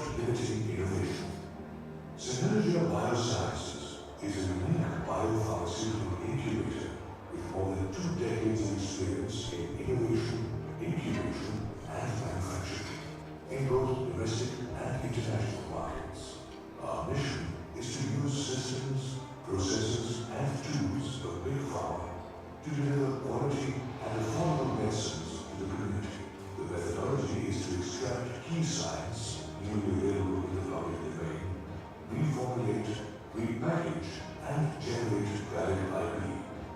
Since the 1990s, we have worked with the Nobel Prize winner Médecins Sans Frontières and the World Health Organization in building supply chains for generic antiretroviral, anti-malaria, and anti-tuberculosis drugs from India. We developed a complex 5-compound quinine injectable for a potent strain of malaria in Francophone West Africa. Our pragmatic approach enables us to deliver sustainable economics by reverse engineering and retrofitting existing molecules to provide additional benefits to both the community and the patients. We have a dedicated project team with proven experience in big pharma and drug discovery, and collaborations with some of the finest research institutes, including Harvard, MIT Health Sciences and Technology, King's College London, NCB India, Indian Institute of Science, GNCASR, and NCL Pune. We have currently patented an innovative platform in nanotechnology targeted towards the cure of diseases related to the central nervous system. Synergia Biosciences.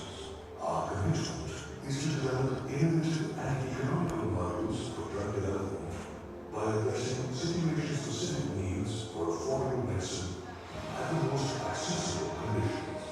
Translation research at its best. To collaborate or support us, contact.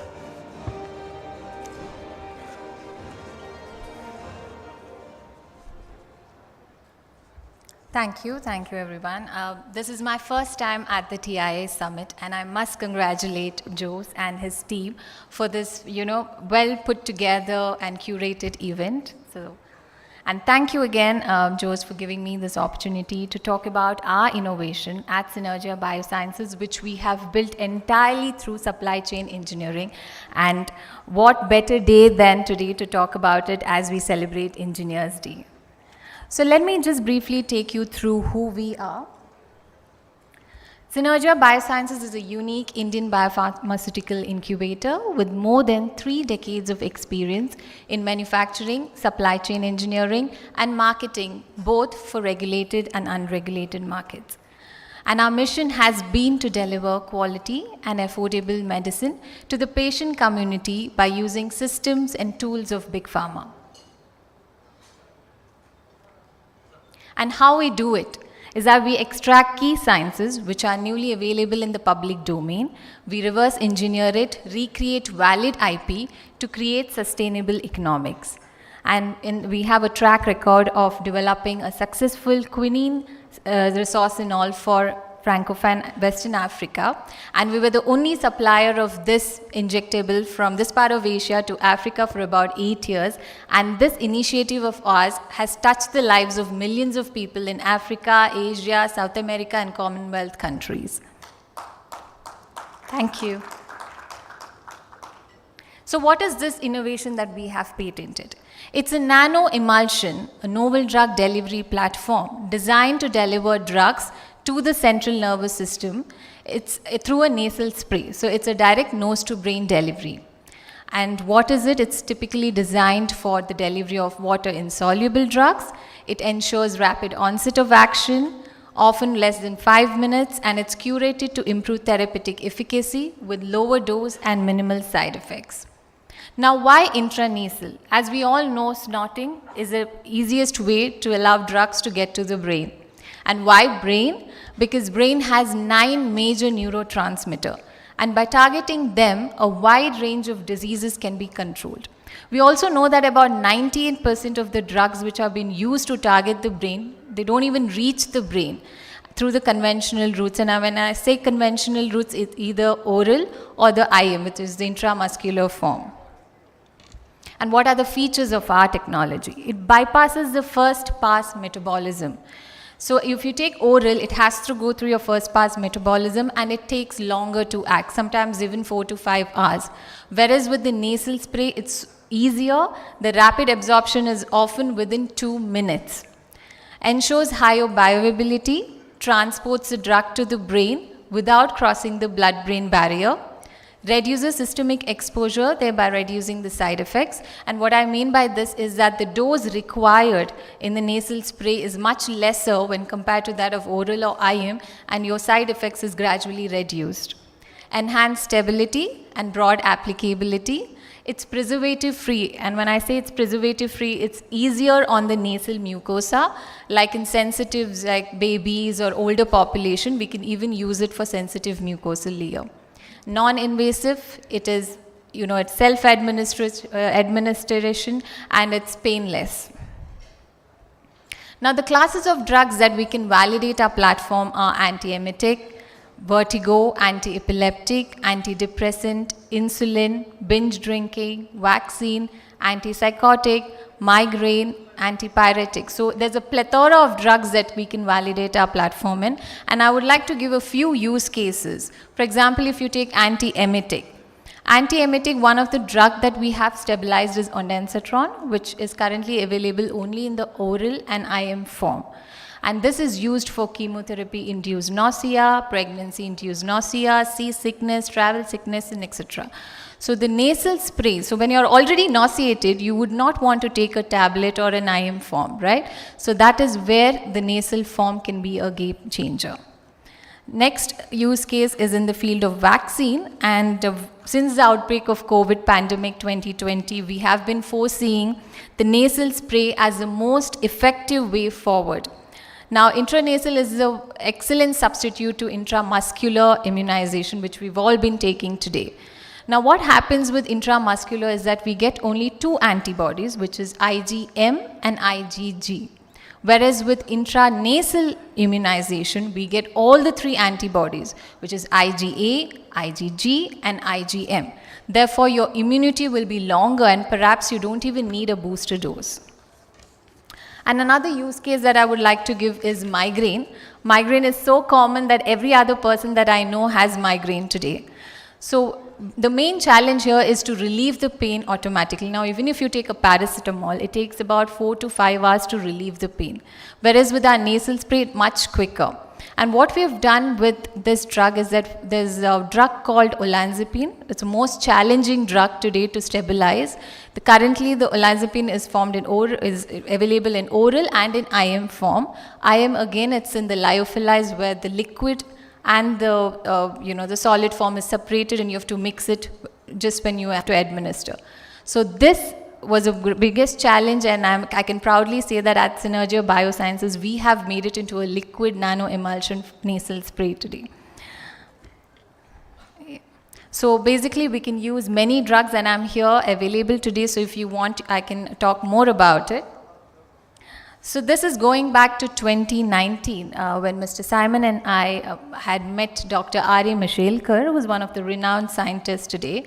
He mentioned to me that a few companies like Nokia, BlackBerry, or Google Lens did not make it is because they failed to comply with the assured framework. And so we wanted to make sure that we tick all the parameters of the assured framework, and here it goes. Affordable, it's cheaper, enhanced stability, and there's a broad applicability like I mentioned. Scalable, we can use from pediatrics to geriatrics. Sustainable, it's an economic model, it's preservative free, so it's clean. Universal, it's acceptable by all race and gender. Rapid, the onset of the drug is rapid, which you need only lower dose and minimal side effects. Excellent in terms of the technology, we've used the most advanced nanotechnology. Distinctive in terms of the IP, we've got 20-year grant patent in Japan, US, EU, and in India. So the global market, if you see the distribution, as we all can see that migraine, which was about 1 billion in 2019, in about 6 years it has increased to 9 billion USD, and similarly to other diseases as well. The intellectual property here, like I mentioned, we've got a 20-year grant patent in Japan, US, EU, and in India. And I would like to add that we've been told by our Japanese attorney that we were the only company to get patent in the last 15 years, Indian company to get a patent in the last 15 years. So thank you. And market potential is valued at 30.4 billion. But again, I have a disclaimer. We haven't, countered vaccine or insulin market in this value. And what we are looking for today is that we would like to reach out to partners who'd be interested to license and jointly develop products through commercialization. Now, the objective here is to find a company who'd like to use our platform to deliver drugs intranasally. And our research collaborations are Harvard, MIT, King's, Weizmann, Stellenbosch, NCB, NCL, Indian Institute of Science, Indian Institute of Technology, Kanpur, and the University of Cambridge. Thank you. And I would like to just quickly take you through a video of our testimonials. So, can I have the video, please? Mine goes back to 5 years ago, 2017, when Tommy and Samrita and I had a conversation in my office. And we were both from what we discussed, compassion is very important for this country. We were to create an inclusive and not an exclusive society. I think Synergy Bioscience and Germany and its team, clearly this is a wonderful team. They are great entrepreneurs and innovators and leaders. Pharmaceutical platforms have many advantages in the astucious to the Synergy team. I think it's very exciting to know that there is such a technology that could make drug delivery to the nasal route. Congratulate the Tommy team for this innovative, beautiful way of introducing the drug delivery.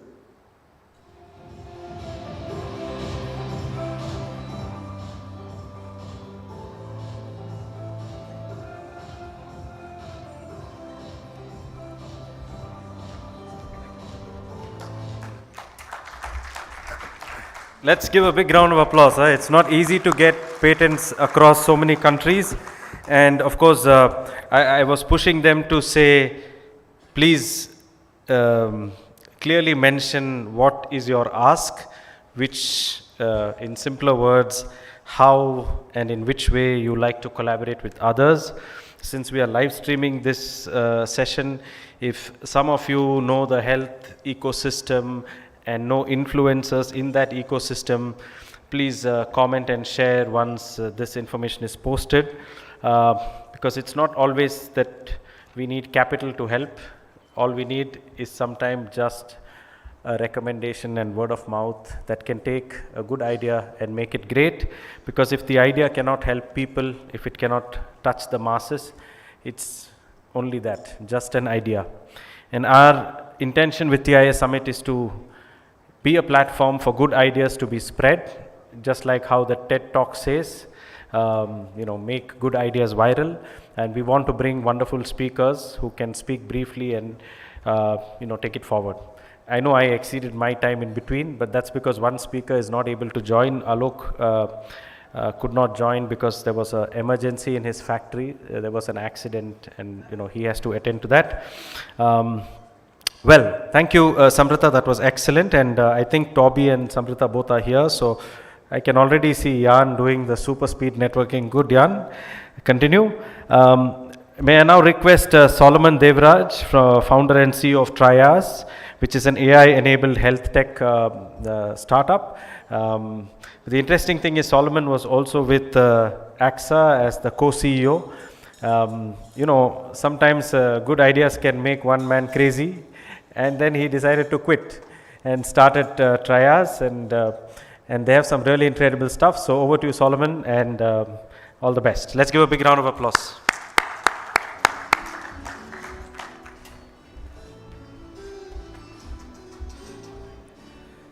Good afternoon, everyone. Thanks, Jose and TIA for the invitation again. Last time, I was virtual, and it's always good to be in person and specifically without a mask. And thanks, Dilip, for giving the insights and recommendations for keeping a healthy life of eating small portions, which I do, eating smaller portions of sweet, which I really don't do. But one thing I compensate by is doing my everyday 45 minutes to an hour of running. So I represent, Trias. Trias means Trinity or three, where we try to sort of get the clinician, the patient, connected through technology or, the AI.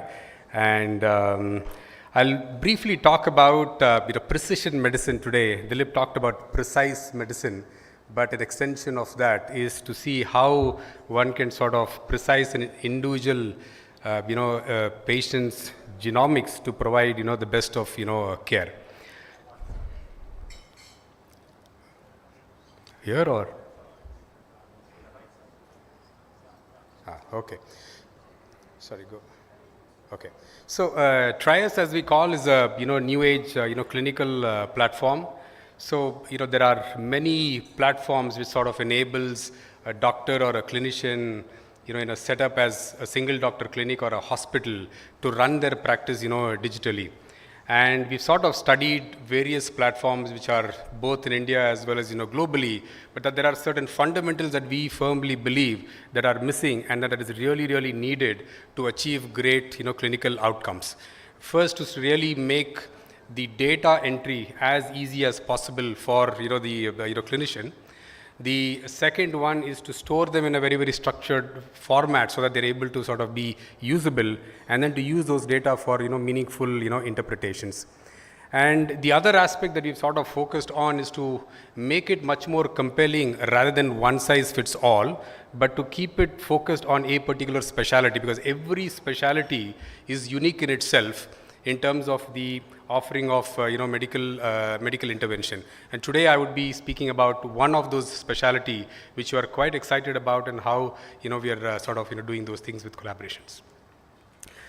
So precision medicine essentially is a very, very emerging practice done quite extensively in countries like Israel, but even in the West a lot of innovations are sort of coming in. But essentially it is to drive treatment of diseases by understanding an individual's genetic profile.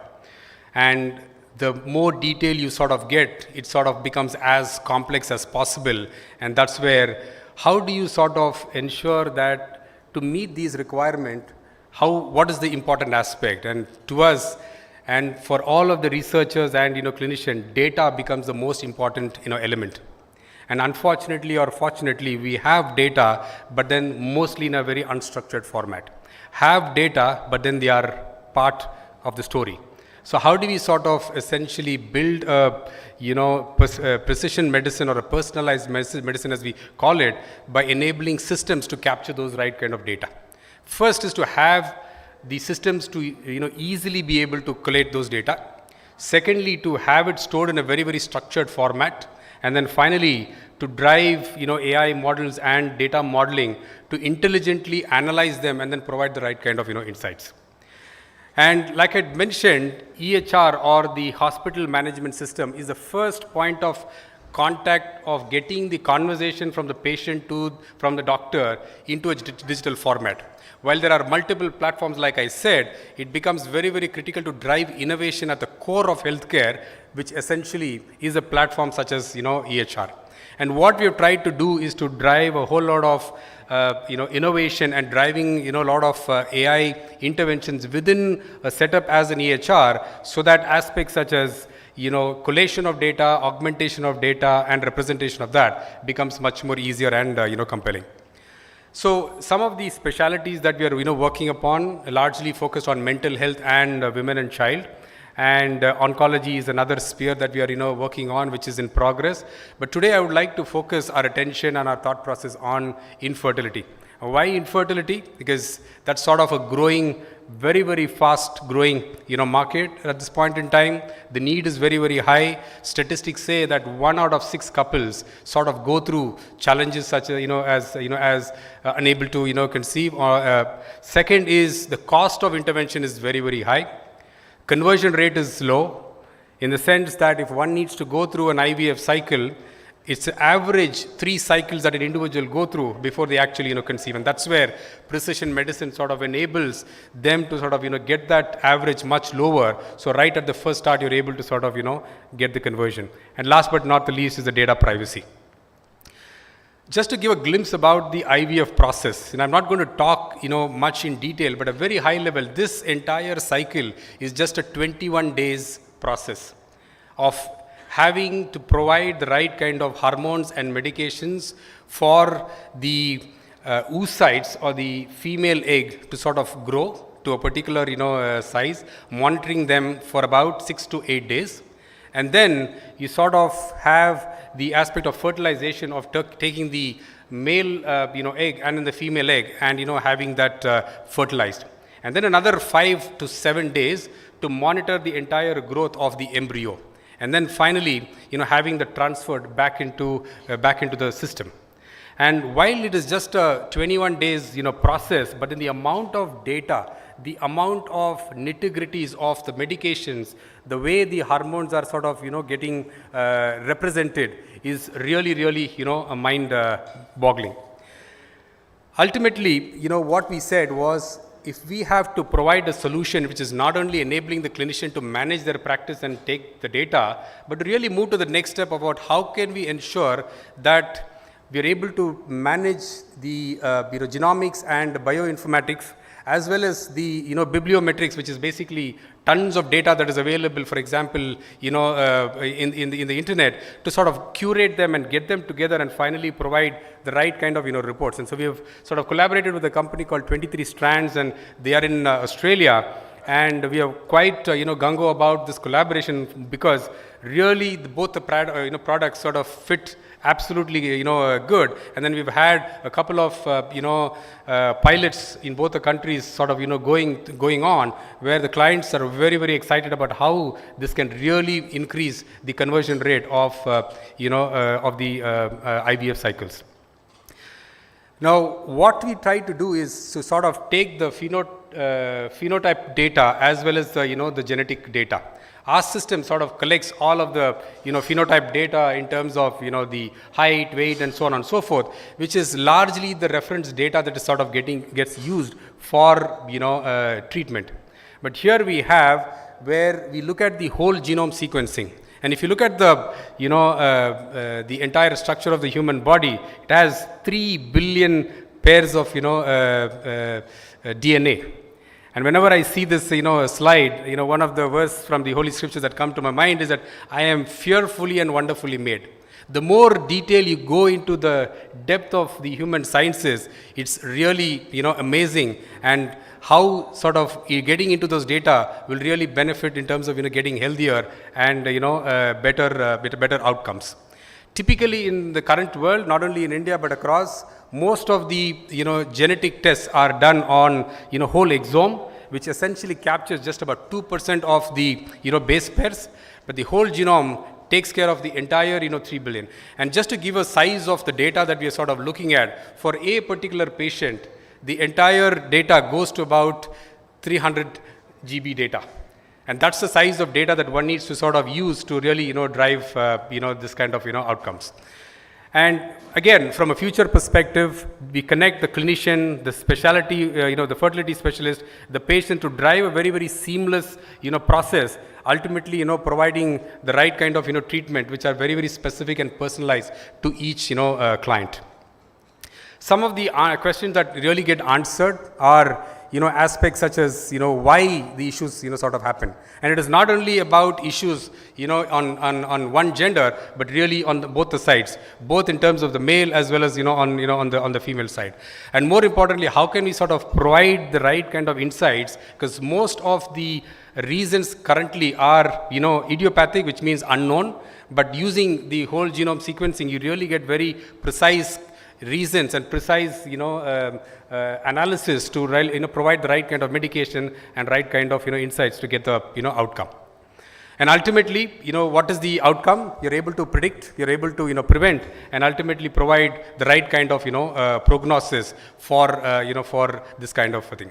And again, from our perspective, like I said, it's just one specialty, but surely enough, moving into cancer and a whole lot of other areas is really compelling, and we are quite excited about that.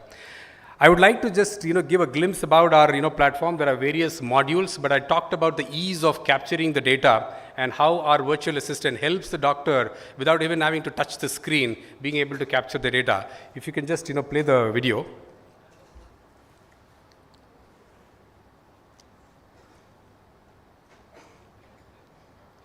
Left-hand side, if you have the play card, bottom left. Yeah, yeah.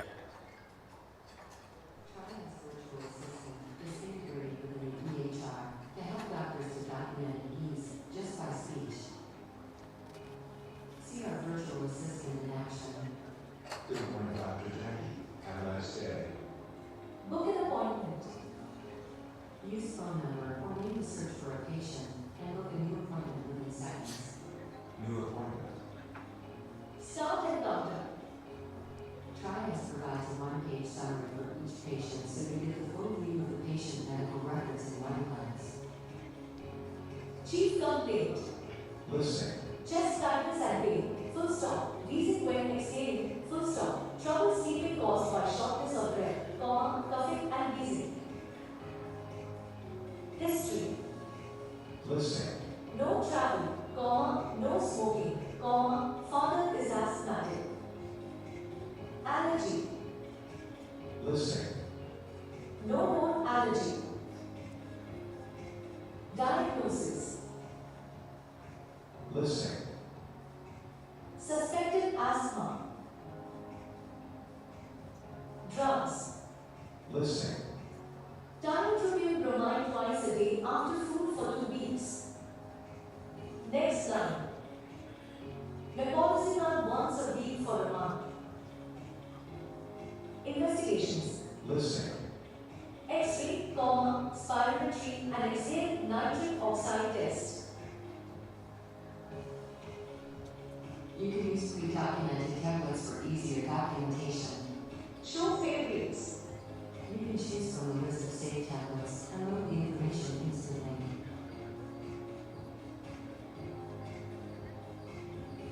Save Encounter. Saving encounter. Print prescription. The RX is printed based on the features selected and entered by the doctor.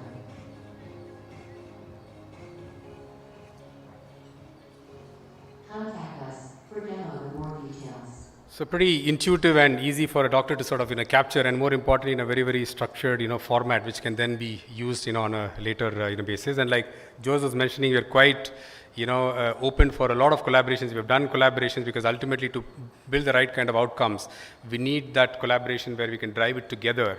And there are a lot of innovations that's going on, and feel free to reach out to us so that we can see how together we can drive a healthier tomorrow. And thank you. Thanks, Jose, for inviting us.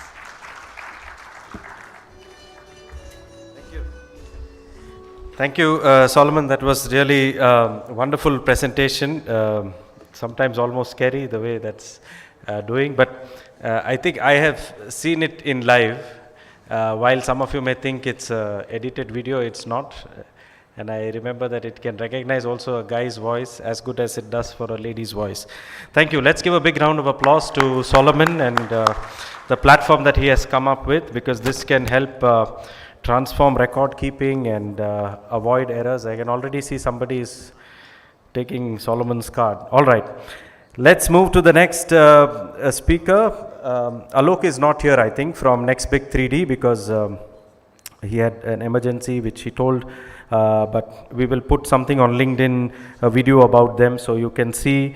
Just want to mention a few lines about Alok and his company. They won the Elevate 100 competition in Karnataka, which is very difficult because a lot of startups compete. They managed to 3D print the human skin, and they managed to get the interest of a very large German company. I don't know if that's public yet, so I won't say, because in Germany and also in India, it's not allowed to test cosmetics on human or animal skin. So actually, this guy was supposed to be here with a 3D printing machine, the small version. Unfortunately, we don't have him here, but we'll put that story on our YouTube channel and on our website. If you find it interesting, please share it, and it's good to spread that good idea. I would now be happy to welcome Ms. Ankita Arora, who has come here all the way from Pune. She represents a Swiss company, Sleep IZ AG, and they're doing some interesting stuff. This is the post-lunch session, a sleepy session, but nonetheless, they have some exciting stuff that will blow your mind away. Over to you, Ankita. Let's give a big round of applause.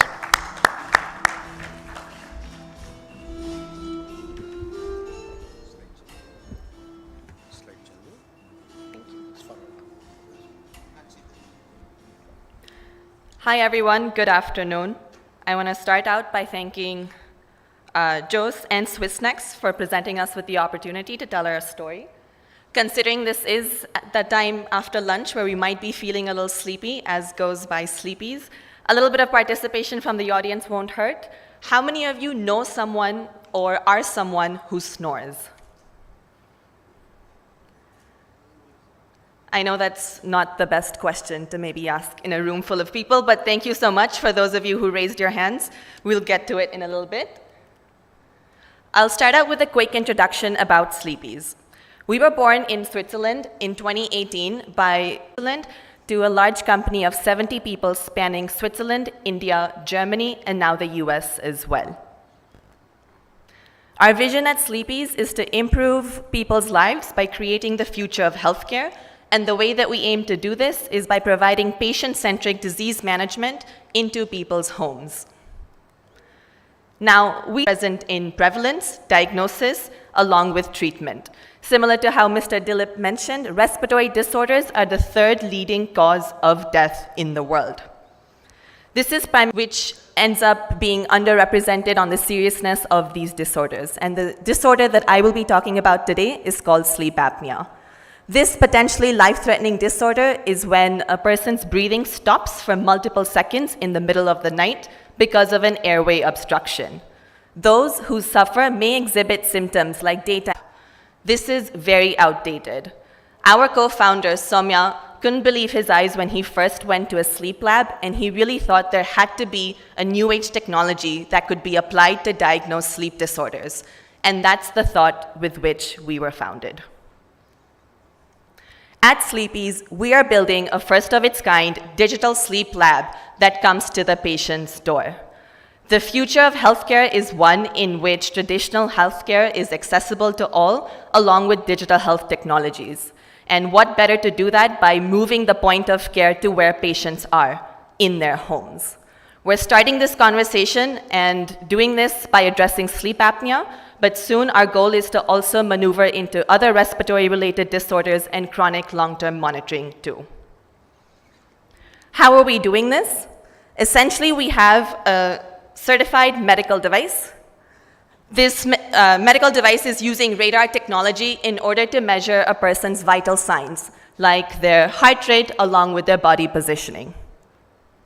We use all of this data, apply our signal processing along with machine learning algorithms in order to make sense of it, provide a report to the doctor along to the patients.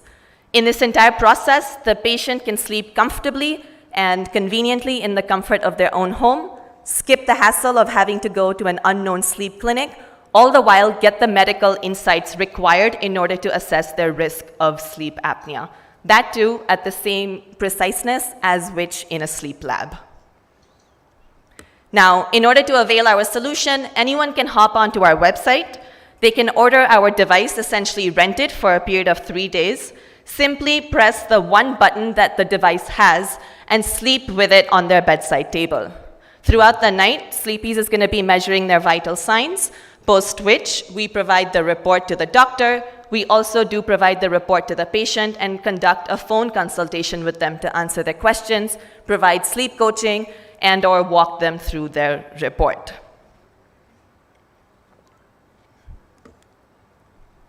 In order to stay true to our vision, we do want to impact the entire patient journey for our patients. In order to do that, right now we are in the screening and diagnostics space. We soon have in our pipeline to get into therapy and long-term monitoring as well, in order to truly bring healthcare home. We recently also announced a partnership with the German microchip manufacturer Infineon, wherein we will also be providing health analytics based on radar to various home devices available, smart devices, available at home. In just a period of in a few short months, we have been able to create Switzerland's largest digital sleep lab, And we are now bringing that success to India and to Germany, much larger cohorts of markets. In India, there's approximately 60 lakh individuals who suffer from sleep apnea, unaware, undiagnosed, and at severe risk health. This is what we're looking to change. I want to take some time to provide 2 customer stories to really help exemplify the impact that we have been able to create in just a period of about 9 to 10 months since we've commercialized. The first is the first instance that you see. We had a patient that came to us and mentioned, "My wife said I snore and she wants me to do something about it. I feel fine." Once the patient underwent our testing, it turned out that the patient had moderate sleep apnea. Now, moderate and severe sleep apnea are the 2 highest classification of the disorder, which, if untreated, can lead to other life-threatening consequences. So after doing the test with Sleepies, this patient was able to debunk his theory and ensure that he got the help that he needed in time to lead a healthier life. Another patient not mentioned on the screen was actually a senior citizen that we did a screening for last year. To our surprise, that same patient called us just a few months ago. When we finished the screening for the patient, it turned out he had severe sleep apnea. He called us to let us know of the progress he had made with the therapy option he had chosen from the doctor we connected him to. He just wanted to call us, let us know of the progress, and thank him for finding this out for him in time, which exemplified the trust that that patient placed in us for helping diagnose him with the disorder. These are just maybe a few different customer stories. In the last few months, we have been able to impact thousands of lives in 3 different geographies. To conclude, I'd like to mention that the American Sleep Association recently has now added sleep to its cardiovascular health checklist. So now sleep is finally a part of the 8 other factors that can be modified in order to improve your health. In order to make our cities smarter, it's important for us to really shift the paradigm from reactive care to proactive care. And in order to also do this, we do believe that the future of healthcare is at home. It's when support knocks on your door before you even know that you need it. Because after all, the healthier our cities are, the healthier the intellectual capital will be in those cities. For those of you who did raise your hands at the beginning, I'm sitting in the back, please come and find me. I hope you do come spread our mission and vision. Join us on this journey to change the relationship that Indians have with their sleep and with their health. Thank you.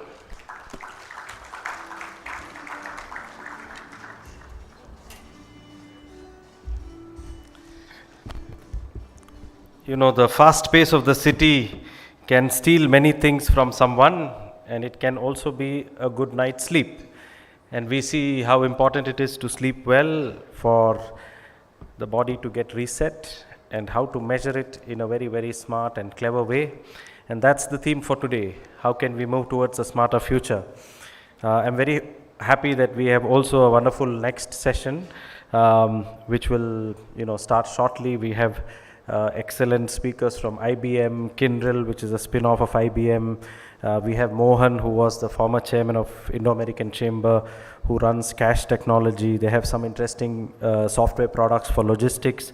Saugand is here. Saugand? Yes, okay. You've met the guys there? All right, perfect. So everything is set. All right. Now we have a very interesting speaker, which doesn't seem like he fits in the category for health. But we have innovation as one topic, and Raj Mrutyunjayappa is the Chief Digital Officer, President and MD at Anthology India. I think Toby showed a slide about Byju's, and people were reflecting and smiling, but Anthology is a in-the-money edtech company, right? With revenues of over $2 billion. He's a good friend and mentor, and he's also the vice chairman of the Indo-American Chamber and will be chairman in 2 years. So thank you, Raj, for being here. He's going to give a spin with the future of education, innovation, and how that can all link up to sustainability. Let's give a big round of applause to Raj.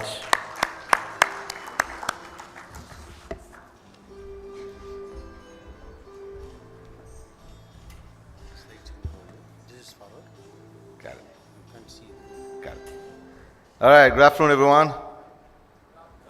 Can you hear a little bit more wiser than that? Good afternoon, everyone. You got to understand, I come from EdTech industry. It's like education. It's like professor talking to you. You got to listen to me. Okay, so this is great. So thanks, Jose. I was wondering why did you put me up here, and I heard all the smart people speak, and this was incredible what you were talking about. I love coming to these conferences because you learn so much about what's happening around you. We live in our own cocoons where we don't actually understand all the innovations that's happening. But here I am talking to you, and what am I going to talk to you about? Well, you need smart people to do the smart job that you're doing, and they come from education. And actually, if you think about what is happening in the current education ecosystem, it is mind-blowing. I mean, I'm sure all of you who have kids, who are in line of education, who have employees, you've all seen what happened over the last 2 years in terms of productivity impact, right? I'm not talking about COVID, I'm not talking about anything else, but just purely in terms of productivity impact. So there is a big shift, tectonic shift that is happening in education. And sometimes you probably are not even thinking about it as to what is happening. 1.5 billion population actually was impacted by this whole COVID situation, right? 1.5 billion students worldwide. That's a lot of students. And what have they lost in this bargain of 2 years? They've lost a lot. And some of the things they've lost is ability to grasp that knowledge they could have in those 2 years.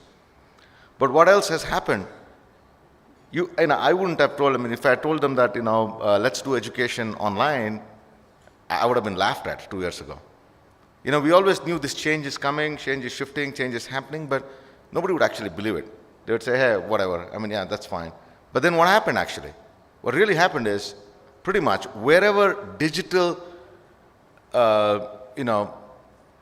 equipments were available, smart devices were available, we actually could shift very quickly to online. However, that only accounted for about 30% of the world population. The other 70% of the world population did not get education. They did not get access to it. So now that they're all coming back, is this right to go back to the old norm? Is that the right norm? Well, let's think about it. So I talked about sustainable education in smart cities. And really, a simple definition of a smart city is you're using technology, to improve your quality of life. It's just simply put it as that. It may sound more complicated than it is. And most of the cities these days are at some level smart cities, right? You do have Wi-Fi, internet connectivity, you're online, there is some smartness to it. Of course, you can be a lot more advanced in every field of it. And I'll talk about some of the exciting things that's happening. But if you look at that and you say, now, how about education?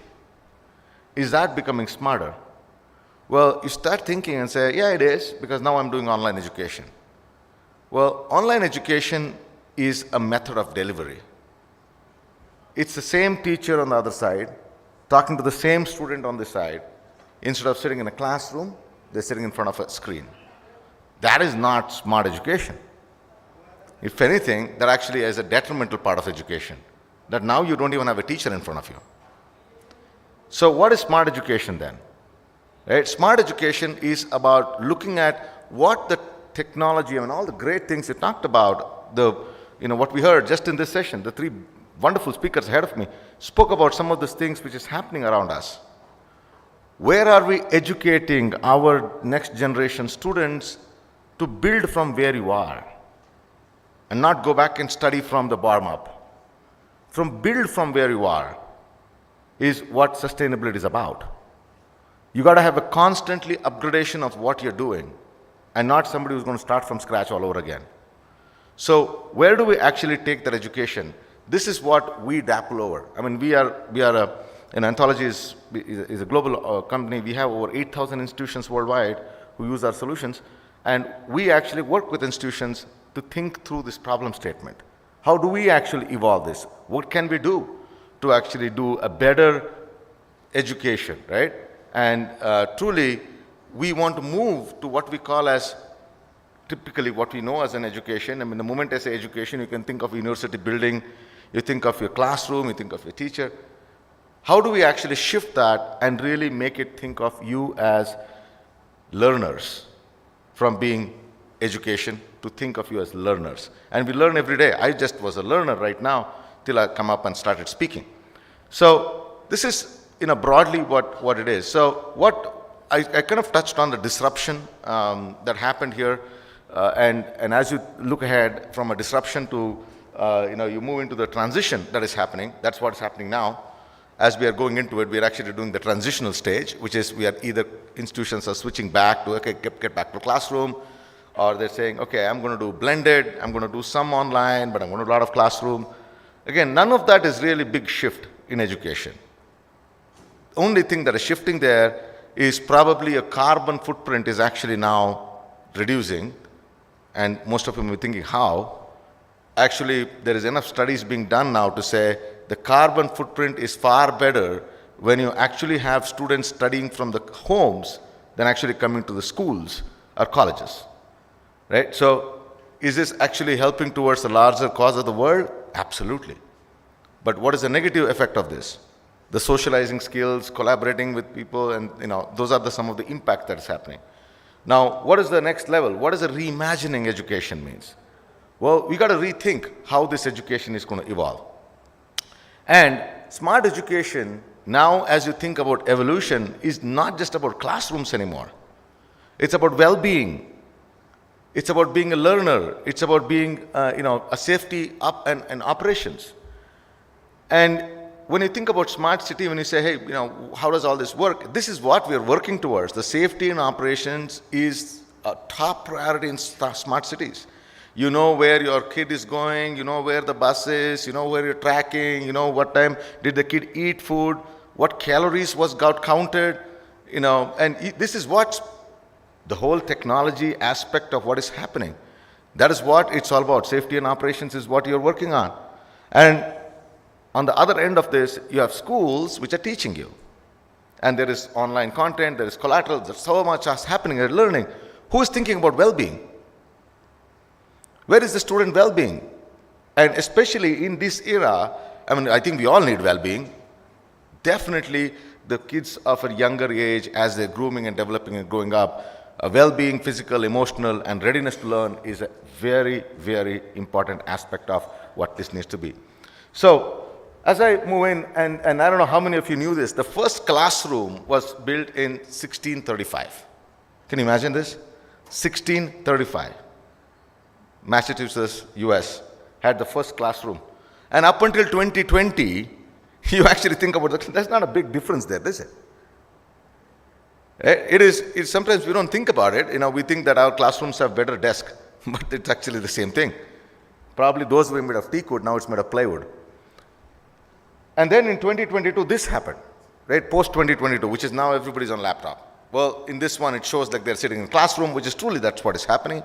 Many classes now have classrooms, but this could also be remote, right? This virtually they could be sitting at their home, and this is what is happening. So what is the future? The future is actually no classrooms. The future is actually collaboration centers. The future is actually you learn as you go, you learn where you want to learn, and you actually come and you collaborate. What does it even mean? Today we have labs. Well, no, that's not what you have. What you actually have is a syllabus which tells you do these 3 things. That's what you have. What you need is the challenges that comes ahead. So look at some of these things. Can any one of you kind of recognize any of these pictures? You can raise your hand and tell me what this is. Yes, sir? That's a railway station, New York railway station. That's a new railway station, that's right. Anyone else? Mumbai Airport, okay. Any other pictures? Well, what is common thread here? Design, okay. Design, obviously. Architecture, yes. And there's a lot more connecting. And one of the most important things that connects is smart technology. It is unbelievable what is happening. Like the woman walking there with this thing on, the sweater or the shirt on. That's the new technology, and I'm not a technology. I can't go to the depth of what that is. But here is what it does: based on your weather, based on the humidity, based on where you are, the body that controls, the system controls how you should feel in that temperature. Okay, and this is for real. This is not like a modeling thing, right? This is what is happening. So you think about the textures, the fabrics, you talk about cotton and nylon is better for this something, and now you have texture, now you have something that auto-adjusts based on what you are. And this is what I read, apparently it also auto-adjusts based on who's looking at you. Now, I don't know how it picks something up like that, but I mean, you think about the imagination. Imagine this. You think about, the chair at the bottom there, the blue color chair. That's something fascinating. I was actually reading about it. It said, this is a chair that auto-adjusts based on who is sitting on it and what angle you want to sit on it, right? Your weight, your long back or a long leg, this seat adjusts automatically. Now, why am I saying this? Why are we not teaching kids or even adults this and say, now, how do you build on this? How do you extend this?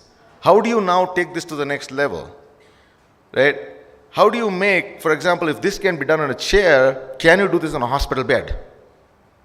Where based on the type of the patient they are, based on the age, you actually have an auto-adjustable feature. So this is all about developing. And in software, by the way, and a lot of you talked about software. One of the things that software, the revolutionization of software happened when software players became platform players. If some of you are not from software, you probably would be what am I talking about? Actually, what happened is, like, you look at Salesforce, Microsoft, and all the big software companies, they all are platform players. What they did was they allowed you to build extensibility on that platform. The use case, and today what the kids are learning on an IT, and the reason why IT is like going away in another angle, is because you're learning the platform and then creating things on the platform. No one's writing actually the code, C++ code. Now tell me the same thing, where is that applying in other industries? So as we look into the education, this is the focus on smart education. One is to increase access. Obviously, this is a huge problem. And many of us in the room may not even realize what a big problem this is in terms of gender, in terms of many aspects. And one of the things that we've also heard about, the number of girl students who have actually dropped off post-COVID is incredible. This is not a good thing for what's happening around the world. But enable access, right? Digital access. How do we get there? Improve quality of education. And how do you measure the quality of education? And I give this example in some of the places I speak. I say, you buy a blender, right? You buy a blender at your store and take the blender, and then how do you check the quality? You don't check it based on, is it shaking? Is the switch turning? Is it plugging in? Is that how you check No. All you do is put some fruits, turn it on, and see if juice comes out, right? That's your test. So you apply the same logic to education. What do you apply?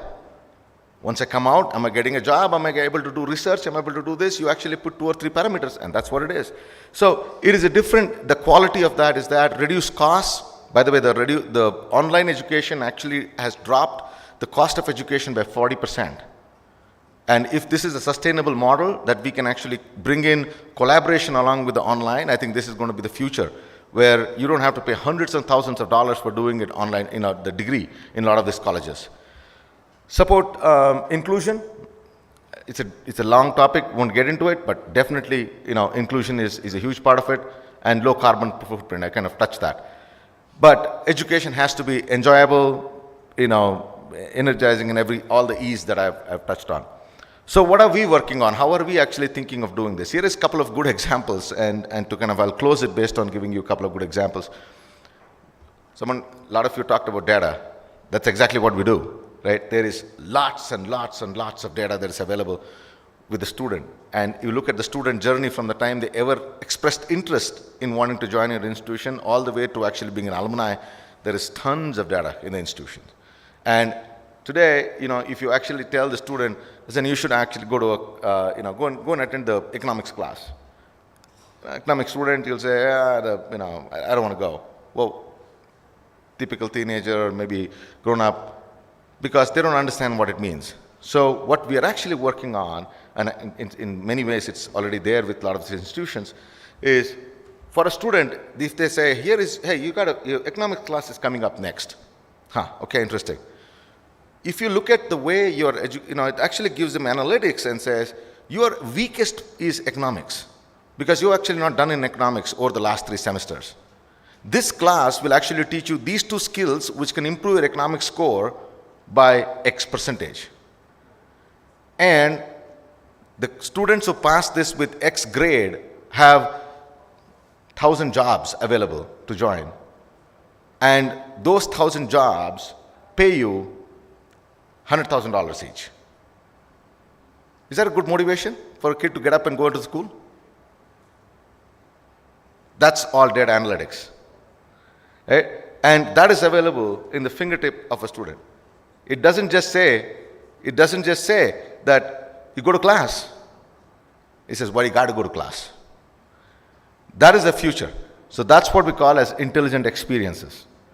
And this cuts across students, it could be for a faculty, and I just give you one example of this. It can go anywhere.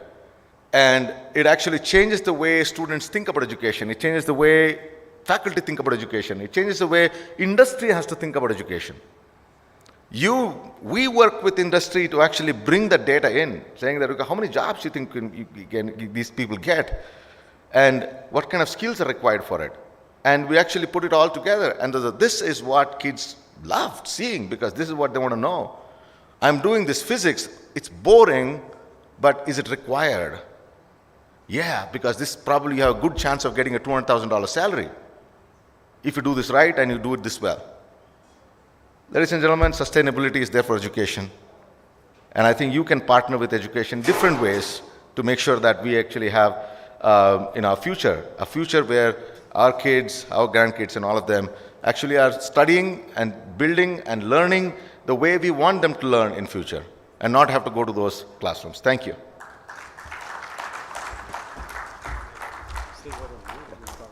May I request all the speakers of the last panel to just quickly come for a group picture, and maybe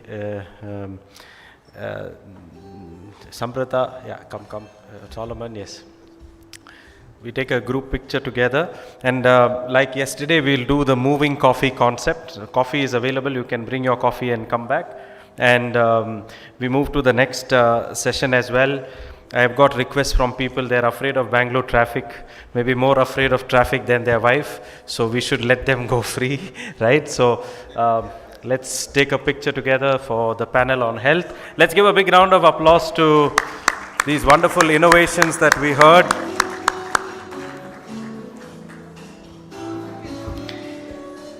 Balance, okay, photographer. Even the Prime Minister has to listen to photographer sometime, right? So the most powerful room in the room is the photographer. So now I'm happy to welcome Jan Kuhne, who is from EDG Palo Alto, Silicon Valley, but based in Nuremberg in Germany, to take over the next panel and re-energize the room with his typical style. Over to you, Jan. Let's give a big round of applause. Thank you, Jose. All right, so this is the last panel, and I know, yes, we've heard a lot, and I hope we all got a bit smarter. But it's not enough that we get smarter. It's important that our surroundings are getting smarter as well, and especially our workplaces. And when we talk about smart workplaces, we talk about smart industry solutions. And we heard today, we want to offer jobs for everyone. And I think this is a real challenge we are facing. We're talking about automation and at the same time providing jobs and inclusion. And I'm really, really interested how the big corporates are solving this ambiguous frame setting. And I would start with one speaker, and his company actually started with, it's the brightest invention since sliced bread. Do you know who made that? These sliced breads? No? Okay, I help you. It starts with an I. It's for international. Yeah, right. It goes along with a B, business, M, machine. International business machines, and of course we are far beyond sliced bread now. And I would like to welcome now Srijit from IBM and looking into what smart solutions are coming from sliced business or whatever. No, from the new world of business machines. So give a big hand to Srijit. Thank you.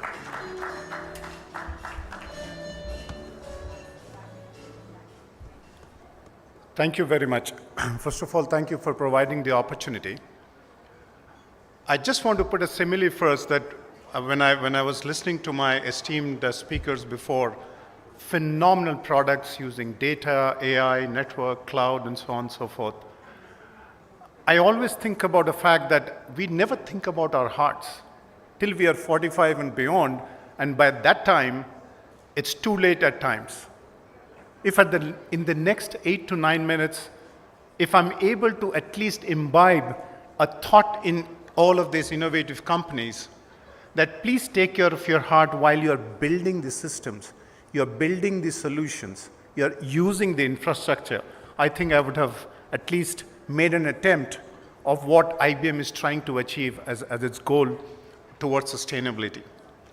If we take it from the IT perspective, we always talk about you heard about the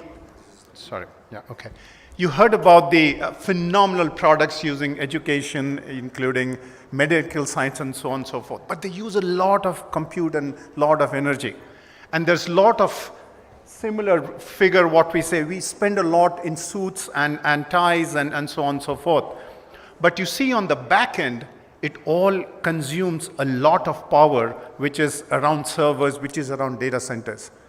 There is very, very, very little research done at that space beyond what we hear as green data centers. So I'm not going to talk about green data centers because that's something we anyway do for a living, but I'm going to go inside a data center as to how each of these innovative companies, when you're building your products, just think about sustainability as a non-functional requirement.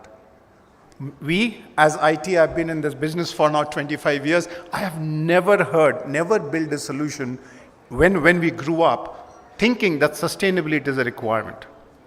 The next question comes in our mind is, why do I need to be careful about sustainability when I'm building, let's say, an AI solution or the education solution or the healthcare solution? If we look at the numbers here, up to 3%, and it depends on which data, the sources of the data is at the bottom, but this is not exactly IBM data, I'm speaking from third-party sources. But the question is, it does not matter. 3% of world's data is going to get consumed from data centers. If you look at the next data, up to 2025, this number will go to 10% of all electricity we consume across the globe. And if you look at the utilization of a data center, it's only 30%.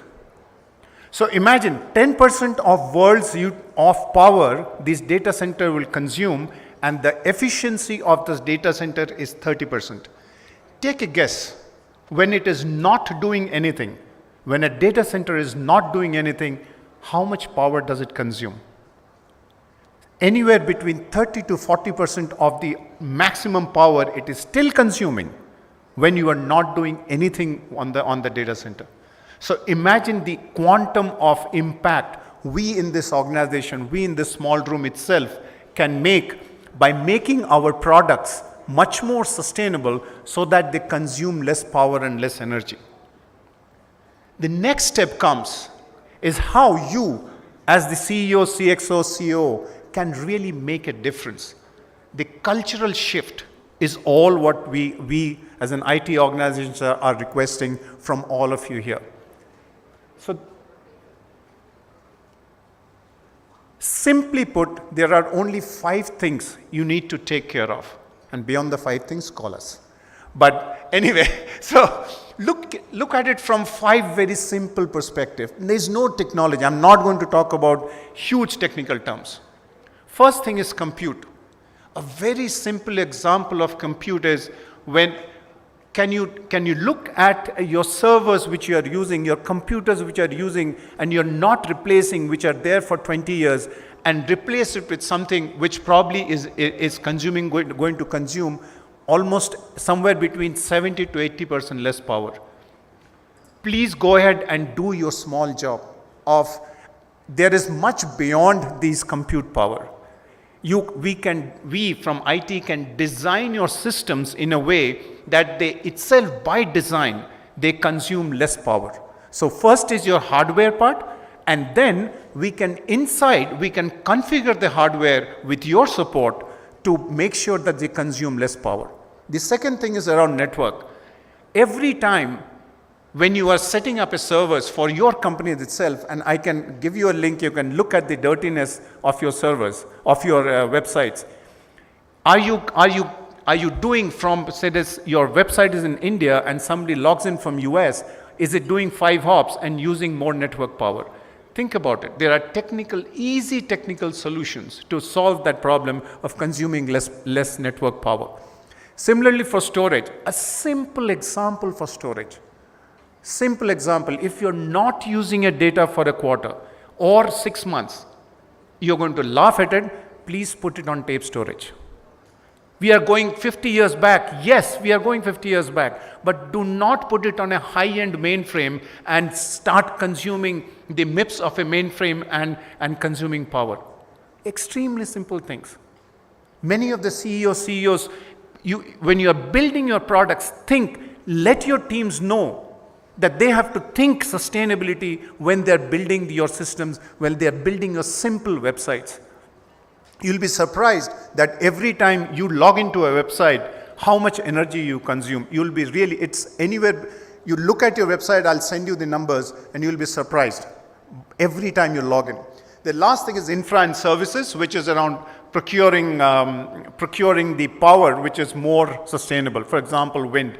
So what you as a CEO can do, please go back to your providers, cloud providers, data providers, and ask them that, look, I don't want you to put my servers in a place where it is using coal energy.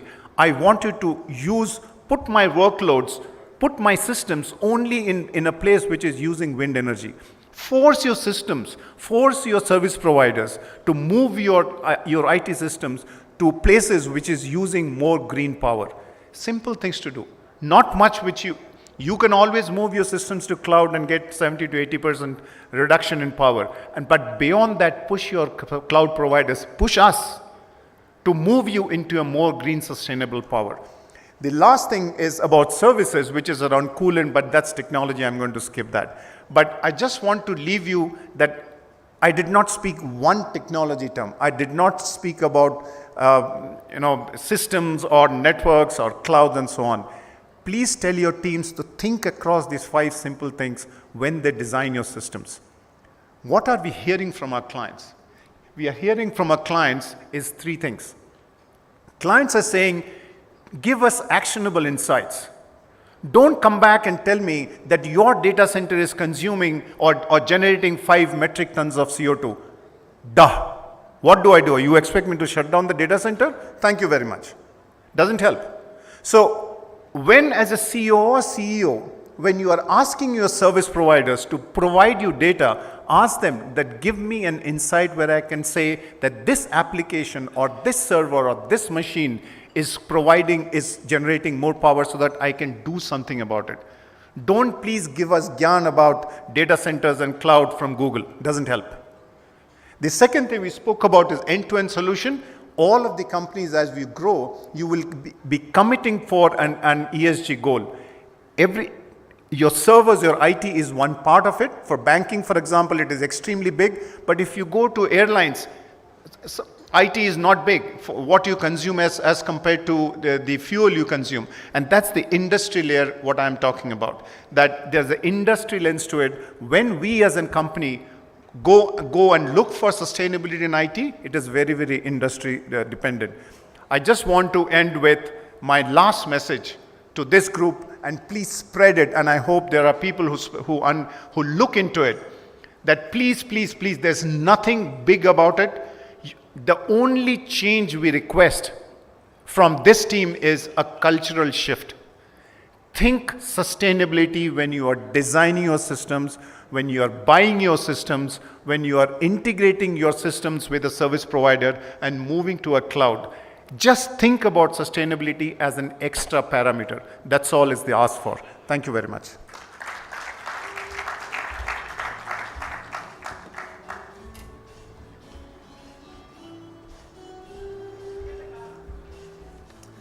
Right, thank you very much, Srijit. You certainly moved along from slicing bread. You're slicing our brains, because it kicks off new thinking. It's not about technology, it's about clear thinking. How to slice the parts I can influence. And you showed us very clearly what we can influence. Ask your provider, go for it, get for actionable information, yes. And don't sell me something, help me to get the things done to reduce the footprint. So thank you very much again. And now we're moving on, and we are staying in the field of these people of international business machinery, because we're moving on to Kyndryl, a company which is doing, as far as I understood, you've got 90,000 people working for you? Is that right? 90,000 people? Going to be interesting how they do their footprint. But anyway, let's welcome on stage Naveen Kamath.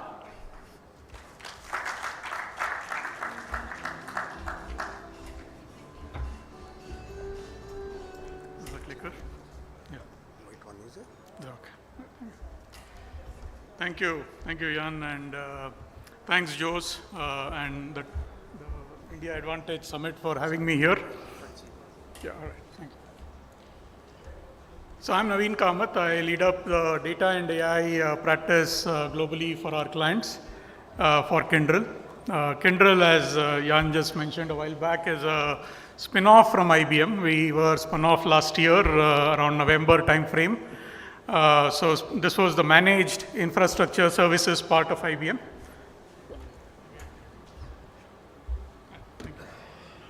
Am I audible?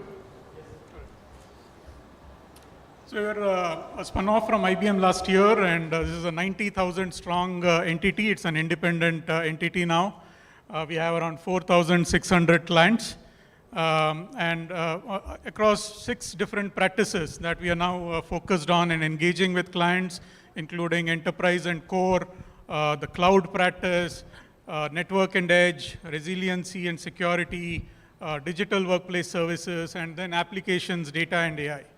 Right? And within applications, data and AI, we're particularly focusing around app modernization, managed apps. We're looking at data and AI in the context of how can we help modernize the architecture for our clients, the data architecture, helping them move on to more modern cloud data platforms, looking at how can we manage the data platforms for our clients, and also providing the best of breed AI, machine learning expertise, bring in deep learning expertise for helping our clients build their AI solutions. Right. All right, let me take the clicker here. All right, now coming to the ESG part of it, right? Now ESG, essentially see this as a data challenge. Why so? Because, you think about it, there is a lot of, as enterprises look at ESG, there is a lot of challenges around how do you even start instrumenting your ESG metrics, how do you define your ESG metrics, how do you monitor them, and a lot of the ESG data is in silos, right? It's not really integrated with your enterprise data at this point. Your corporate reporting cycles could be very different from your financial reporting cycles. A lot of this data is required in real time for, if you think about banks, if you think about financial institutions, they're really looking at using ESG data for risk assessment, for portfolio management, and all of that. A lot of this is really needed in real time. So how do you overcome this data challenge, right? One of the things that we're looking at is how can we help our clients, organize all of this data, right? Collect all of this data, bring it into a place where it can be made consumable.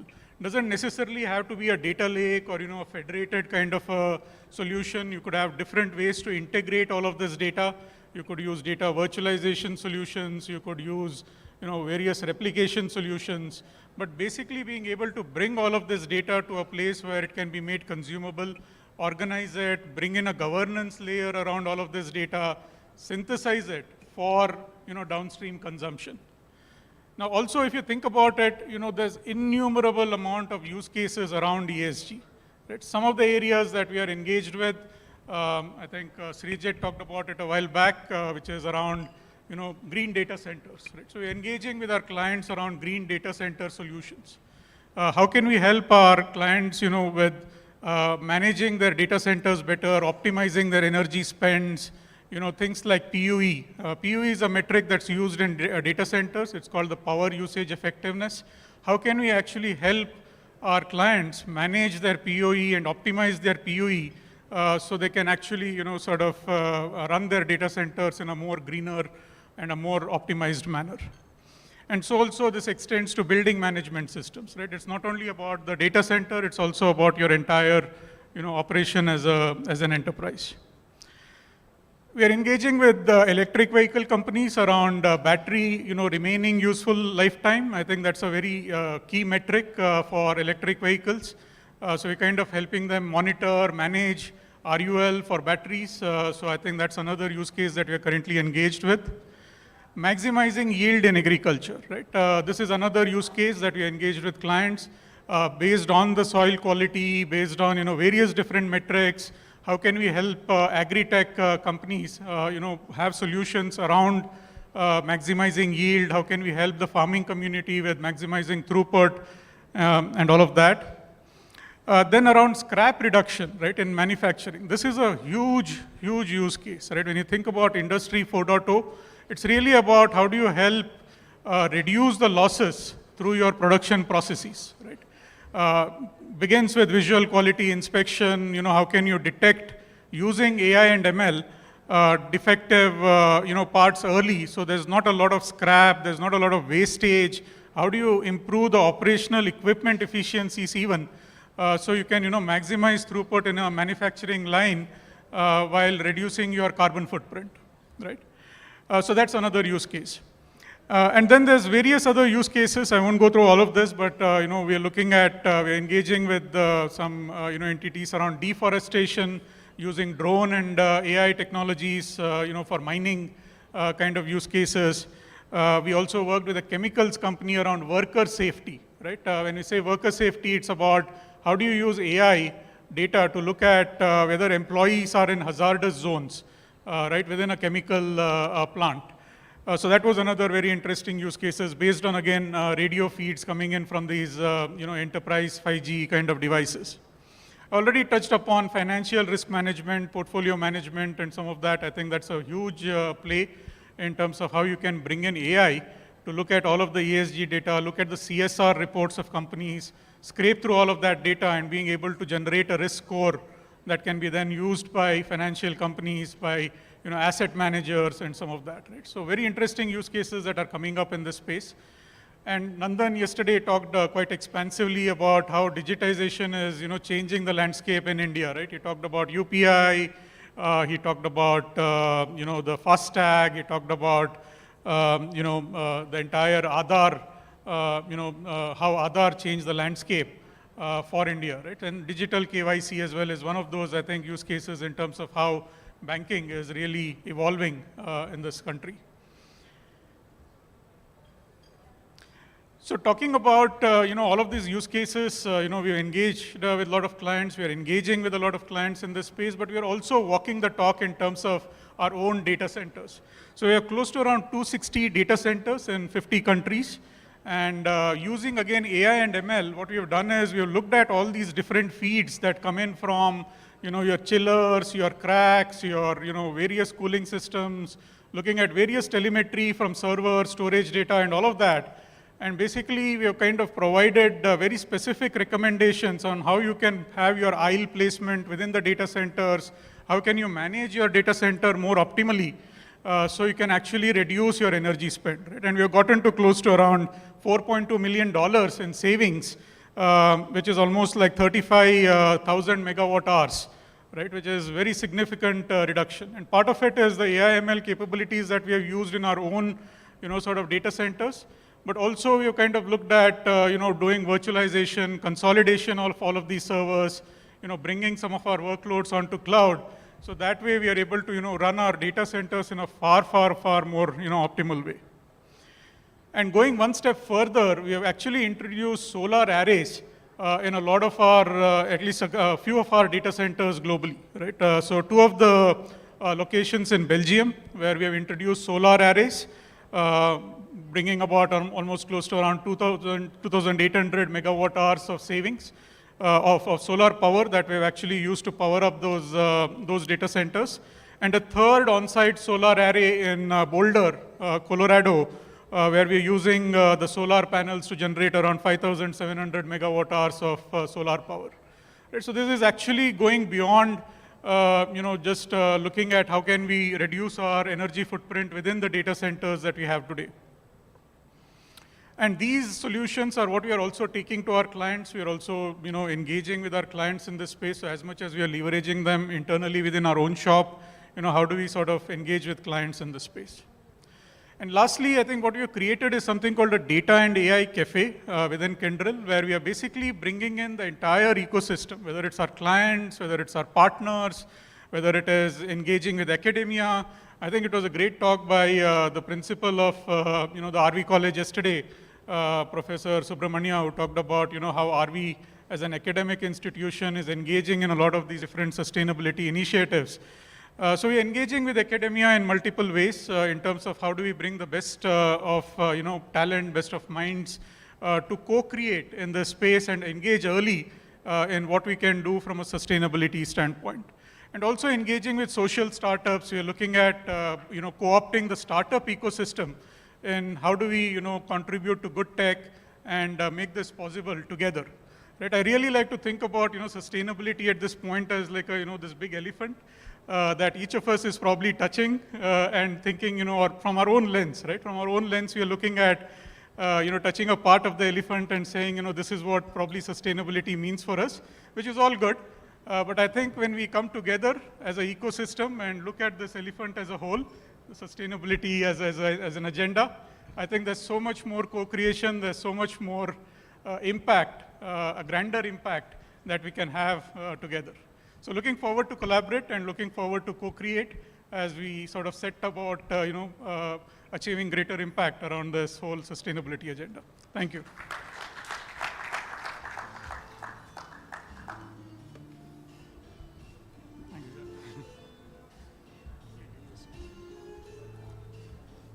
Thank you, Naveen. This is out? Okay. Thank you, Naveen. There's one saying around the artificial intelligence world and the machine learning world. Let the machine do what the machine can do better, and the human do what the human can do better. And I've got this what if thing, it just came up to my mind, and I said, what if an artificial intelligence comes out of the IBM machine and tells me, hey, listen, Jan, I would suggest you should do this, this, and this. And me, as a human, could turn around and tell my friends, because that's what I can do better, hey, listen, there's a new solution on the world which helps me to reduce my CO2 footprint. So maybe this is an option for IBM, having these magic moments using IBM, and the IBM machine talks to me. Let's talk to each other. Let's do what the human can do better than the machine, at least up until now, telling stories. And I'm very happy that we are now moving into a different story. We had the Healthineers telling about the digital twin of a person. Now we're moving over to Bosch. And I was connected to a project in Seoul. And the city of Seoul is existing as a digital twin. The whole city, which is amazing. So you can go on S-Lab, Seoul Lab map, and you can go on each place in this city, and it's replicated in this digital twin, and you can see what time of the day whatever happens. So it's shared to the citizens. So I'm very interested what Bosch offers as a digital twin for factories. So let's welcome on stage Varun, solution architect, digital twin, and digital transformation for sustainability. Yours.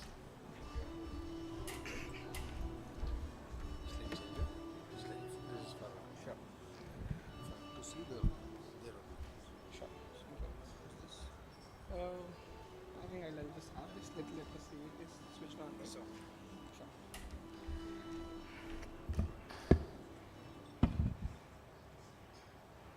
Sure. Thank you so much, Jan. You're right. It's indeed a privilege to be talking in front of such esteemed audience, I should say. Right. Thank you so much for that. So in the next, let's say, 8 to 9 minutes, what I want to take you through is what does digital twin mean for us? Why does digital twin become such an important aspect of one's factory, or let's say the entire institution for that matter? And then how can one perceive digital twin in their organizations, right? So for us to understand what digital twin is all about, we need to first understand why would one need a digital twin in the first place, right?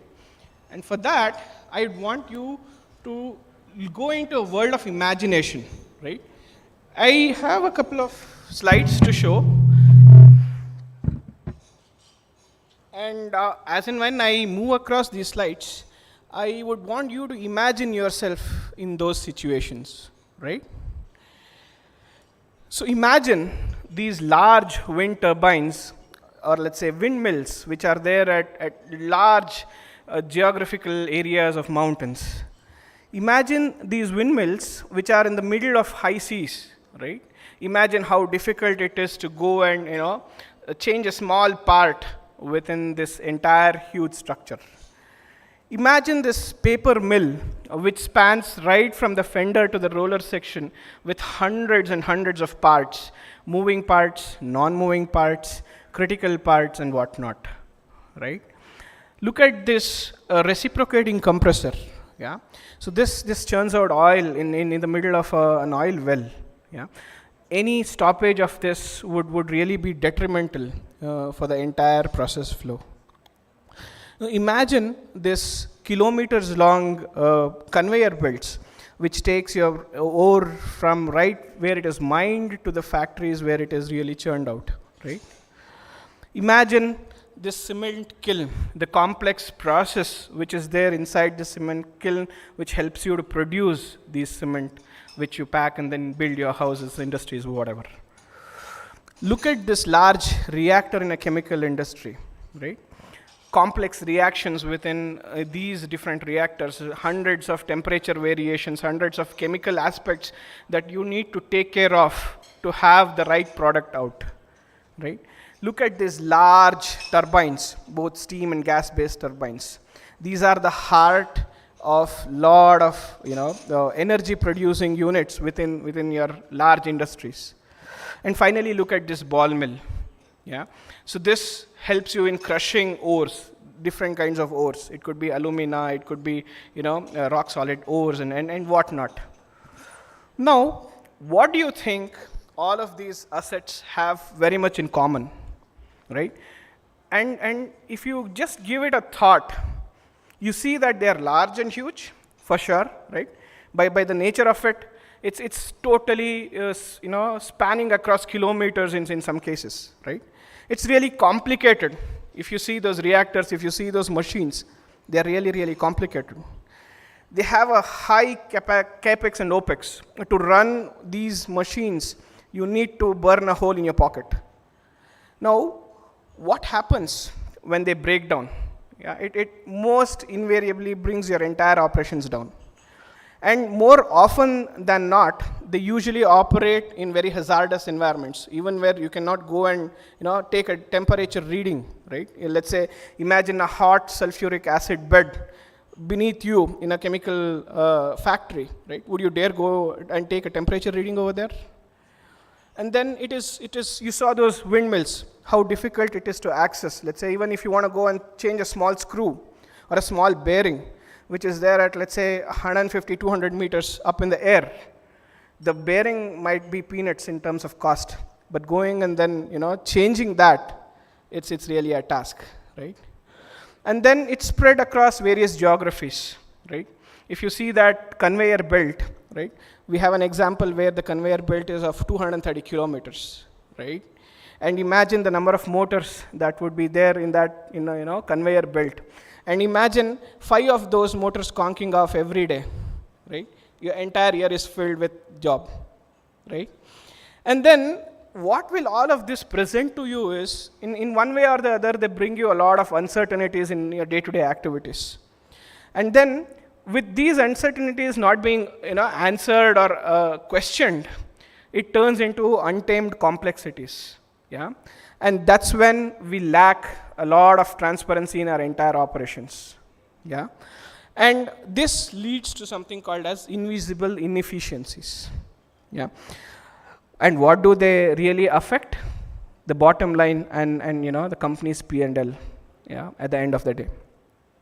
Now, what you need to do to keep these assets up and running is to be able to monitor them 24/7.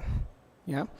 And more importantly, what you need to do is to be able to predict the problems before they arrive, right? And that helps you to keep them in the most optimal way of working or the most efficient way of working. Now, if you sit back and imagine, right? If you go and ask these industry persons, or let's say the people who have been on the field, on the ground, day in and day out, all of these scenarios is something that they can relate to with a wink of an eye, right? And one important thing that we are trying to probably overlook is how are we affecting the lives of people who have been working in such kind of scenarios, right? When I go and talk to the heads of the maintenance and then the CDOs and then the CTOs of these organizations, changing faster than ever, we need to be very, very agile in the way how we would want to attack and the definitions of what this digital twin is all about, right? If you ask me from, let's say, a technical aspect, I would say it's a dynamic software model of a critical asset that relies on sensors and instrumentation data to understand its state, respond to changes, and help you to take better business decisions. Yeah, real complex, right? Let's step back a bit and try to understand what this digital twin means in the terms of a layman, right?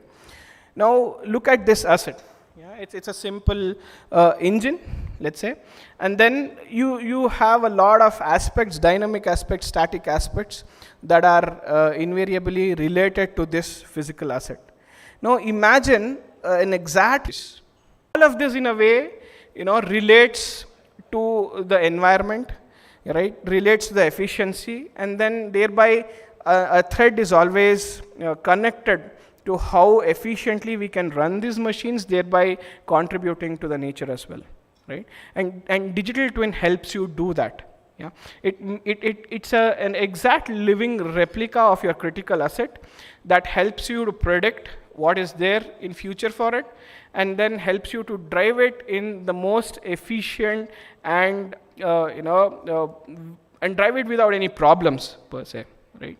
And that's what digital twin we build comprises of.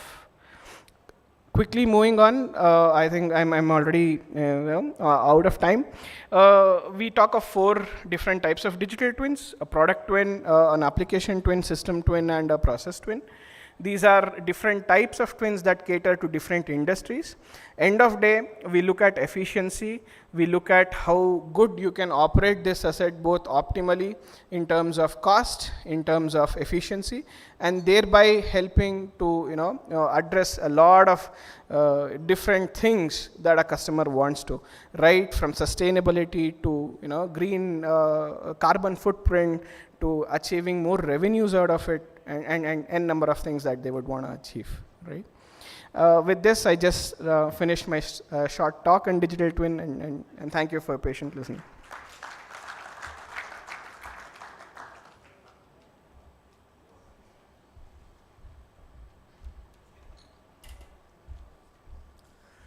So thank you, Varun. Digital twin. Is anyone aware of Fortnite? There's one hand. Only one? The game. So you might wonder what Fortnite has got to do with digital twins. It got a lot to do. You might have heard of the metaverse. You know, this guy from the States, this Mark thing. You might have heard about NVIDIA. Right, so what NVIDIA is building, an omniverse. And this omniverse is producing with exactly the same programming as Fortnite, digital twins. And you can actually walk into the infrastructure. And I don't want to walk into a refinery. I don't want to walk into any dangerous chemical processes. But I would love to see what's happening there. So digital twin is a real future. It helps us to move. And if we think about, will metaverse ever come? I don't know. But digital twins you can walk into, I know.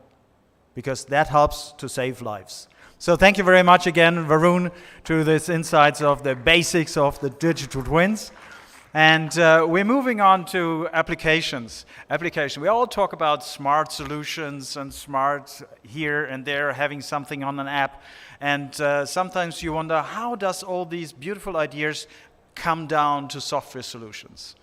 And for that, I've got my very dear friend Mohan here from Kashay, because they're the ones who are making digital ideas into reality. Like, I want to talk to my doctor. Yes, I can, by using technology developed by Mohan. So Mohan, on the stage, thank you very much for having you here, my dear friend Mohan. Thanks. Give him a hand.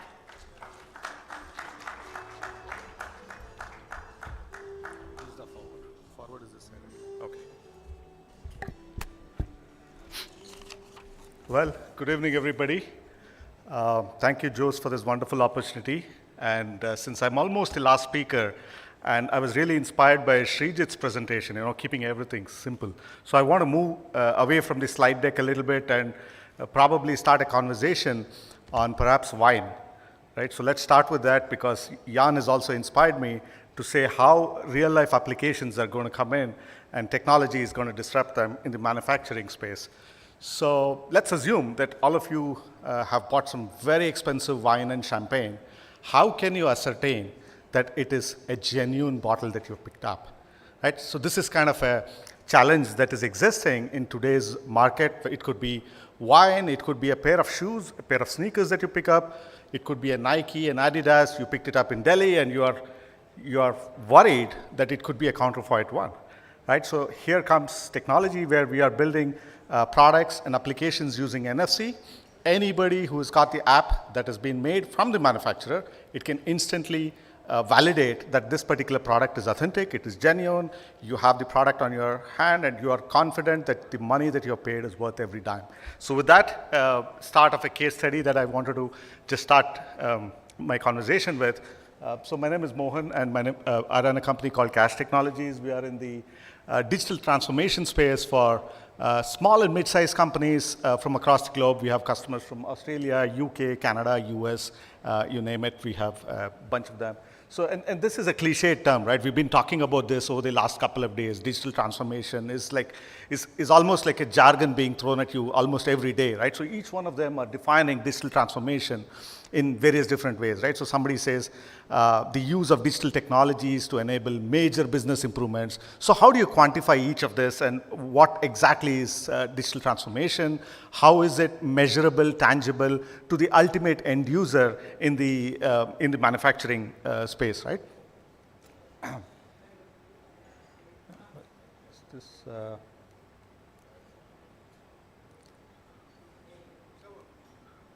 It's not clicking. Okay. So that's the cliche term that we use when technology is like Murphy's Law. Sometimes you are so dependent on them that it won't work when you need it the most. But anyway, while they're fixing it, so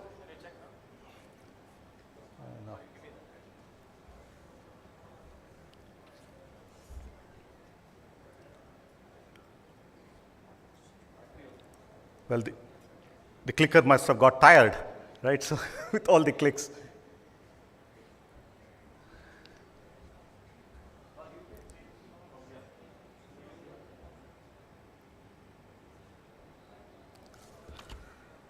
So anyway, again, taking cue from Srijit, that I didn't want to throw numbers at you and tell you what's happening in the manufacturing space. So there's a reduction of personnel in 2023. By end of 2023, as per IDC reports, every manufacturing facility is going to go through a sea wave of transformation, and there's going to be almost 30% reduction in on-site personnel. What does this mean? Is that not just that the people are going to be displaced, it is a lot got to do with all the digital technologies that is going to come into these factories. I think it was Andy Grove who said a long time ago that every system, every device that can communicate will compute, and every computing device will also communicate. So with this in mind, each of these tools and technologies that are being used in manufacturing domain today is all going to be interconnected. It is, by end of 2024, as per IDC reports, we have 40% of manufacturing systems, manufacturing organizations is going to share data in real time to all the stakeholders. It could be their customers, it could be their suppliers, it could also be the end consumer. You can exactly know when your iPhone is going to be in production. Your particular iPhone, not just a random iPhone. You book your phone, you can say, these are customized, this is under so-and-so production. So that is the kind of granular information that you can get. And this is all happening because of digital transformation in the manufacturing space. And so each of this, today, for example, Siemens, I heard them earlier during our presentation. Siemens was once a medical manufacturing or a medical manufacturing company. Today, they have transformed themselves into a large software company. And what they do, other products and services are more an ancillary to the software as the core. So everything is about transformation. I hope my slide deck will come up, but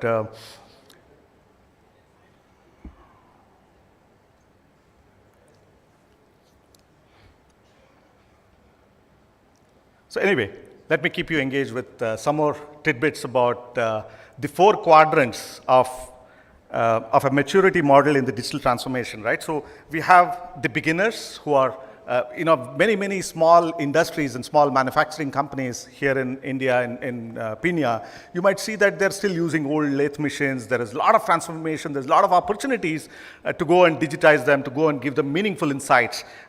So they are probably still at the stage of a beginner level. Then we have got the conservatives, where the management knows that they want some bit of digitization, but they don't know how much of what needs to be coming in. It is sometimes an overkill of technology. Like, a decade ago, there was a lot of ERP implementation. Everybody was jumping onto the bandwagon and saying that, oh, we are going to do ERP. But the struggle that many of these companies have had is in the last mile implementation. The last mile is where each of the stakeholders know exactly what is the need of the hour and how the data is going to impact the real-time decision making, right? Then we have the fashionistas who will throw a lot of money at the problem, but then they are not able to make the meaningful use of that data, that particular digital transformation. And last, I call them is the digiratis, not the Emiratis, the digiratis, where there is a lot of meaningful insights, there's a lot of data, all of them are connected technologies, and they're able to make meaningful use of the digital transformation. Right, so while they bring up the slide, so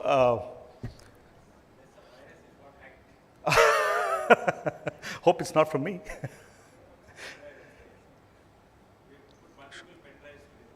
Okay.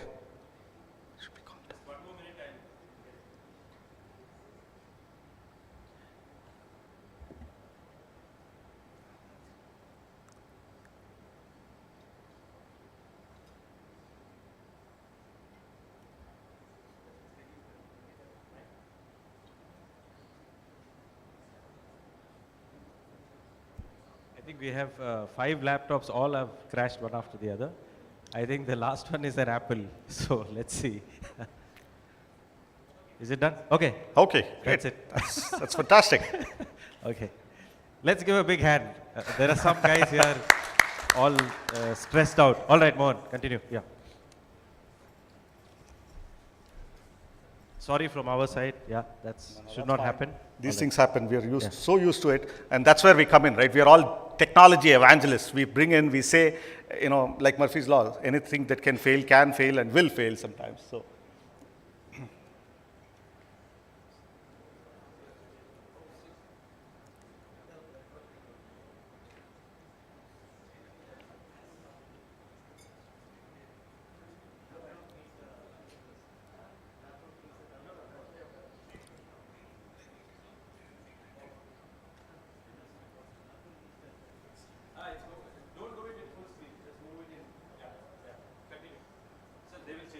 Okay.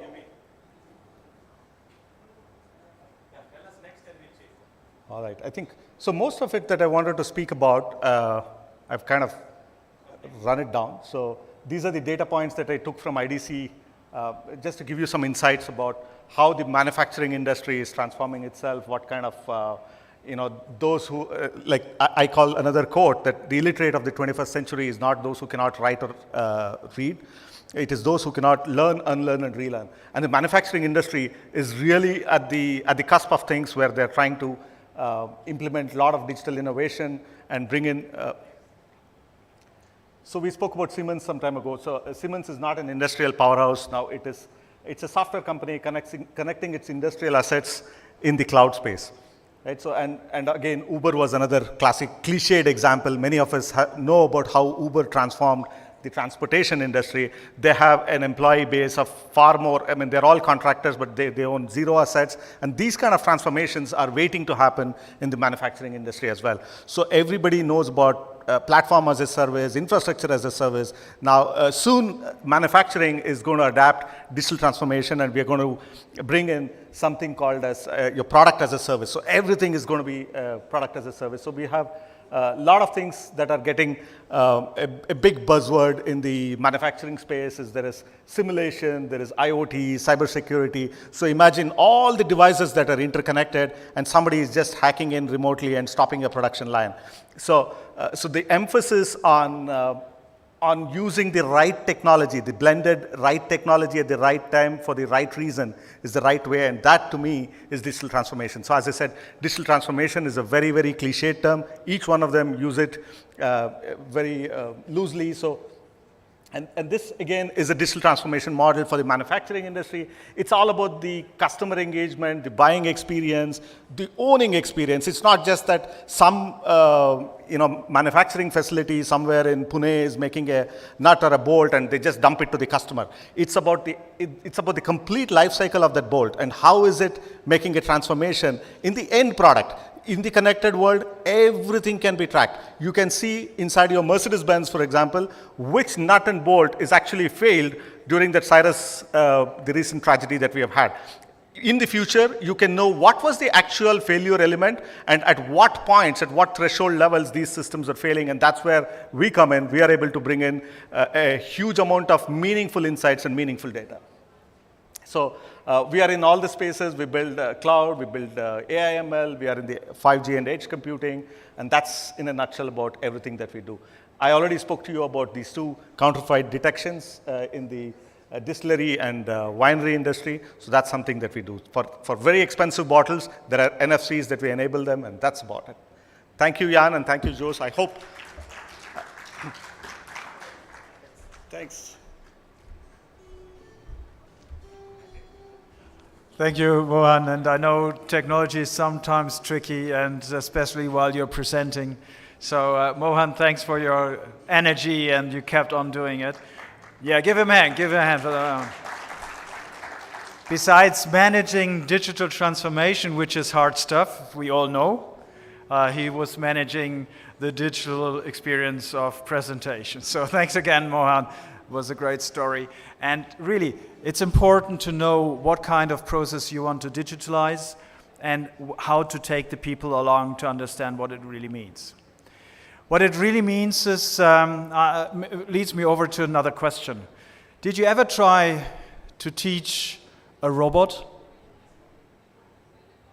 Did anyone try ever to teach a robot? No? Well, there's one hand. Okay. So I was in a school for robots once with BMW. And you know these big production robots? If you think of one of these schools, KUKA schools for robots, it's impressive. But the main thing about it is don't go close. Never go close. It's all fenced area because these robots are ruthless. They just kill you if you move. So if you think about the school of robots in the future, there might be another approach. Because we have to learn, the schools for robots have to be much faster than they are at the moment because we've got an agile environment. So probably we have to rethink what robots are and how they communicate with us and how we communicate with them. And we've got a startup here, Universal Robots. And the nice thing is, it's about the collaborative robot. What that means, we'll see. Give Sungda a hand. Thank you very much. I don't know, Technic works? Technic works.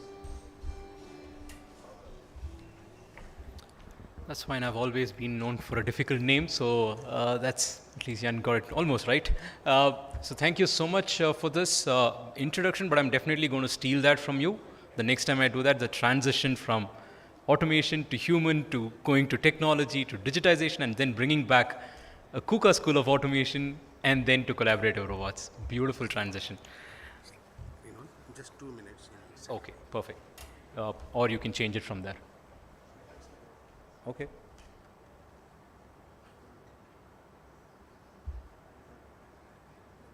I've been asked to wait and not yet. Not yet.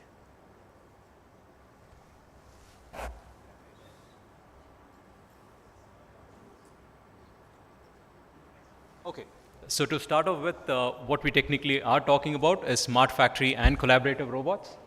We all know this. This is an evolution of industrialization, right? It started from a decade wherein nothing was there to a decade where everything is interconnected, everything has digitization connect, everything needs to be on cloud, to anything and everything. But it also led to a lot of challenges, right? Manufacturing is not the same as what it was.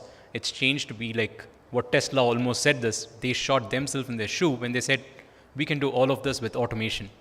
Well, it's nice to automate it all, but a human mind loves customization. We want things the way we wish to have, which means an industrial way of automating things is good for a standard supply chain and manufacturing line. But the moment customization comes in, flexibility, demand per requirement, all of this changes. And when that changes, your manufacturing lines of future need so much of flexibility. Otherwise, you are just another manufacturer. So this is what we had. This is the lines of earlier. This is also the lines of today. We have factories like this. But what it also creates is a huge gap. There is absolutely no human connect.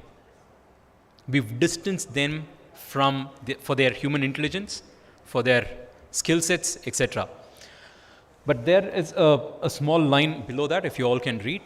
when a human and robot works together and not as two distant individuals, the productivity goes up by almost 85%. 85%. So what are we just distancing them for? So this is where the digitization map comes in. This is from McKinsey, wherein they say there are different parameters wherein you can fit your Industry 4.0 technologies. One of them is the human connect, the labor connect, which is where what have you contributed to that particular labor on your shop floor to make his life easier. Which is where cobots come into picture, because you don't need to bring in a robot which is extremely difficult, heavy, it can pin you to the wall and all of these. This is again coming from Frost & Sullivan, a consultant who says that in the next 50 years or 100 years, there will be technologies which is going to build things for you.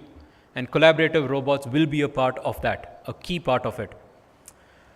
So we are Universal Robots. We're one of the largest collaborative robot manufacturers in the world. We're based out of Denmark. It's a Danish company, but we have our office in Bangalore. That's a head office for South Asia. We have supplied close to 50,000 collaborative robots worldwide. One of the leading markets is definitely India. We hold a 50% market share in that, but what we define, and this is the vision and the mission of the company, where we are heading towards, is to create a workplace, a world, wherein people work with robots and not like robots. It's a completely different mindset. When you look at your people, your family, your friends on a shop floor, you don't want to see them to be working like robots. You're comfortable to see them work with robots, which are less harmful, of course. So that is where the transition comes into. This is where the traditional manufacturing was known to be large-size industrial robots. Like Jan mentioned, it's big, it's massive, extremely risky, but this is a different ball game altogether. You're bringing in robots right next to human beings like a third arm. So what can you do when you have 4 arms doing the same job? You're using your human intelligence, but the robot is designed to do the more repetitive tasks. So when I say repetitive tasks, there's 2 videos that I'll be playing, but I'll speak through it. You can mute the audio so that we can speak through it. So when I say repeated tasks, it's categorized into 3. Get this right: dumb, dirty, and dangerous. You look at a shop floor, anything which is dumb, anything which is dirty, anything which is dangerous will call for automation. If that's the call for automation, you can look at collaborative robots, because it can be fit into the same place where you're sitting today. Bring in a cobot, plug it in, get your job done exactly like this, which technically is what your shop floors are. You have a CNC machine or a packaging line. If you have a CNC machine, you can plug that robot to do the repeated tasks of machine tending or machine loading and unloading. If you have a packaging line, you can have the human and robot working together for your secondary packing, tertiary packing, all of these applications. Because these are applications which are labor intensive but have zero value addition. That human intelligence can be leveraged at multiple different places, which will make more sense to you for your own digitization jobs versus just to pick a component, load it onto the machine and take it out. So this is where we feel the word of collaborative automation, more than collaborative robots, are so important that you're transitioning an industry towards that line. We can't do all the jobs. We have a limitation also. But those jobs which can be automated with a human and robot working together is where you see your maximum result. So we do have an online academy. All of you can log on to it, and it's free of cost. You can learn everything about collaborative robots in a span of 90 minutes. Everything about it. Plug, play, run, do what you want, all free of cost. What do we manufacture? We manufacture 4 of these arms, 5 of these arms, because the new one is the latest one, which was just released yesterday. So we have 5 of these arms, 3 kgs, 5 kilos, 10 kilos, 16 kilos, and a 20 kilo arm. So these 5 robots is only what we manufacture, which technically means that application can be designed by you, for your plant, for your application. You don't even need us. So we might need softwares and solutions like which was just spoken by Bosch and other companies. Cash, for example, was a brilliant solution because that's exactly what we would love to do, be a part of that ecosystem. But at the same time, understand what your application requirements are and give solutions rightly for it. So what kind of applications can we do? We can do applications from a packaging, palletizing, inspection, end of line jobs, anything in the spectrum within that payload, which technically means within a 20 kilo payload, you can do all these applications. Now can you lift the chassis of a car? No, we can't. Because there you don't need a human intervention. We don't fit into that. Can you do welding jobs? Of course we can do welding jobs. But those welding or a painting of an entire car, no, it's not needed. We can do that, but it's not really needed. So our job today will be to see where all we can fit in your factories, your automation, vision of your automation, vision of your plans towards that domain, and see where our cobots rightly fit for you. We may not be able to do everything, like I said, but those places where we are fit for, do get in touch with us, and we should be able to give you and talk to you through it. So that's pretty much my last slide, but again, I'll go back to this favorite line of mine. We want to create a world wherein people work with robots and not like robots. Thank you. Thank you so much. Thanks for your time, and really appreciate this.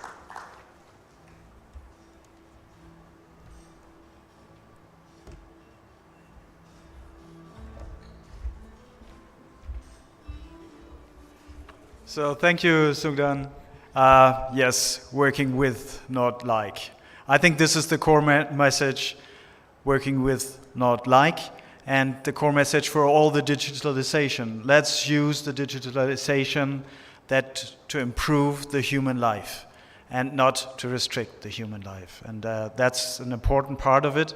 And if I think of this world we are creating, like digital twins, like having server farms talking to me about how to reduce my CO2 footprint, people who help me along the digitalization transformation, facing the questions we all have ahead of reducing the CO2 footprint and the GHG emissions to reach a livable climate. If we get all these bits and pieces together, it's going to be a good world. There is no silver bullet, but one: collaboration. So thank you very much for this panel, and I would like to have this panel here up on the stage again. So we get the picture done, and then I will hand over to Jose, I suppose. So all the speakers, please come up to to the side here, so we get the picture done. Yeah, and I want to say something. So thank you all very much for being here. While they click a quick picture, I asked our cameraman friend to show my mobile phone, which is linked to the LinkedIn page of the summit. Can you show it in front? I don't know. Is it too difficult? Okay. Focus. Can you? Okay or not? No. Okay. You help, man. Hold that. Sir, camera tirgsi adaral focus ಮಾಡಿ. Okay. All right. So what I wanted to show you is actually over the last 30 days, we had about 50,000 people engaging with us online with the summit, and you will see that just about in a few seconds. And it's not the kind of sponsored engagement, it's organic engagement, yeah, I think you can go a little bit down. Yeah. Make it clear, focus.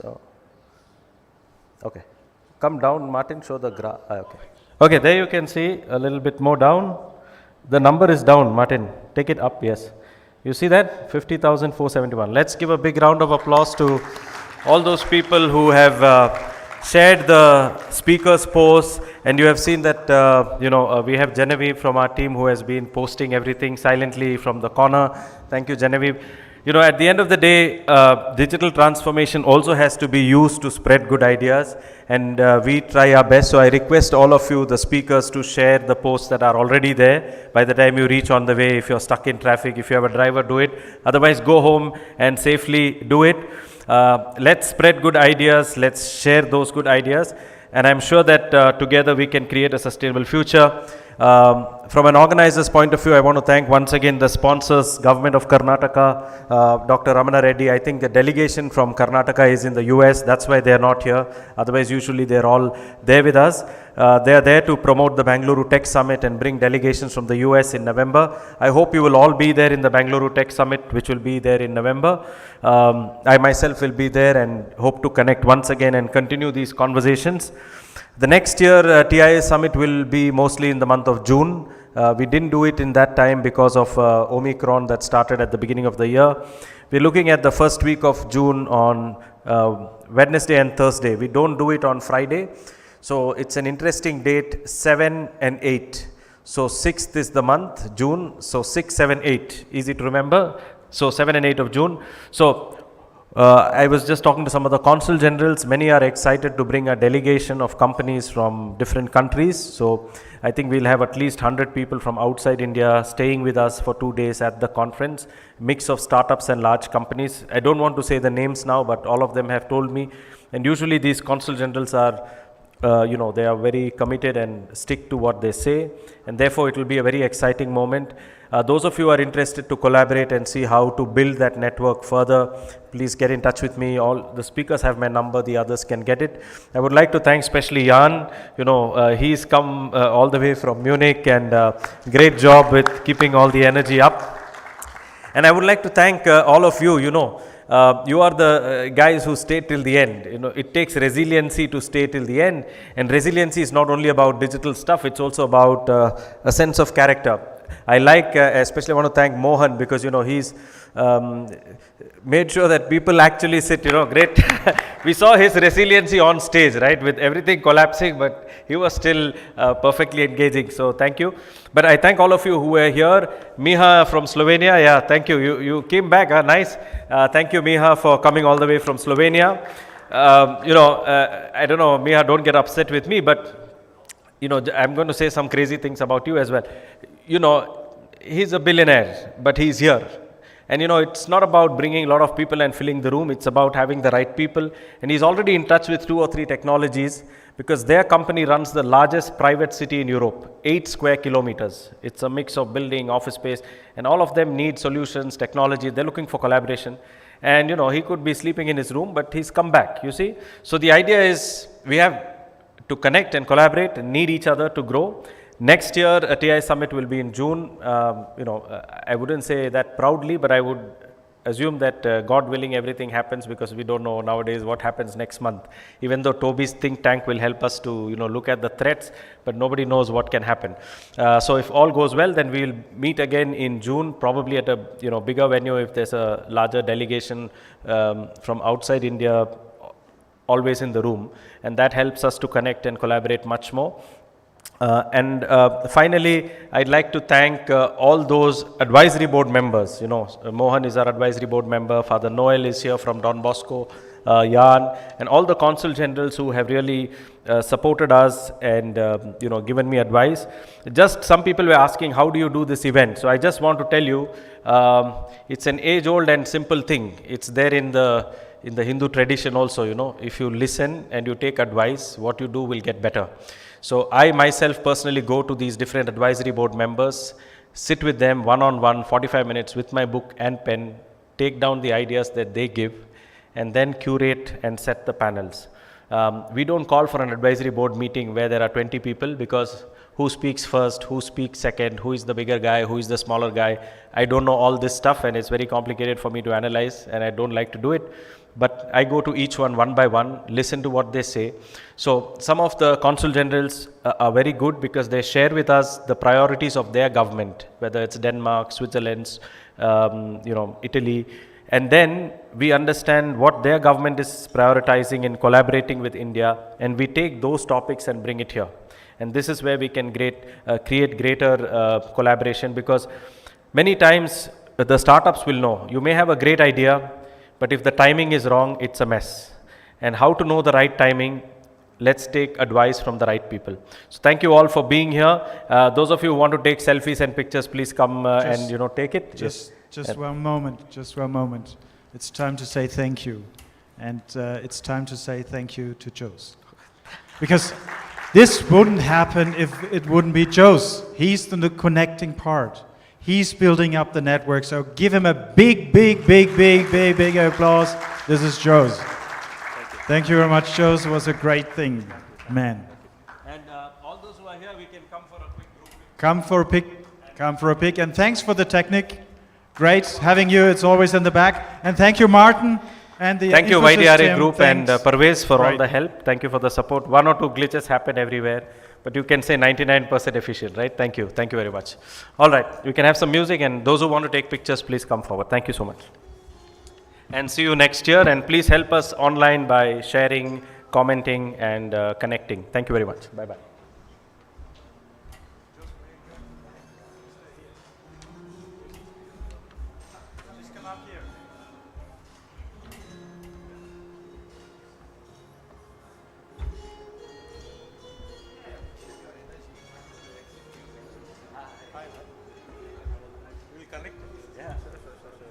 So, Jose, it's definitely time for. No, not yet.